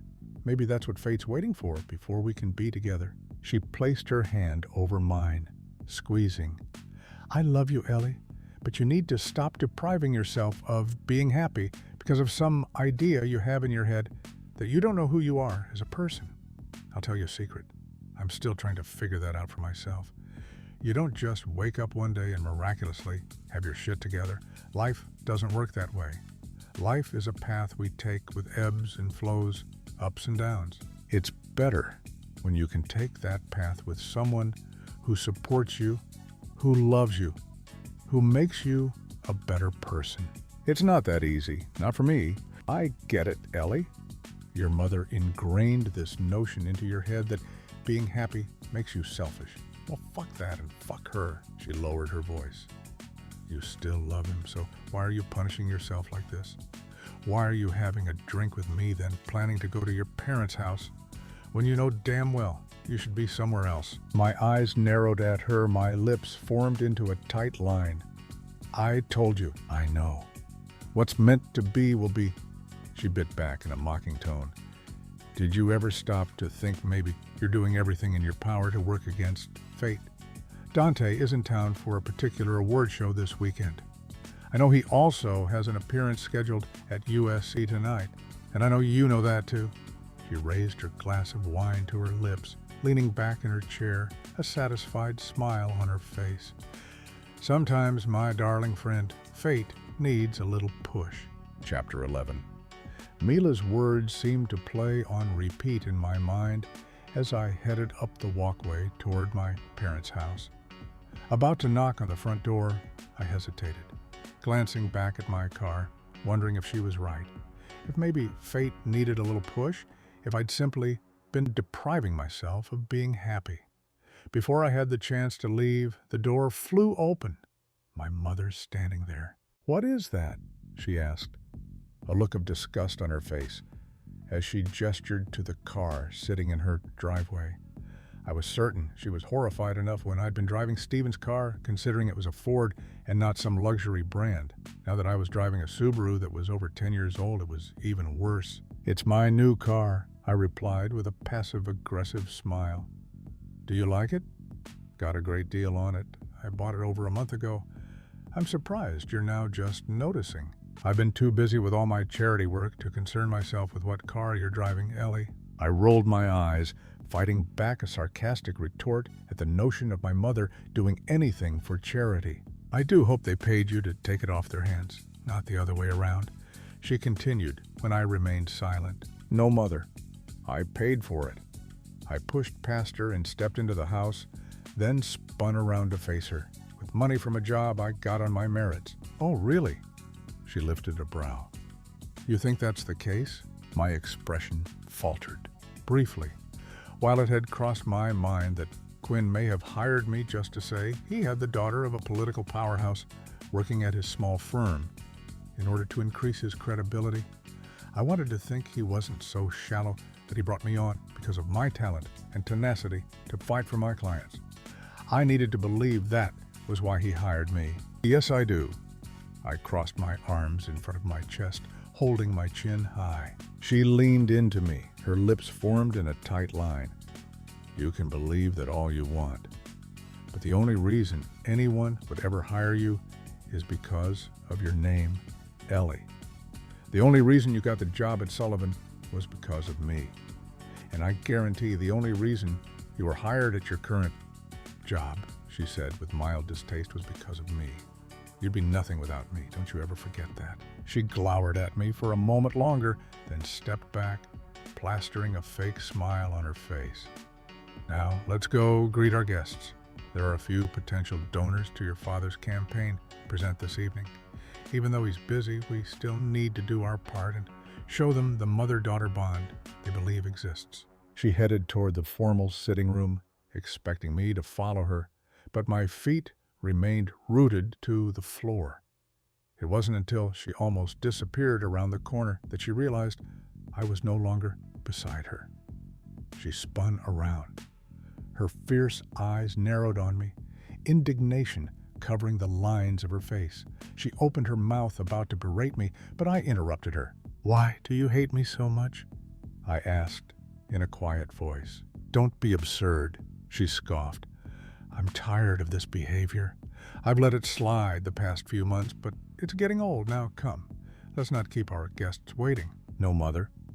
I narrowed my eyes at her remaining firmly in place. Regardless of the amount of jabs and insults this woman had flung at me over the past 28 years, I continued to do what she wanted even after returning from Italy.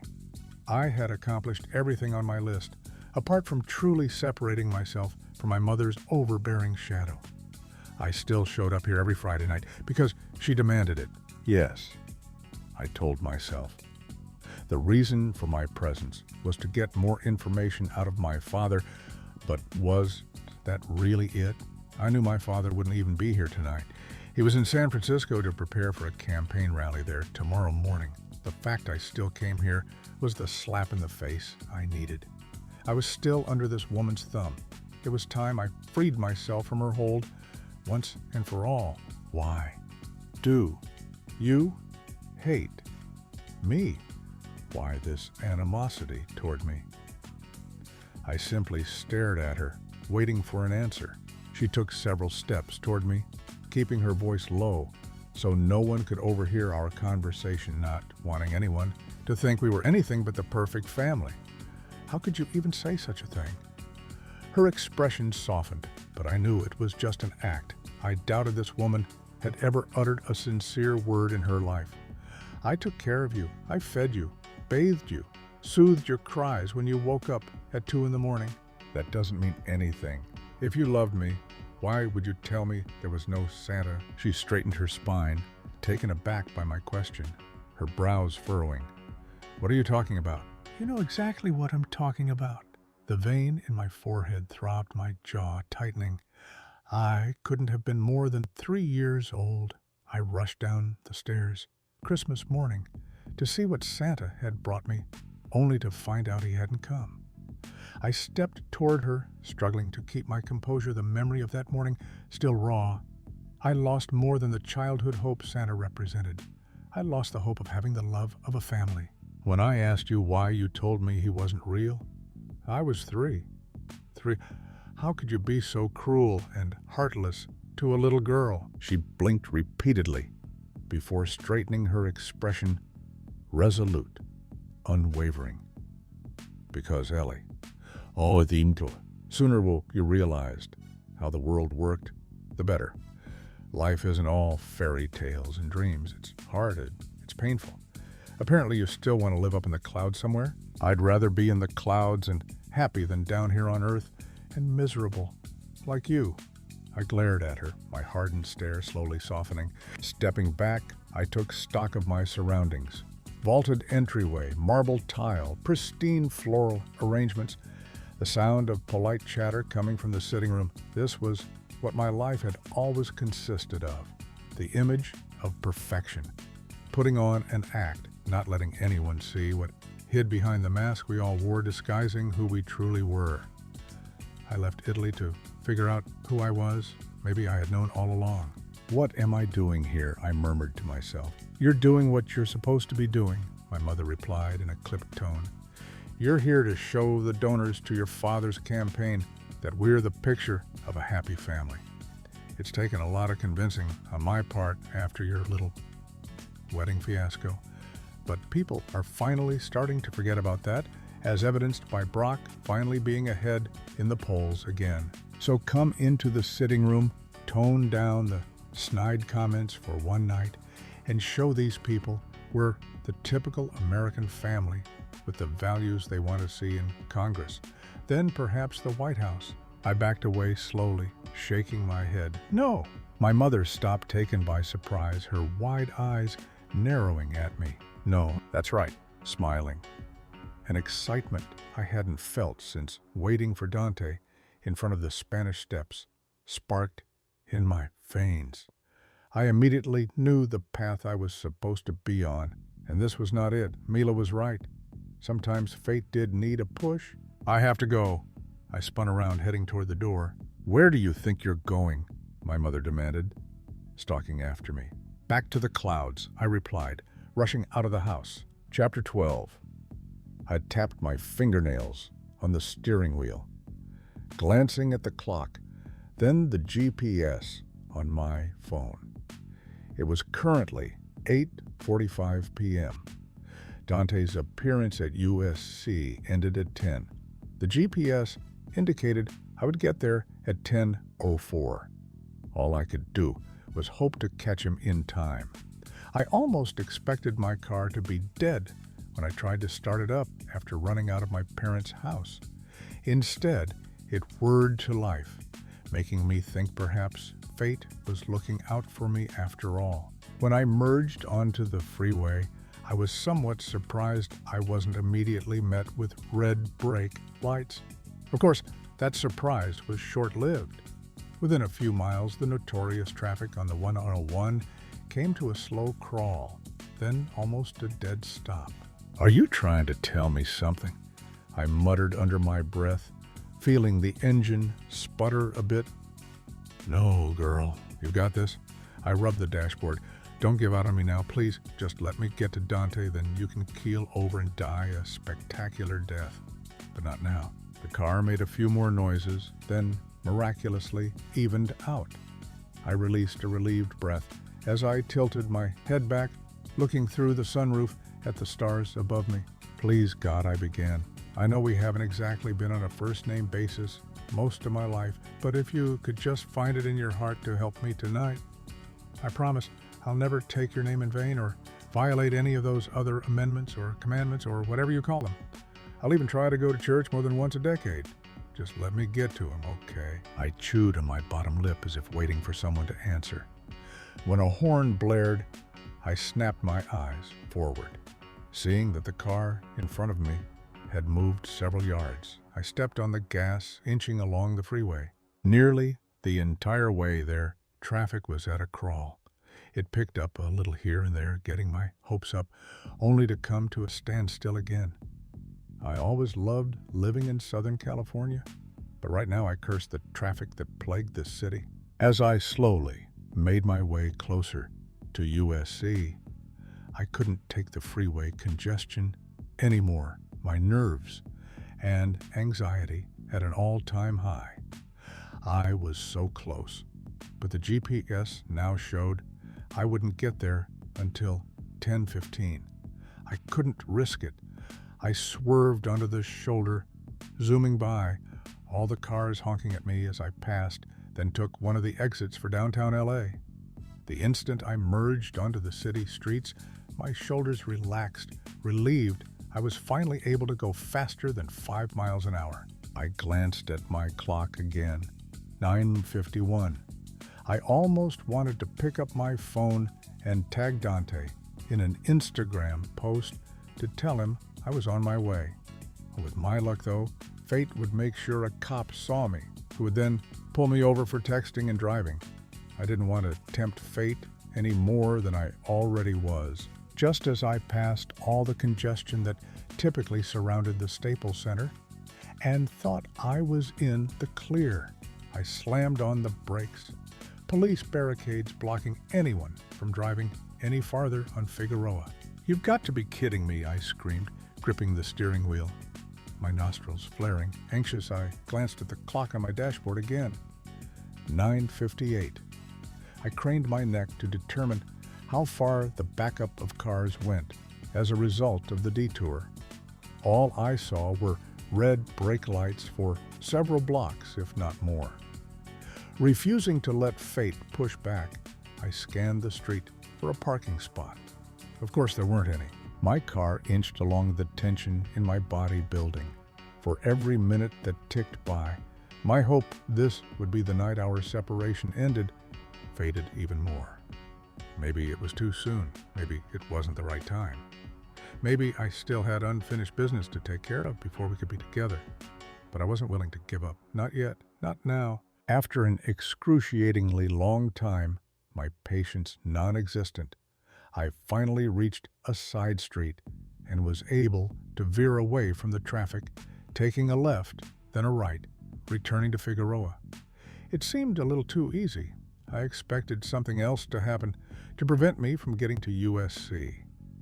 Instead, the campus appeared in front of me, the brick pillars holding the sign, a welcome sight.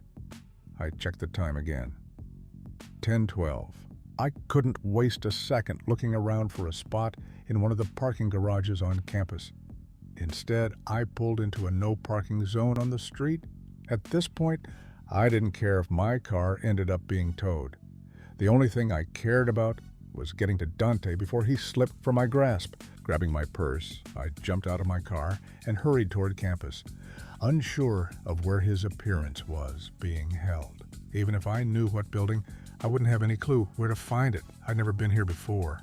The way my luck had been going tonight, I was probably on the opposite end of campus from where I needed to be. Walking at a quick pace, I pulled my phone from my purse, consulting Google to see if I could find out where he would be.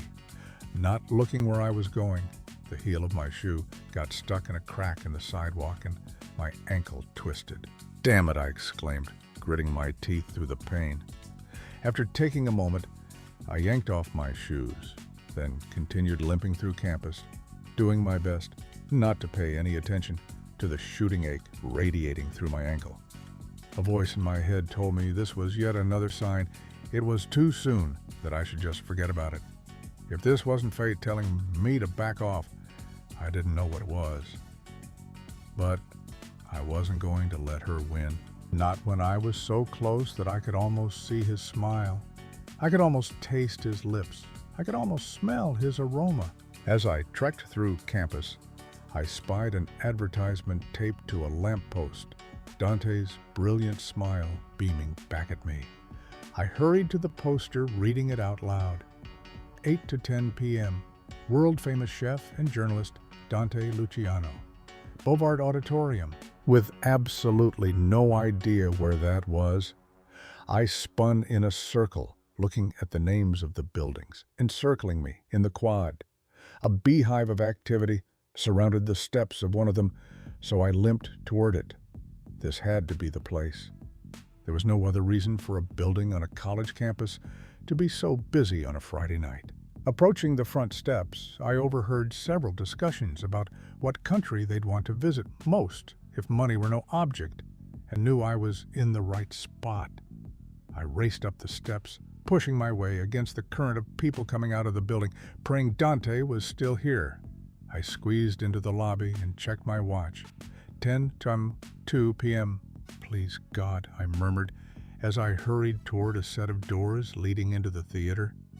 Let him be here. I reached for the handle, but an usher prevented me from going any farther. "I apologize, ma'am. No readmittance." "Did you leave something if you'd tell me where you were sitting and what it was? I can have one of our ushers look for it." "I didn't leave anything. I stammered, hoping I wouldn't come off sounding like an obsessed fan. "I came to see Dante." "You and over 1,000 other people." "I know, Is he still here?" "No, ma'am," he said in a drawn-out voice, looking me up and down. It was readily apparent that he thought I was crazy, and I probably looked it out of breath, hair disheveled, barefoot, holding a pair of heels, limping. "You're about 20 minutes too late." My shoulders fell. I briefly closed my eyes, releasing a heavy sigh. Maybe Mila was wrong. Maybe fate didn't need a little push. Because I pushed, but fate seemed to do everything in her power to stand in my way. "Isn't that the story of my life?" I remarked, as I shuffled away, my voice barely audible from the frustration building in my throat and my heart. I emerged into the crisp night air, my body chilled now that the adrenaline had worn off. Holding on to the quai railing, I carefully stepped down the short set of stairs, keeping my eyes downturned as I made my way through the thinning crowd outside the theater. Jealousy bubbled inside me at the notion that all these people had been in Dante's presence this evening, had heard his voice, had seen his smile. They didn't realize how lucky they were. Pausing for a moment, I glanced back at the building, considering whether or not I should take a photo of myself in front of it and tag Dante so he knew I tried to get to him. In the end, I resisted the urge. Maybe it was better this way. Maybe we were doomed to the same fate of Heloise and Abelard. Maybe our love was best shared in love letters, or, in our case, Instagram posts. With slow steps, I limped through campus, my ankle now screaming at me. A few people, clearly students, stopped to ask if I needed any help, but I refused their assistance. I didn't mind the pain. It was nothing compared to the ache in my heart, my frustration turning into despair. I'd done everything to stay mostly positive through our separation. thinking fate would eventually bring us together again. I didn't know how much longer I could do that. When I finally reached the street where I parked my car, nowhere to be found, all I could do was laugh, hysterically. "I get it," I shouted to the sky. "You win, okay?" I was certain. I looked like a complete lunatic, standing on the dirty sidewalk in downtown Los Angeles, holding a pair of heels, my hair disheveled, and dress askew from all the running I'd done. I give up. I shook my head, doing my best to stop my chin from quivering, barely able to speak through the painful lump in my throat. I give up. I didn't know why I thought this would work, that I'd get to him, that he'd see me and immediately sweep me into his arms, begging me, in his husky, commanding voice, to never leave him again. The image in my head was so real, I could almost hear his voice and feel his arms around me. Why couldn't that be my reality? Defeated. I reached into my purse and grabbed my phone, about to call for an Uber, but paused. I didn't want to go home and be reminded of how miserable I was. To see all the clothes Dante had bought me hanging in my sad excuse for a closet. To lay awake in an empty bed, the memory of falling asleep beside him gutting me. I just needed a moment to myself, then I could move on. It was time I finally moved on, tears prickling my eyes. I limped down the street, crossed the train tracks, and headed toward what had become one of my favorite spots during my unemployment, the Rose Garden by the Coliseum. The instant I walked through the archway, a sort of tranquility washed over me at the hustle of Los Angeles, all but vanishing. I hoped the peacefulness could quiet the troubled thoughts invading my subconscious, help me stop feeling, make me numb, even if for just a minute. I walked past rows of perfectly manicured rose bushes, the bulbs in full bloom. I took my time as I made my way up the path toward the fountain in the center, stopping to smell a few of the roses, the powdery sweet aroma calming me like a baby's blanket. I drew closer to the fountain, smiling wistfully at the sight of a couple who had obviously just come from their wedding reception and were having their photos taken. I gazed upon them with a mixture of envy and longing. They looked so happy, so in love. I experienced that for a brief moment, but was stubborn and pushed it away. And for what? My ankle throbbing, I took a moment to rest on a bench in front of the fountain as I watched the water dance in the sky before falling back into the pool. I couldn't help but think of Dante. Everything seemed to remind me of him. Fountains, coffee, pasta, wine, even things as simple as an old tree and fresh-cut grass. It only took a week, but he'd ingrained himself in every facet of my life, so much so that even 3 months later, my need for him had only grown stronger. The hole in my heart where his love used to be leaving me empty. I closed my eyes, imagining that we were back in Italy, in front of the Trevi fountain. But this time, instead of me saying I needed to leave, I agreed to stay. The smile and relief that washed over his expression when I finally gave him what I wanted, made my heart nearly burst. I ran my fingers over my lips, almost able to feel his mouth on mine, the scruff of his 2-day beard scratching my skin. I wrapped my arms around my body, fighting back the tears forming in my eyes. His intoxicating aroma of basil, mint, and licorice seemed to grow stronger with each breath I took, as if his scent were permanently ingrained in my nostrils. I wondered if I would always smell it even after years, even after we both moved on with our lives and tried to find that same happiness we'd been lucky enough to experience for too short a time. Even when we turned to dust, my phone chimed, snapping me out of my fantasy world. I looked at where it sat on my lap. When I saw it had been tagged in one of Dante's posts, I inhaled a shaky breath at the irony. Biting my lips to stop my chin from quivering, I wiped at my tears, doing my best to reel in my emotions, despite the constant lump in my throat becoming more pronounced with each passing second. I didn't know if I could bear to look at his post, Not anymore. Not knowing fate, obviously didn't think we belonged together. But I'd become addicted to these posts. From him, had grown dependent on his words for my own happiness. Maybe tonight was fate's way of telling me it was time I found something else that made me happy. Just one more, I said to myself. Then I'll stop. It's time to stop.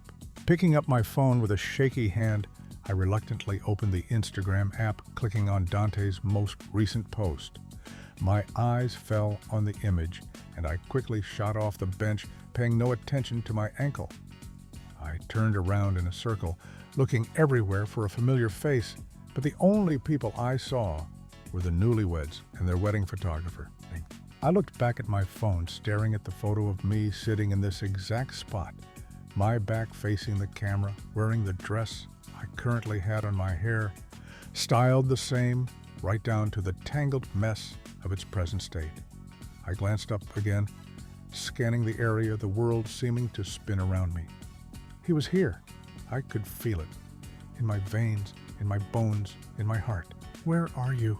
I murmured, limping around the fountain as I frantically searched for him, my chest heaving. If he wasn't here, if this was just a cruel joke, I didn't know how I would survive. I was ready to fall apart as it was. This would wreck me. I returned my eyes to my phone to determine the exact angle he'd snapped the photo. When I finally noticed the caption, I stopped moving, allowing the words to wash over me. Instantly, I sensed a warmth approach from behind, just like that day back in June when I waited for him in front of the Spanish Steps. Then it hit me, that voice I'd dreamt about, the heat I'd longed to feel on my skin. "I'll follow thee and make a heaven of hell to die upon the hand I love so well." William Shakespeare, A Midsummer Night's Dream. God, it sounded so real, right down to his toe-curling accent. I wanted to believe it was, but what if it wasn't?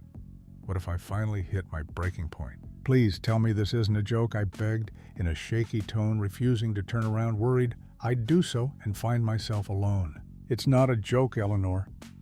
A hand fell on my hip, forcing me around. I stared into his dark eyes and reached for his face, choking out a sob when I felt the scruff against my trembling hand. I drew my body closer as he cupped my cheeks, both of us gazing at each other, worried we'd blink and it would all disappear. "How are you here?" I whispered. "I was about to ask you the same question." He wiped the tears cascading down my face, his eyes wet with unshed tears of his own. I pushed fate, and she pushed back. I explained, swallowing hard. "I tried to get to you, but everything that could go wrong did. I thought it was fate telling me it wasn't meant to be." He brought his body even closer, lowering his mouth toward mine. Our breath intermingled his eyes, searing me the fire that had grown dull over the past few months. Now, a raging inferno once more. And now I can't help but think that fate has a terrible sense of humor. I laughed slightly, another tear trickling down my cheek. Swiping at it, his thumb traveled across my face and caressed my bottom lip, sending a spark through me. "Tell me, Eleanor," he began, hope building in his gaze. "Have you had enough time to figure out who you are?" My eyes locked on his. I gave him the only answer I could. "I don't know who I am without you. You're a part of me. Without you in my life, I'm hopelessly incomplete." He smiled, exhaling a short breath. His lips ghosted against mine, giving me the slightest hint of a kiss. "It took you long enough to figure that out." He pressed his hand to my back, erasing the last bit of distance between us. Then he kissed me, fully, beautifully, completely. The feeling of his lips on mine, releasing all the tension that had built up over our months of separation. I moaned, running my fingers through his hair as I deepened the exchange, telling him without words how much I missed him, how much I needed him, how much I loved him. Our kiss was passionate, greedy, and perfect in all the ways I imagined it would be. He pulled away. "Eleanor," he panted, cupping my face, his gaze intense. "Yes," I swallowed hard. Don't ever make me live without you again. Please, it makes no sense, but I don't ever want to be the person I am without you. Okay? I smiled through my tears. I don't ever want to be the person I am without you either.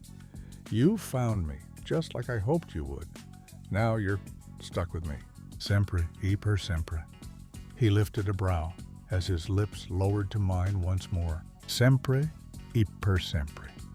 Always and forever. As his tongue swept against mine, his arms holding me in a way that made me think he'd never let go, his need consumed me. I finally lowered the walls I'd constructed over the previous 28 years of my life.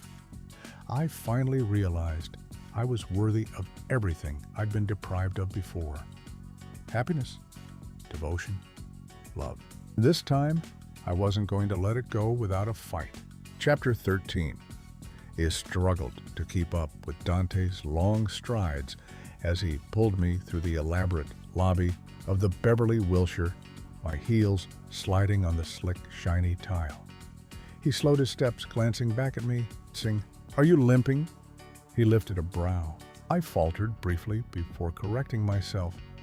While we made our way from the rose garden and into an Uber, I'd been conscious to act as if I weren't in any pain. I'd almost forgotten about my ankle, until now. My heel got caught in a crack in the sidewalk when I was trying to get to you before your appearance was over. I tried to play it off as I continued toward the elevators, tugging him along with me. I twisted my ankle or something. He immediately came to a stop, forcing me to stop as well. Why didn't you say anything? His eyes raked over every inch of me. His obvious concern for my well-being warmed my heart, reminding me why I'd fallen for him so hard, so fast, so easily. We need to get you to a doctor. No, we don't. Vehemently shaking my head, I raised myself onto my toes, doing my best to hide any sign of discomfort. The last thing I needed was to sit in a waiting room for hours, just for a doctor to tell me to put some ice on it. There was only one thing I needed at this moment, only one thing that could heal the pain. I've been enduring the past 3 months, maybe longer. I just need you, Dante. But I pressed my lips to his, interrupting him from any further argument. As I curved my body into his, brushing against his growing erection, he groaned, any hint of his previous protest melting away. He palmed my back, the distance between us becoming non-existent. Intensifying the kiss, he breathed into me, giving me everything I'd dreamt about since I walked away from him at the airport in Rome. As the world seemed to disappear around us, I ran my hands through his thick hair. The instant his coarse locks hit my fingertips, I whimpered. I didn't think I'd ever feel his hair in my hands again, his body against mine, his lips on mine. I didn't want this moment to end. I didn't want us to end. I loved this man. I was a fool to leave him once. I thought I needed to be on my own to figure out who I was, ignoring the truth that had been glaring at me like the brightest star in the sky. I already knew who I was. A woman who would do anything for love, who would fight LA traffic, who would disregard the rules and park in a tow zone, who would put her safety at risk and run in heels just to chase that unmatched high one feels when in love with another human. Gone was the woman who always did what was expected of her, who never stood up for what she wanted, who always put everyone else before her. When I met Dante, that side of me died. I opened my mind and tried things I never thought I would. Dante had said he would show me who I was meant to be. I finally realized he had fulfilled his promise. I knew who I was. Maybe fate was waiting for me to finally figure it out.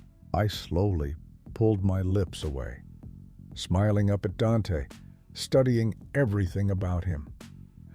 The slight wrinkles around his eyes, the small vein in his forehead, the tanned skin, the little bit of gray hair visible in his short sideburns, the flecks of gold in his dark eyes. "What is it?" he asked, licking his lips. I opened my mouth slightly, completely overwhelmed. Everything I'd been through, the past several months, washing over me, struggling to find a job, trying to figure out what my father was involved in my mother's obvious animosity toward me. But every tear, every moment of despair, every lonesome thought, it was all worth it. To be here, to be with this man, to feel something I didn't think existed, to feel loved. "You?" I shook my head, running my hand against his cheek. He melted into me, briefly, closing his eyes. I didn't. I trailed off, struggling to come up with the words I needed. I laughed slightly. "You're the best part of me, Dante. It's about time you figured that out." He touched his lips to mine, treating me to a tender, warm, affectionate kiss before slowly pulling back, gazing at me with the same mixture of ardor and hunger I'd come to expect from him, reminding me of his duplicitous nature and how much I craved it, needed it, yearned for it. Before I knew what was happening, Dante swooped me into his arms. "What are you doing?" I shrieked, laughing as he carried me through the lobby. His smile was wide, carefree. Other hotel guests stared at us, some whispering under their breath about the scene we were making, but neither one of us cared. Dante always had an uncanny ability to make me forget about the world around us, to make me see only him. And from this moment forward, that was all I wanted, just to see him, to never look away again. 3 months is a very long time for a man to go without feeling your legs wrapped around him, he whispered, his tone seductive as his teeth scraped my earlobe. "Is that right?" I shot him a coy look. "That's right, Eleanor." When we approached the bank of elevators, he gingerly lowered me to my feet, his eyes filled with desire as he stalked toward me. My back hit the wall, and he reached past me to press the call button. His proximity and the way he seemed to leer at me like a man who hadn't seen a woman in months, causing my heart rate to skyrocket. I feared the second he'd touch me, I'd shatter into a million pieces and never find them all to put myself back together again. "Do you have any idea how much I've looked forward to this?" he murmured against my neck, his breath hot on my skin. Goosebumps prickled my flesh, a shiver rolling through me. I knew if the wall wasn't supporting me, my legs would have given out his sensuality, his words, his essence, turning me into putty. "To feel you shake beneath me." He pressed his body against mine, his erection prominent against my stomach. "To watch your expression as I drive harder and harder, pushing you to your breaking point." He gripped my hair, tugging it, yanking my head back as he ran his mouth over the exposed flesh of my neck. "To hear your breathing grow more ragged and uneven as you struggle not to fall apart too soon." His hand floated to my backside, and he cupped my ass, causing me to yelp in surprise. I returned my gaze to him, watching as he stepped back, his dark eyes searing my skin. My lips parting, I attempted to say something, anything. Just as Dante had done during our very first meeting, he'd rendered me completely speechless. I had a feeling he always would. "Why did I ever walk away from you?" I mused in a low voice. "It was what fate wanted," he answered without a moment's hesitation. "Like you said, if you didn't walk away, we never would have come down from the clouds. Maybe we weren't meant to. Maybe we belong in the clouds. Maybe this is fate's way of repaying us for all the bad shit we've been through," says the girl who thought fate was a load of bull just a few months ago. What can I say? I shrugged as the elevator dinged. I leaned toward him, trailing my fingers up his torso, taking my time, as I savored the feeling of the taut muscles that lay beneath his button-down shirt. His chest heaved in response to my touch. I swiftly grabbed his tie, tugging him into the elevator car, my gaze trained on him as I walked backwards, stopping when I hit the wall. "You made me a believer." I finished just as the doors closed, leaving us completely alone. His lips curved as a feral look clouded his eyes. He gripped my wrist, forcing me to let go of his tie. Before I could say a word, he brought my body against his, hard, fast, desperate. I gasped, a tremor snaking through me as he lowered his head toward my neck. His tongue met my skin, his motions demanding, powerful, aggressive, but endearing at the same time. He held me as if he would never let go. He inhaled my scent as if he'd searched for months for the aroma. He tasted my skin as if it were the only thing that could quench his thirst. My eyes fluttered into the back of my head, a tiny moan escaping as I curved into him, desperate to feel even more of him. I didn't care that we were in an elevator that still hadn't started moving. I needed this man now. Suddenly, Dante released his hold on me and stepped back. I flung my eyes open to see a salacious, sly smile building on his mouth. With a wink, he turned from me, completely oblivious to the panting mess he'd turned me into. Or perhaps this was all part of his game. If there was one thing I'd learned about Dante, he loved the anticipation. And as frustrating as it was, I loved it too. It made the end result all that more satisfying. He fished a key card out of his wallet, then inserted it into a slot in the panel. Once he pressed the button for the 14th floor, he spun back around the sudden movement, causing me to straighten in surprise. His heated gaze raked over every inch of my body as he loomed over me. The way he looked at me always made me feel raw and exposed, like he was peering into my soul. Tonight was no different. But for once, I wanted him to see everything, to know all of me. I wanted him to see the heartache I'd struggled with over the past few months, the regret that constantly plagued me as I considered whether I'd made the right decision in leaving him, the frustration that had pervaded my life as I tried to do everything in my power to stand on my own 2 feet so we could finally find our way back to each other. "Kiss me, Dante," I begged softly as his mouth inched closer and closer to mine, but remained just out of reach. "With pleasure, Eleanor." Each second that passed as he slowly lowered his lips seemed to stretch every part of me, tingling with need, the anticipation unraveling any composure I had. Finally, our lips met. I sighed into him, his kiss, the only thing in my life that felt right. His arms, the only place that had ever felt like home. Deepening the kiss, I raked my hands up at his chest, tugging him harder into me. He groaned, his hands falling to my hips. Not caring about where we were or who could see us, he lifted me, hiking the skirt of my dress up as he pressed me against the elevator wall, thrusting between my legs. "Dante," I moaned, throwing my head back as his lips trailed a fiery path down my neck, his fingers grazing my breasts. His light touch was at complete odds with the ravenous and greedy way he kissed me. It erased all thoughts regarding the complications that could potentially jeopardize a relationship between us. My father, his father, the distance, the lies, the secrets, all that had disappeared from my mind. All that mattered was this moment. And at this moment, I needed Dante, on my skin, over my body, in my heart. The elevator slowed to a stop, and he reluctantly helped me lower my legs to the floor, leaving a deep, quick kiss on my lips. Once the doors opened, he grabbed my hand, leading me down a long corridor before coming to a stop in front of a door toward the end of the hallway. He removed his key card and inserted it, unlocking the door. He opened it, standing back to allow me to enter in front of him. Any other time, I would have taken a moment to admire the opulence and comfort surrounding me in the luxurious suite that probably cost more per night than I made in a month.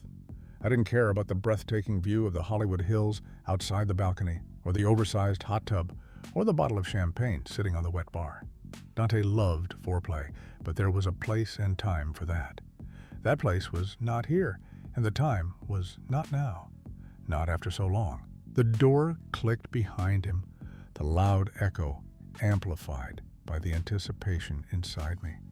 I spun around, my eyes narrowed on him with an insatiable hunger. Not a word was spoken as I stepped out of my shoes and sauntered toward him, doing my best not to limp. I gingerly raised myself onto my toes, taking his earlobe between my teeth, nibbling and pulling. "Fuck me, Dante," I murmured, my voice raspy and low seductive. His breath hitched, and he crushed my body against his. "What happened to the Eleanor I met on a plane to Rome?" he asked coyly, brushing my hair over my shoulder. "The Eleanor who couldn't even look in my eyes when I asked her what she liked and didn't like in the bedroom." He leaned closer, his 2-day scruff rubbing against my neck. "The Eleanor who turned a bright shade of red when I asked her if she touched herself." He pulled back, gazing down at me with a salacious smile. "Thanks to you, that Eleanor is gone," I answered in an even tone. "I know what I like, what I don't. I know what I want. And right now, I want you to fuck me, to give me every reason to never walk away from you again, to remind me exactly of what I'll be missing if I do." I leaned in, running my tongue against his jawline, then took his earlobe between my teeth, tugging, "to claim me as yours." Growling, he gripped my hair, yanking my head back. The sudden movement made me yelp. I breathed through the ache, my need for him only increasing with each second that passed. He dragged his lips across my neck, his teeth lightly grazing my skin. "Harder," I begged, as raw need filled me. He loosened his grip on my hair, and I met his conflicted eyes. "Are you sure I don't?" I pressed a finger to his lips, hushing him. "Shh. I love you, Dante, and I know you love me. I know you need this. I need this too. I don't want to be in a relationship where sex is the same every single time. I want you to fuck me with a reckless abandon, then pull me into your arms and whisper the most endearing and loving things in my ear as you give me that love. I want you to mark me, to see that wild look that comes over you as you drive harder and deeper than you ever have before. Then I want to feel your soft kisses as your lips feather across my shoulder blades, your touch barely there." I reached up, running my fingers down the line of his brow, cupping his cheek.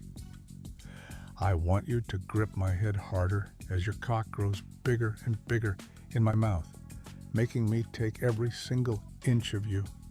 I pressed a soft kiss against his lips, biting the bottom one.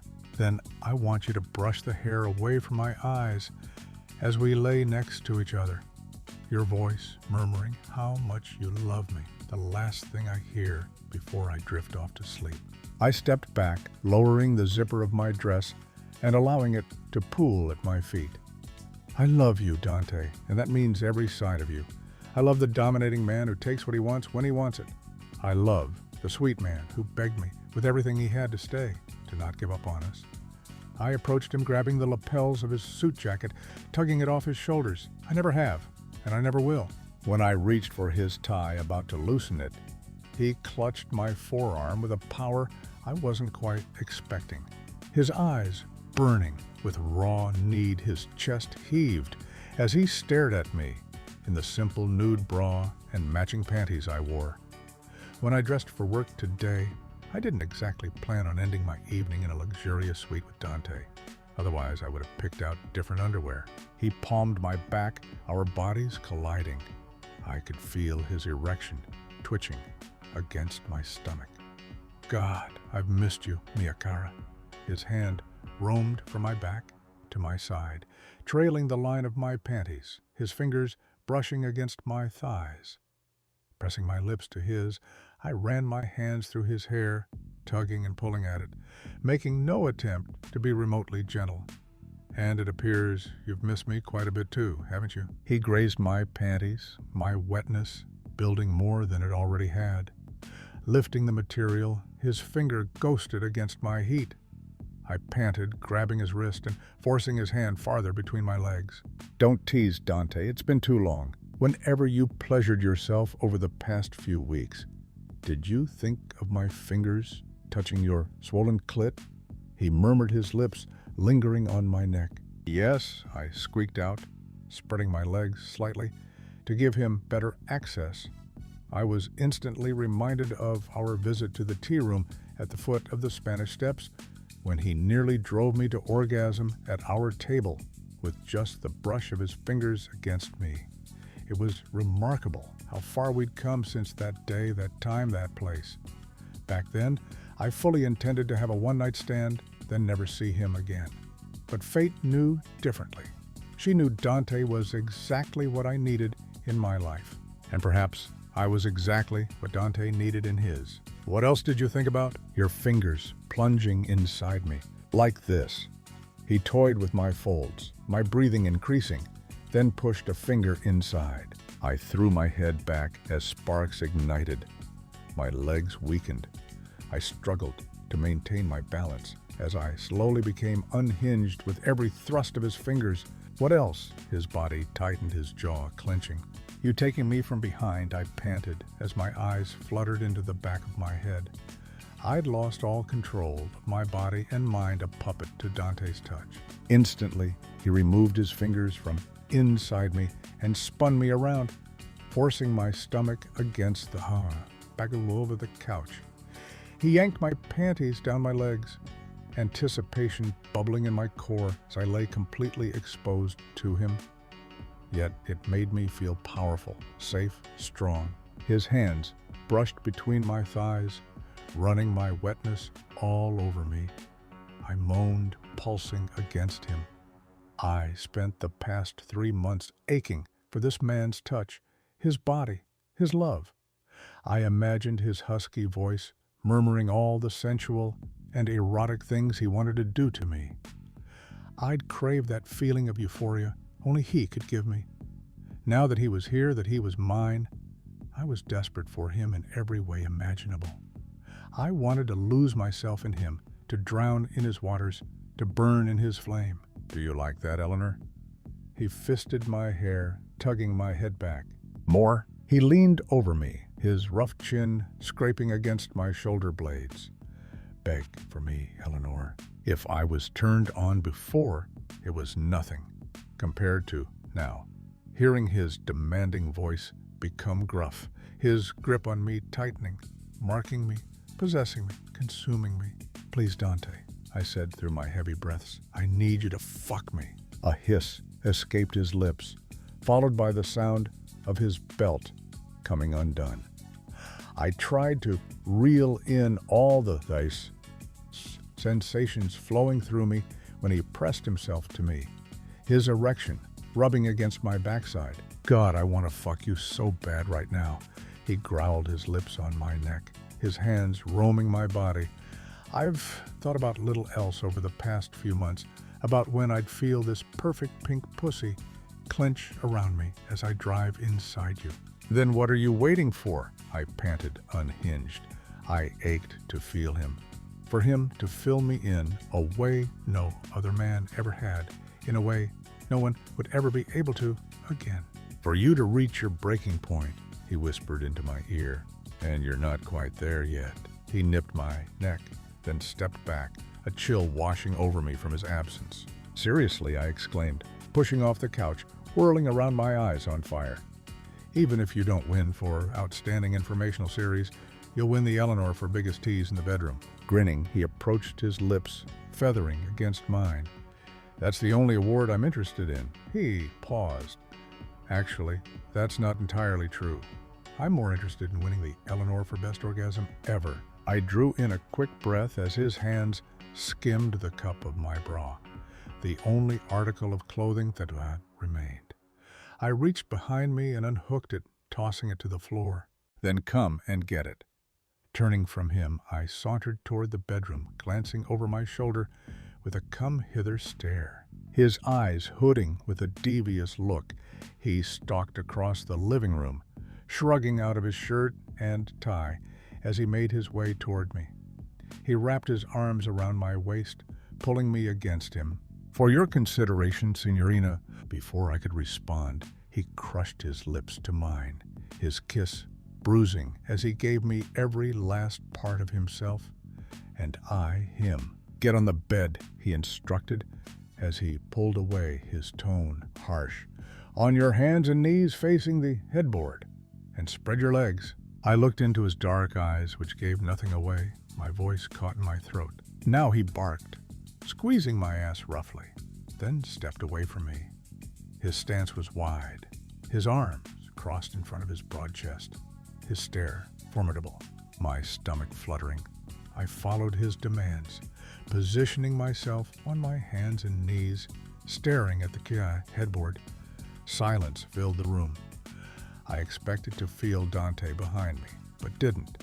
I was so tempted to glance over my shoulder to see what he was doing, to take in his beautiful toned body. Instead, I focused on my surroundings. The beside lamp, the cushioned headboard, the framed black and white print of downtown LA, the Capitol Records building prominent. This reminded me of our first night together, when I was in this exact position on his bed, staring at the bus painting overhead. I was a different woman back then. I marveled at how much I'd changed in just 3 months. When I felt the bed dip, I instinctively glanced over my shoulder at Dante's now naked frame. "Face forward," he ordered. I quickly followed his demand, feeling as if my heart were going to burst through the walls of my chest at any moment. I'd never been so turned on before. The unknown, the uncertainty, the unrelenting need, it overpowered everything else. I felt the heat of his chest hovering over my back, the hair on my nape standing on end. Then he slipped a mask over my eyes, shrouding my world in darkness. All my international flying has paid off. I knew I could put these eye masks to better use one of these days. A tremble rolled down my spine, following the line his finger drew. Unable to see, every other sense was heightened. Smell, sound, feel. Oh God, the feel of this man, as the heat from his chest danced so close to my skin, would unravel me.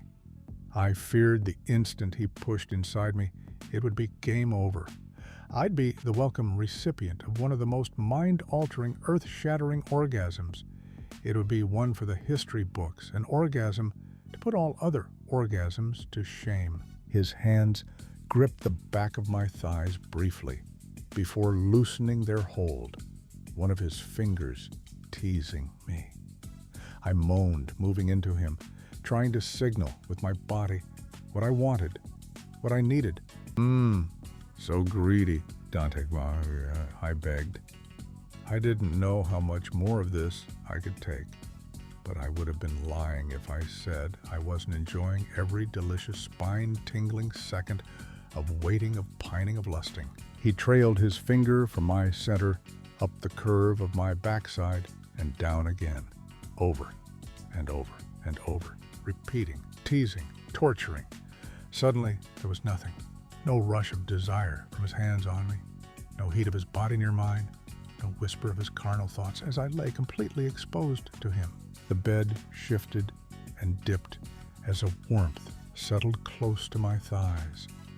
I would have given anything to yank this eye mask off to see what Dante was doing where he was.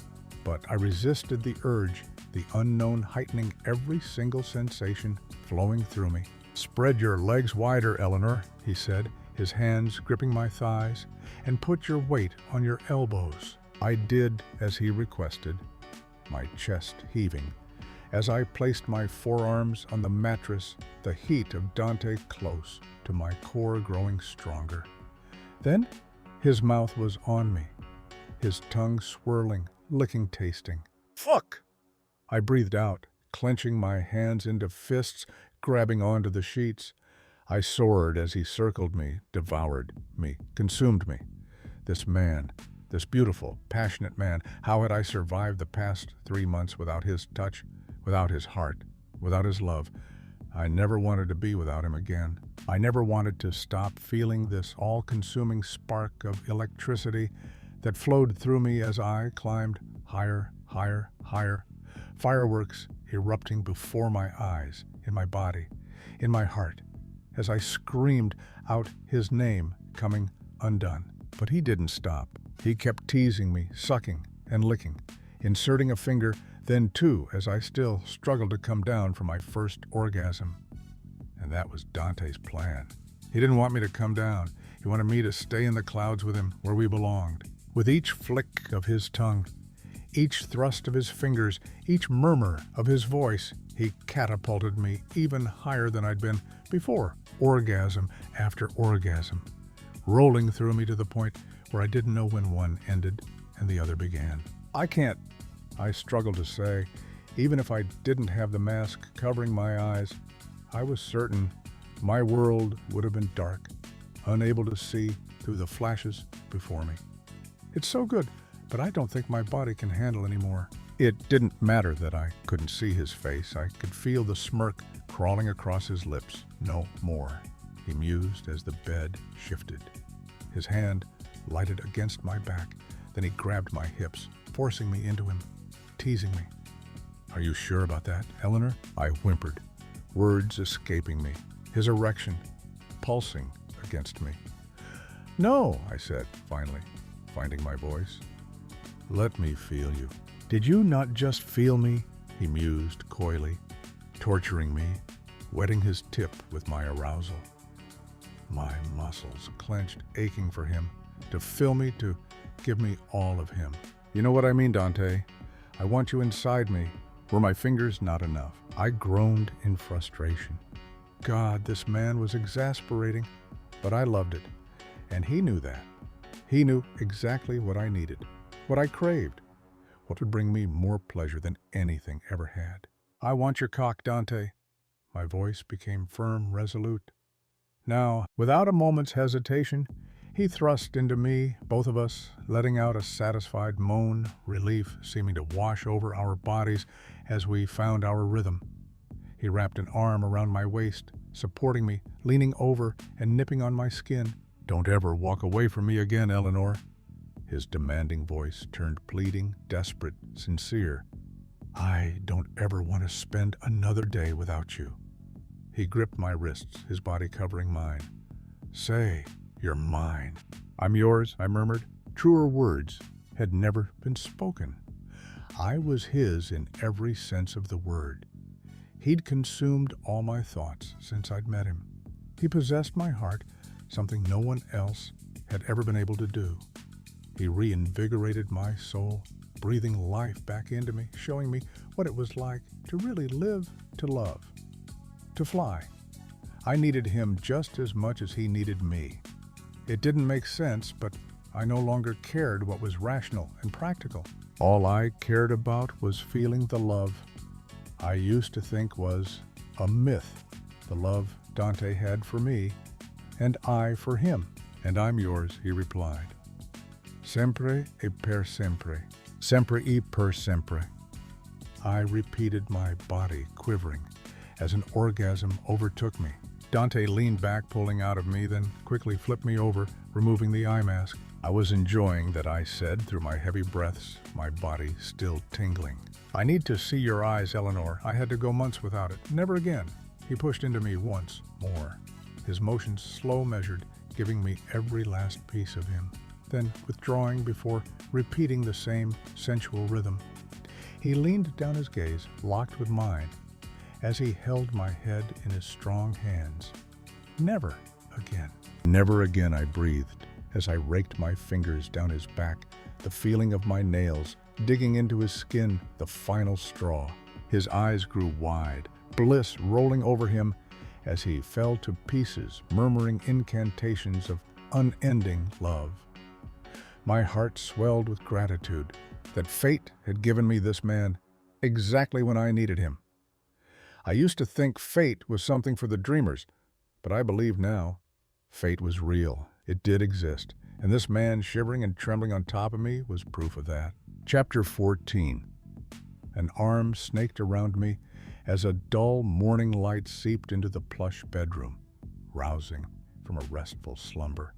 I let out a contented sigh. I was worried it was a dream. I admitted, my voice raspy from sleep. Dante kissed my shoulder blades, his hand firmly placed against my stomach, his embrace swallowing me. "It's not," he assured me, his lips grazing my skin, causing a shiver to run through me.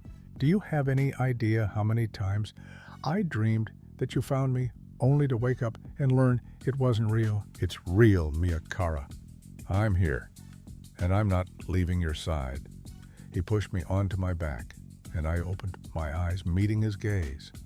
"You're going to get so sick of me, you'll wish I was still halfway around the world." I laughed, running my fingers through his hair, lifting my mouth to meet his. "Impossible. I'm never letting you go again." His lips gently brushed against mine, his motions sweet and almost reserved as his hands ran along us contours of my body, a complete 180 from the carnal, dominating lover he was last night. I ran my fingers down his sculpted back, wrapping my legs around his waist. I couldn't get enough of him. I never wanted to leave this bed, never wanted to be apart from this man, never wanted to stop feeling his skin on mine. He dragged his tongue along my jawbone, nipping on my neck, before slithering down the length of my body, not leaving an inch of me undiscovered. Every dip, every curve, every valley.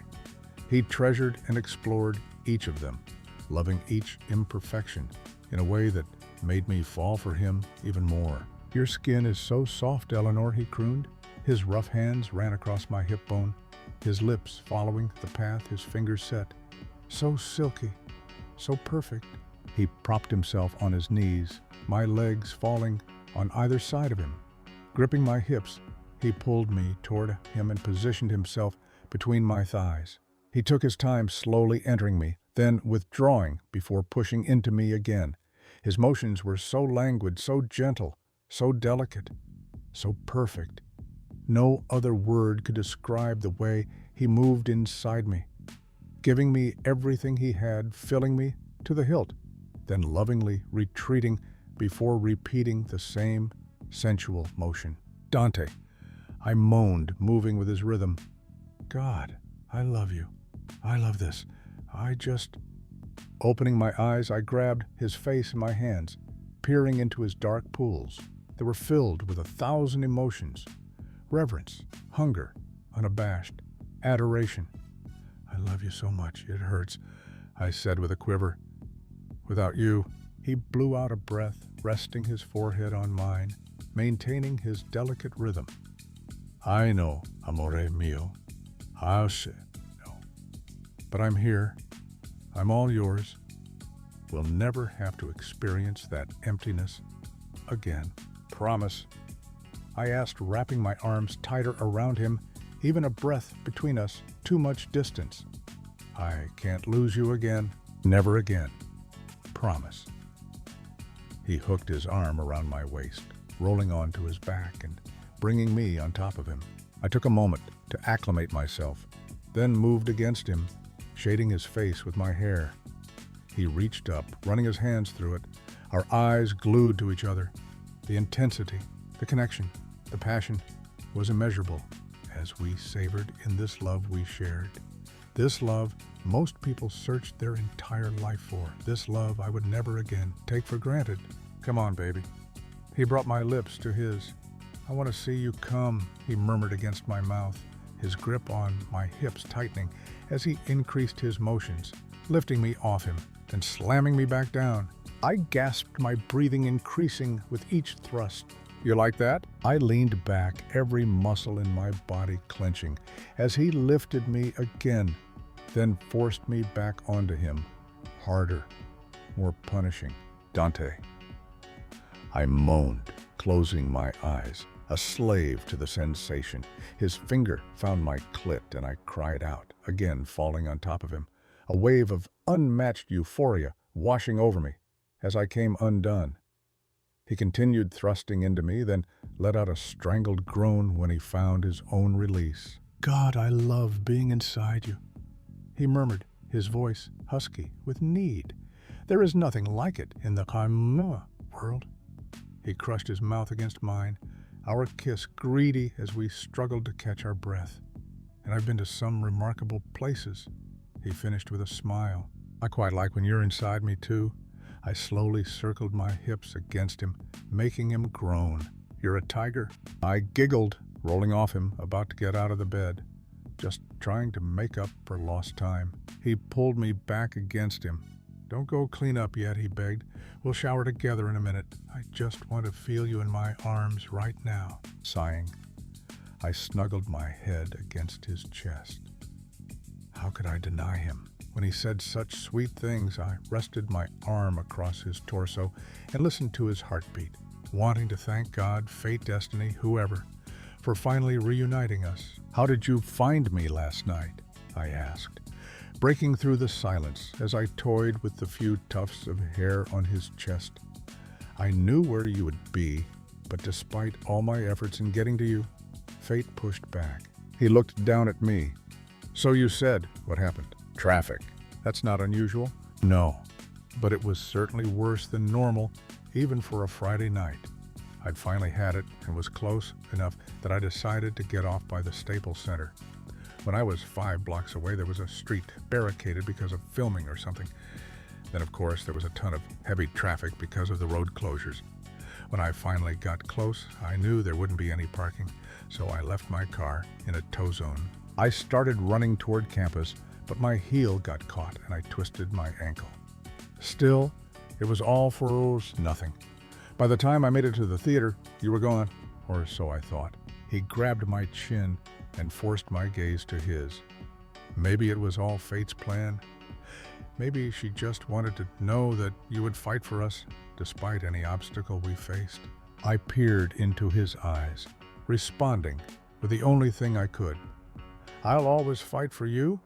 Now that I know how miserable my life is without you in it, I'll gladly suffer through a towed car, twisted ankle, and anything else to be with you. A breathtaking smile crossed his face. That makes me very happy to hear. He placed a gentle kiss on my lips, then pulled back. It was silent for a moment, then I asked, how did you know I'd be at the Rose Garden? I didn't. He ran his hand up and down my back, tracing different patterns on my skin. We got caught in that same street blockade as you. My driver decided to backtrack and get on the freeway by the Coliseum. You can imagine my surprise when I saw someone who looked like you duck into the Rose Garden. I almost didn't tell him to stop. I figured my brain was just playing tricks on me, like it had been the past several months. He cupped my cheeks, his eyes growing intense. I saw you everywhere too, Eleanor. You were the waitress at every restaurant. You were the flight attendant mixing my drinks on the plane. You were the woman at the airport rushing to hug the lucky bastard behind me who'd just gotten back home. He shook his head, exhaling a small breath. But something about last night, about this feeling inside me, made me tell my driver to let me out and go on without me so I could see for myself. He lowered his mouth to mine, and I'm so glad I did. I sighed, melting further into him, throwing my leg over his waist. I could stay in this spot all day. Do you have any big plans this weekend? He asked after a few moments, still playing with my hair. Not really. I stared at the disheveled sheets and the trail of clothes leading from the bedroom into the living room. All a happy reminder of last night and this morning, other than the typical Sunday brunch at Mila's. I lifted my head, peering into his eyes. It's always been a tradition with us, even when I was with Brock. My expression fell briefly before I recovered. But today, I'm all yours. I want you to be all mine tomorrow, too. I hesitated, pulling my lip between my teeth. I guess I can tell Mila I can't make it. I'd never ask to come between you and your friend. I want to go with you. I furrowed my brow. You do. Like I told you in Italy, Eleanor, I want to be a part of your life, and I want you to be a part of mine. So if you don't mind, I'd like to meet Mila. She has 2 kids, I said in warning. It's not anything fancy. It's just our excuse to drink before noon on a Sunday. I don't need anything extravagant. As long as I'm with you, that's all that matters. I studied him for a moment, then shrugged. Okay then, it's a date, I guess. Speaking of dates, he placed a kiss on my nose, then freed himself from my arms. rising from the bed. I sat up, admiring his backside as he strode across the room and took out a pair of boxer briefs from the dresser, pulling them on. "There's a little award show I'm scheduled to attend here in Los Angeles tomorrow evening. I'd be honored if you'd accompany me." My eyes widened. "Dante, I shook my head. "I'd love to, but I don't have a dress appropriate to wear to any red carpet event, or the money to buy a new one. I've only been at my new job a month, and it doesn't pay nearly close to what my last one did. I'm still paying off my credit card and after bills and all that. Not to mention, it would be next to impossible to—" "It's a good thing I planned ahead then, isn't it?" he interrupted, a devilish grin on his face. He opened the closet, revealing the dress I wore to the gala at the art exhibit back in June, cleaned, pressed, and ready to be worn. My jaw dropped, confusion crossing my brow as my gaze floated between Dante and the dress. He walked to me, pressing a soft kiss on my nose. "I had no intention of leaving the city without you promising to be mine." "Eleanor," he explained, answering the question that was readily apparent on my face. "God, I love you." I pulled him on top of me, kissing him deeply. The fact he was willing to fight just as hard for me endeared another piece of my heart to him. "I'll never tire of hearing you tell me that." I hooked my fingers in his boxer briefs and pushed them down his legs, a sigh of appreciation escaping my throat when he slid into me again. He flexed his hips toward me, then withdrew slowly, letting me feel every inch of him. I lost myself in him once more, forgetting about reality. For one more day, one more hour, one more minute, thinking about nothing but the happiness I felt in our bubble. Dante and I met in the clouds. We fell in love in the clouds. Would our love be strong enough to survive the return to Earth? I had to believe it would. I had to believe fate wouldn't give us a taste, just to rip it all away again. As we lay on the bed in the aftermath of our lovemaking, our appendages a tangle of arms and legs, moments away from sleep, a loud clap of thunder rang through the room, and I startled. Dante pulled me closer, kissing the top of my head, soothing me as I looked out the window at the heavy clouds rolling over the city. "Shh," he mumbled drowsily. "No one will take you away." I snapped my eyes back to his, wondering what he meant by that. Hearing his even breathing, I figured he was just dreaming. But that didn't stop a chill from washing over me. As I turned to stare at the darkening sky, his words repeating in my head. Somewhere in the recesses of my mind, my memories, I knew he meant them, that he wasn't just talking in his sleep, that there was a reason he uttered them. A streak of lightning flashed in the early morning light, unsettling me, the weather uncharacteristic for this time of year. My stomach rolled, my body shivering, despite the warmth coming off Dante. A storm was coming. To be continued. Acknowledgements. I've always been a sucker for classic movies. If you've been an avid reader of mine, you've probably picked up on that due to my mention of some of my favorites, Casablanca, To Have and Have Not, and Affair to Remember, just to name a few. One of my absolute favorites has always been Roman Holiday. It's such a sweet, fun story about two people who shouldn't be together, falling for each other, set against the backdrop of one of the most beautiful cities in the world, Rome. I've always wondered what happened after Joe Bradley walked away from Princess Anne at the press conference, where she learned exactly who he was. Thus, Inferno was born. Of course, when I first set out to write this story, I had no intention of exploring that question. My intention was to write a short, sexy, sinful story of a woman escaping to Rome, just like Princess Anne did. Much like in Roman Holiday, I thought my story would end with Eleanor walking away from Dante, grateful that he'd opened her eyes to what life could be when she allowed herself to forget about her responsibilities for a short period of time. Never did I anticipate exploring what could have happened after they went their separate ways. I've always wondered if Princess Anne and Joe Bradley found their way back to each other. And I'd like to think they would, that if they were truly meant to be together, fate would have made it so, just like fates had a hand in Dante and Eleanor's story from the very beginning. This has become one of my favorite stories to date, and I think it's because I've made fate such a big part of this plot. We all like to believe in fate, in hope, in love. We all like to believe that even when things suck, there's a reason for that the clouds will eventually part and the sun will shine again. So first, I need to thank the reason I believe in fate, my wonderful husband Stan, and the always adorable Harper Lee. I'm truly blessed to have such a supportive husband and a daughter who makes me smile even when she's throwing a tantrum. Hello, terrible twos. On that note, a huge thanks to my two nannies, Sharon and Brooke, for watching Harper, so I have time to write. When I first started this project, it was just supposed to be one book. Then it morphed into 2, then 3, then 4. All along the way, my editor, Kim Young, was flexible, adapting to the changing storyline as this plot grew into the complex tale it is now. She's the only one I'd ever trust with my manuscripts, and I couldn't do this without her eyes and brain.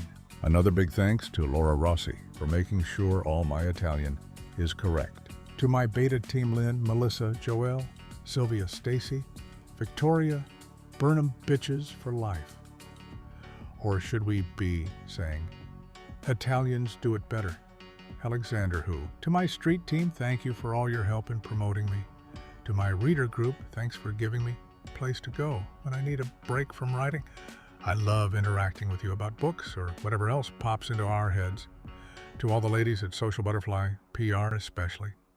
Emily, thanks for agreeing to take on this insane project and for keeping me on track and organized. Last but not least, thank you to all you wonderful readers. Thanks for picking up my book. Thank you for falling in love with my characters. On behalf of all authors, thank you for reading. I can't wait to share the finale of Dante and Eleanor's story with all of you. A storm is coming. Peace and love. Signed. Books by T